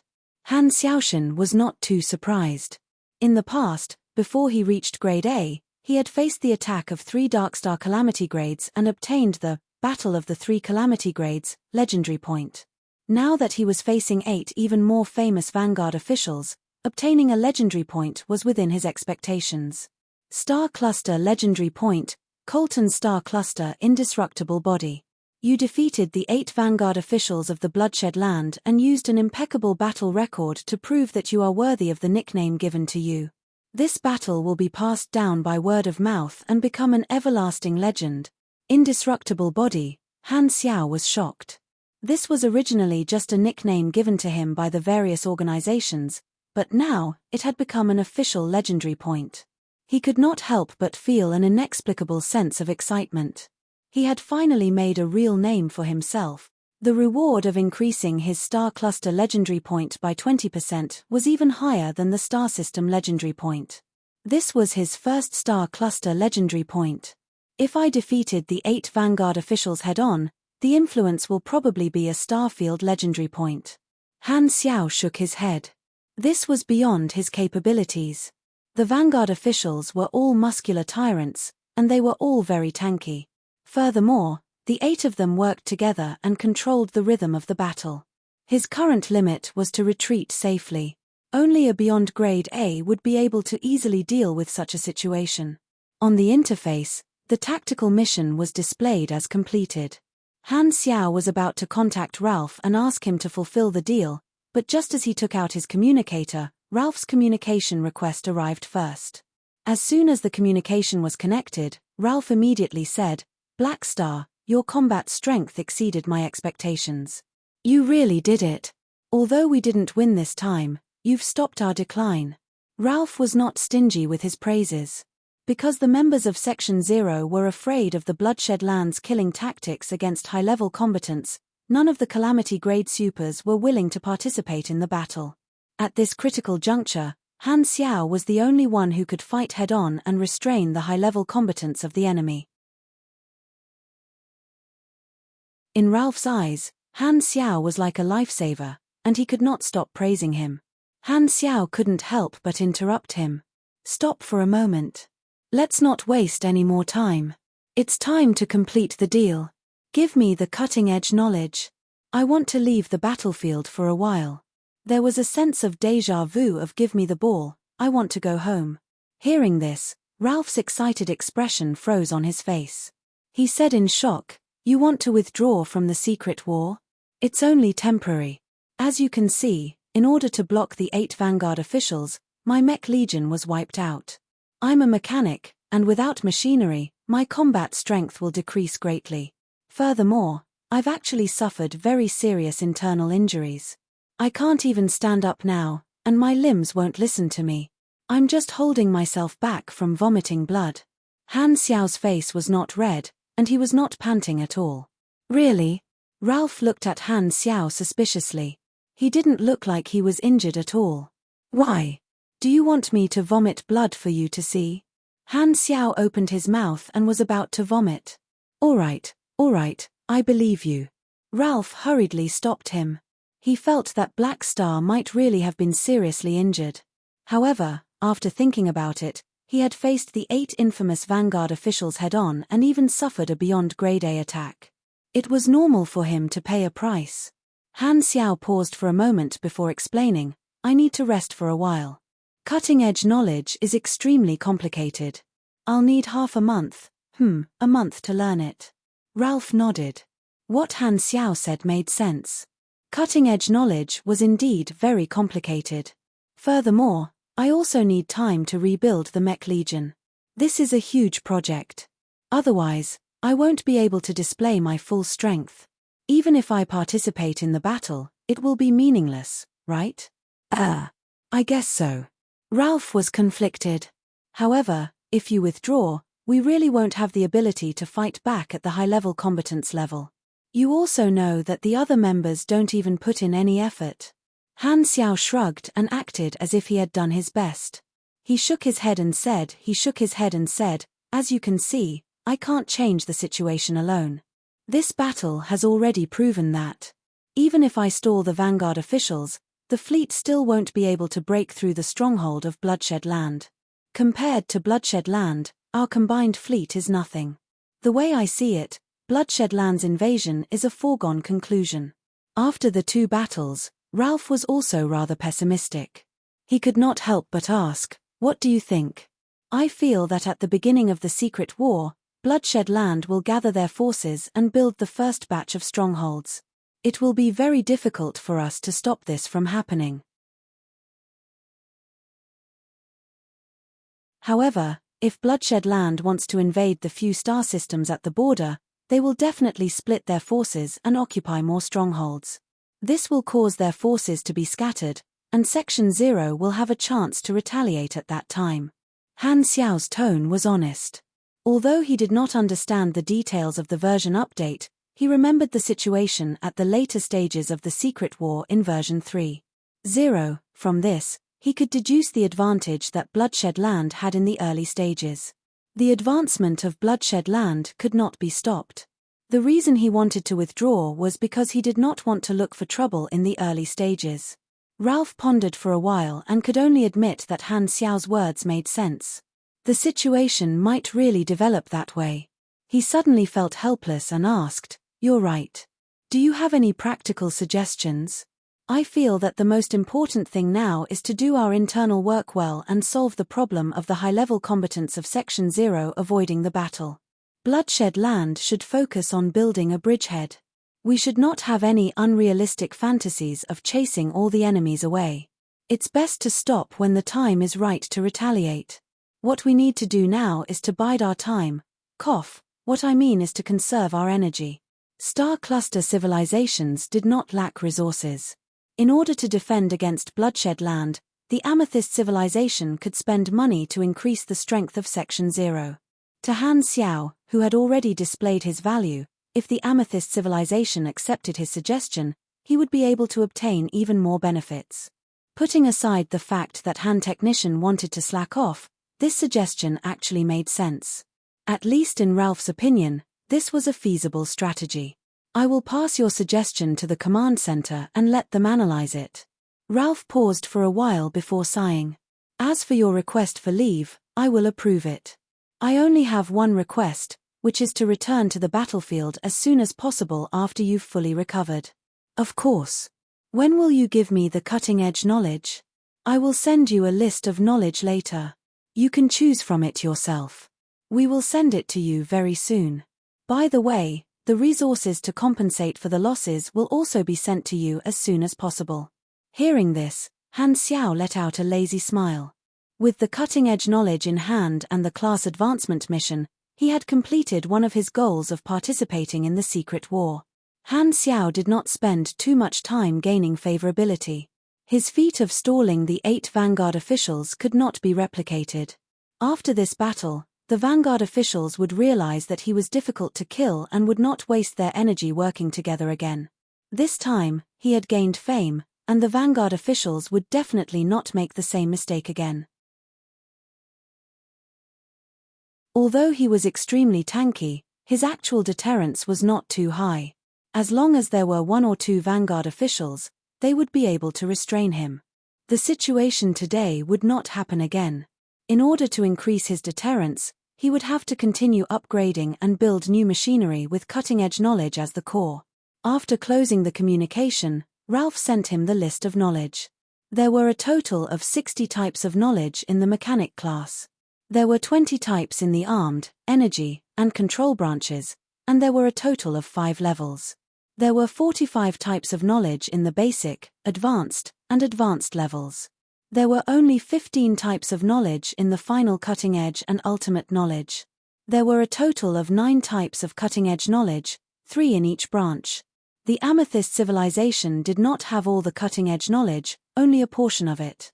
Han Xiao was a virtual mechanic, so it was normal for him to spend potential points to learn the control branch of cutting-edge knowledge. However, learning the other 2 branches of cutting-edge knowledge would require 3 times the amount. However, Han Xiao did not choose the control branch but chose the energy branch of cutting-edge knowledge. Abnormal state energy. No matter what kind of class advancement a mechanic was, this knowledge was compulsory. It could be said that it was the threshold of a mechanic's sublimation.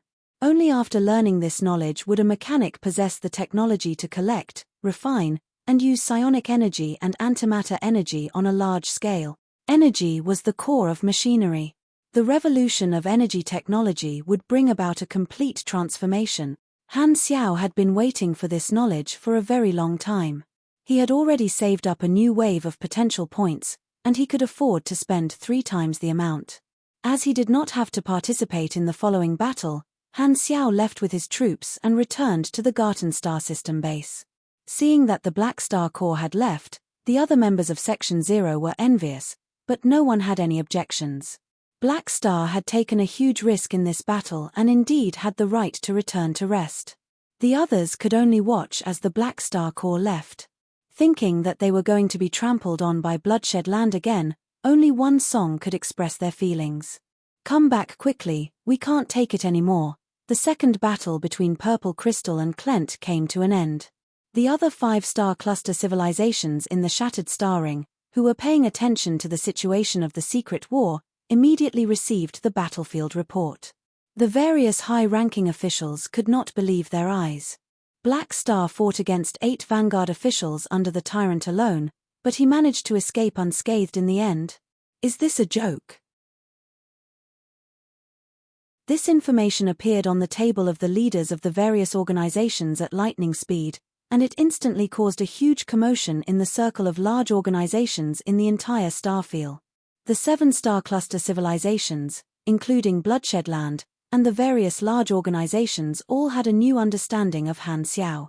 Originally, in their eyes, Blackstar's biggest label was that he was AIM's trusted aide, and the second biggest label was that he had a strong network of connections. Blackstar's position in the circle basically came from these two labels. In terms of combat strength, these organizations did not think highly of him because of this. Their evaluation of him was very pertinent. Blackstar was a relatively powerful calamity grade super and could hold his own. However, among those of the same grade, he was not overwhelmingly strong. However, this piece of information completely shattered all the evaluations that these organizations had of Han Xiao. Based on his performance in this battle, the 7-star cluster civilizations and the various large organizations made a new evaluation of his strength. In the universe, individualism is not prevalent. The strong usually have to face the encirclement of multiple opponents of the same grade, and the supers who are best at fighting one against many are publicly recognized as mags and mechanics. Blackstar is a mechanic, but the way he fights one against many is completely different. The common problem of mechanics is that their bodies are not strong enough. Other than a portion of mechanics who specialize in individual combat, the weakness of most mechanics is that they are afraid of sudden assaults. However, Blackstar has an unbelievable physique with extremely high endurance. He also has an Esper recovery ability, which ensures his safety.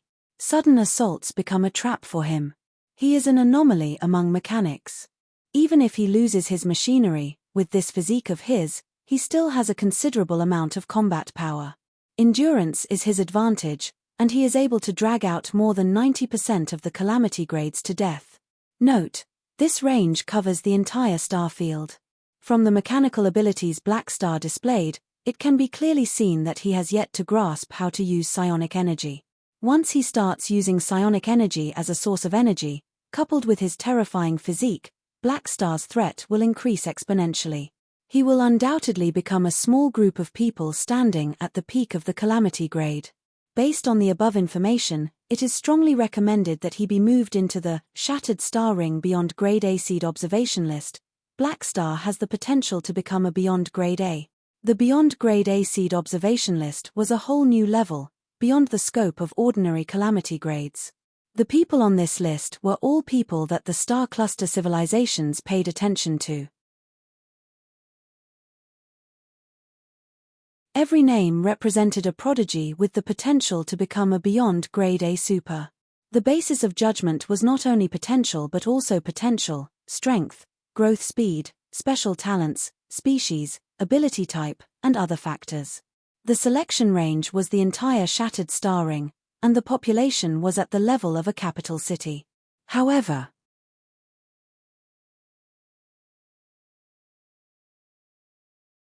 Chapter 650. Bloodshed Land Headquarters, Planet Heba. The information from the front lines was sent back to the command center. Jode paid a visit to Heba. He felt that Blackstar's performance required a report. Heba sat on the enormous throne in the palace. His giant body was like a small mountain, and his back was straight. After hearing Jode's report, not only was he not angry, he even revealed an interested expression. He slowly opened his mouth, his voice like thunder. I really didn't misjudge him. It's a waste of his talent to stay with Ames. He should come and be my subordinate, Han Xiao said. Heba shook his head. He had always thought highly of Han Xiao's abilities, but Han Xiao had already rejected him twice. He would not make an exception and invite him a third time. Clent is not too happy. They feel that Blackstar is an unstable X-factor and should be eliminated as soon as possible, Jode said.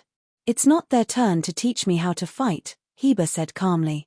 What do my 8 Vanguard officials think?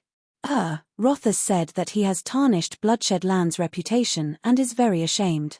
He wants to use 100 victories to wash away today's humiliation. Jode chose his words carefully. In truth, Rothus was not that emotionally stable. He had been beaten into a corner.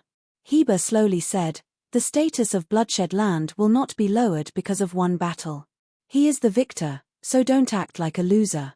In the entire Shattered Star Ring, there are dozens of Calamity Grade supers with Beyond Grade A potential. However, after so many years, there are only 4 Beyond Grade A supers. After pausing for a while, Heba's tone turned serious, and a domineering aura swept out. Jode felt as though someone was squeezing his neck, and he stopped breathing. Potential is just potential. With me here, you don't have to be afraid of anyone. Jode was energized. Heber's domineering aura made him admire him greatly. This was the spirit that was worth following with his life.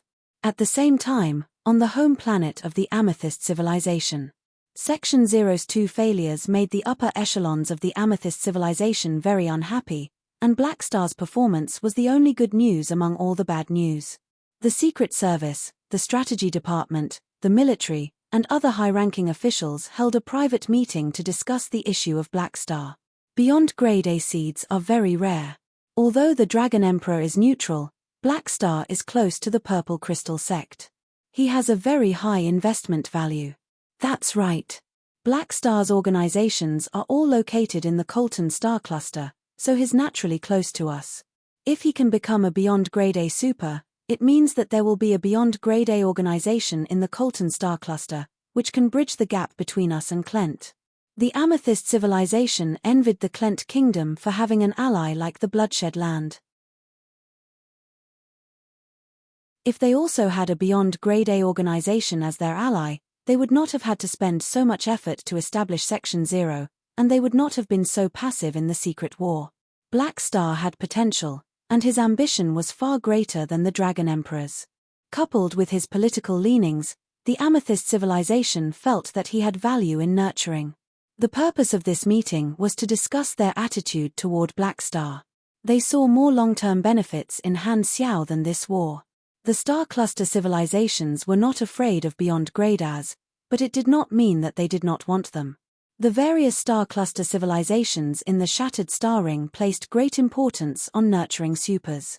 The various public academies recruited students with potential and produced talents every year to replenish the various departments. However, the most they could nurture was a Calamity Grade super. They had no hope of becoming a Beyond Grade A super at all. Therefore, a Beyond Grade A seed close to the Amethyst civilization was enough to make the high-ranking officials put down their work and sit in a row for a meeting. If Black Star becomes a Beyond Grade A, we can help him build a Beyond Grade A organization and nurture it into an organization on par with the Bloodshed Land. This way, we can offset Klent's advantage and expand our influence in the starfield.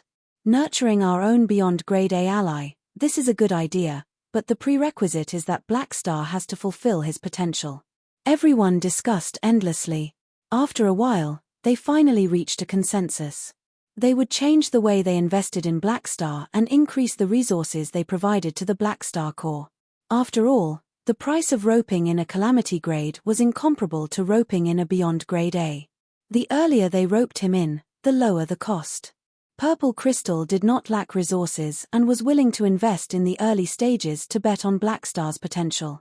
At the same time, they would increase the position of the Black Star Corps in Section Zero and focus on Black Star's growth. They would also provide him with a certain amount of strategic protection to prevent other organizations from secretly attacking Black Star.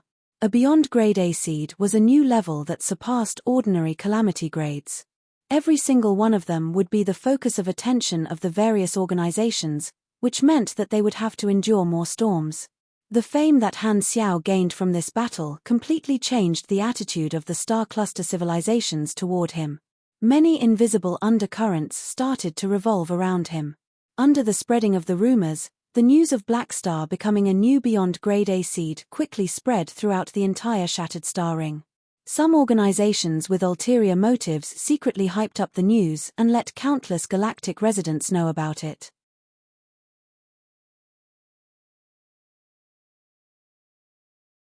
It would not be an exaggeration to say that he was a household name.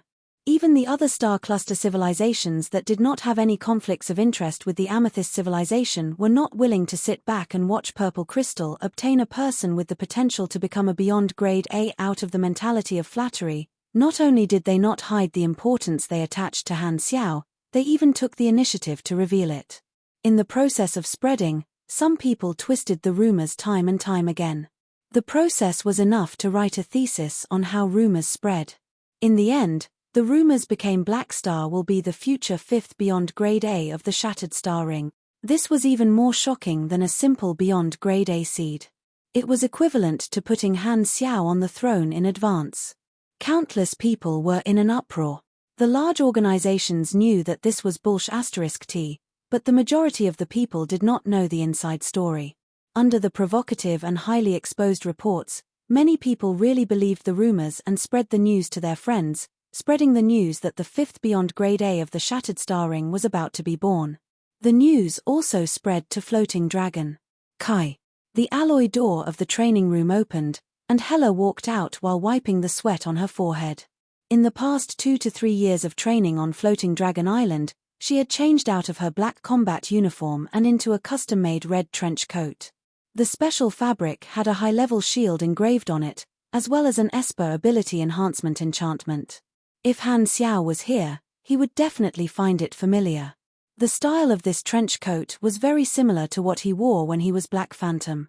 It's been almost 3 years. My ability is getting better and better. According to the evaluation standards of the universe, I have already stabilized my grade B. According to my current progress, if I don't hit a bottleneck, I will reach grade B+ within 3 years. Ames said that I have the potential to become a calamity grade. Hela felt that her Esper ability was getting better and better, and she was in a good mood. Ames was an Esper master, and the experience she imparted to her had benefited her greatly. In order to catch up to Han Xiao, Hela did not slack off for a single day. She was very satisfied with her progress. This was the result of her sweat. Sister, I have good news. Just as Hela was about to go back to rest, Aurora ran over with a face full of joy. What good news? Hela was in a good mood.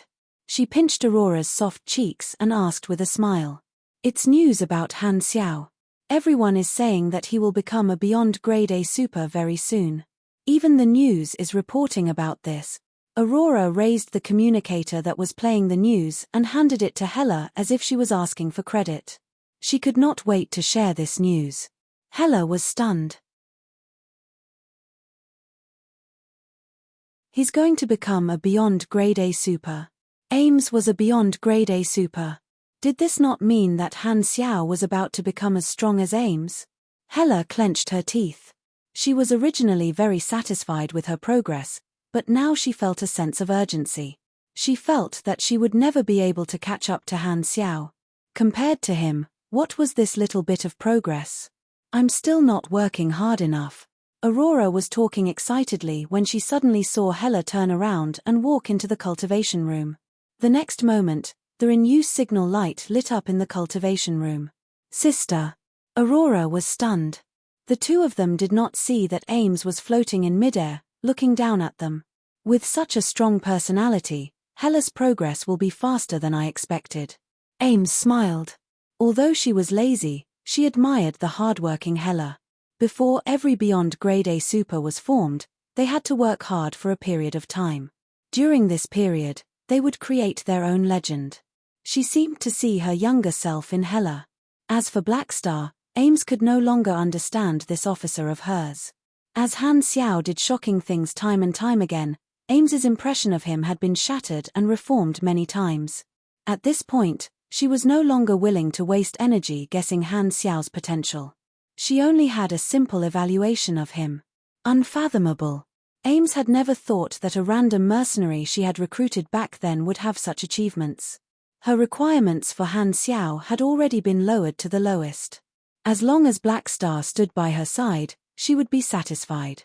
More than half of the starfield was hyping up his name, and Han Xiao could not help but feel ashamed. Are these people really talking about me? When did I fight the tyrant to a standstill? When did I pursue Ames? When did I say that I would challenge the Crimson Dynasty? Since when did I have a conversation with Austin? Oh, this is true. Han Xiao was speechless. Do these reporters not know that they will have to take responsibility in the future? After returning to the base in the Garten star system, he finally understood the impact of this matter. The attitude of the Godora civilization had obviously changed. They were even more respectful and took the initiative to extend the cooperation time between the two sides. They also opened up the resource channels and provided more strategic resources. Han Xiao also heard that Serbia V was preparing to tour the entire star system, and his first stop was planet Golden Gate. He wanted to visit him publicly. On the surface, the reason was to give a friendly visit to the owner of the Golden Gal statue badge and to have a deeper strategic cooperation regarding the employment of the Black Star Army in the Garten Star system, which was a typical line for a program that would not change the channel at 7 in the evening. The compensation resources from the Amethyst civilization had already been sent to the base. Just the cash alone was 10 million aners, which was far more than the amount promised by the Amethyst civilization. It was a surprise that the resources were increased by a few times. Han Xiao was speechless. He knew that his performance would cause a sensation, but he did not expect the impact to exceed his expectations. The importance that the Amethyst civilization placed on him had obviously increased by a few levels. This greatly increased the speed of the plan that he had set before the war started. He immediately got Philip, Hurlus, and Sylvia to work to replenish the lost battleships and manpower. He then went to the training room, took out the communicator, and opened the information about abnormal state energy that the Amethyst civilization had given him. As long as I learn this knowledge, my strength will increase exponentially. The destruction of the Mech Legion is a good opportunity for a complete revolution. Excited, Han Xiao opened the interface. Mechanic cutting-edge knowledge detected. Abnormal state energy. Consume 12 potential points to learn. Yes. Learning in progress. Please do not stop. 9%. 34%. 58%. Successfully learned. You have learned abnormal state energy. Profound and complicated knowledge flowed into his mind. Han Xiao digested it for a while and exhaled. He had told Ralph that he would have to learn it for a month. Of course, it was bullsh*t. No one knew that he could learn it so quickly. This excuse was flawless. Finally, I have my first cutting-edge knowledge. Han Xiao was overjoyed. He had already met the class advancement requirements. A new notification popped up on the interface. Prerequisites for class change completed. You have received a new class, Truth Mechanic LV1. Plus 210 energy, plus 2 SDR, plus 4 DEX, plus 4 END, plus 10 INT. You have received 7 free attribute points and 1 potential point. Success. Han Xiao did not have the time to look at the new abilities and talents that came with the class advancement. Joy appeared on his face. Truth Mechanic was a high-grade mechanic class. It was 1 level higher than Galaxy Mechanic, and its level limit was also level 25. The name of this stage represented that a mechanic had begun to touch the truth of machinery. However, in the eyes of the players in his previous life, this name had another meaning. You're tuning in to the Celestial War YouTube channel. Don't forget to subscribe and join us on this journey to catch the most captivating stories.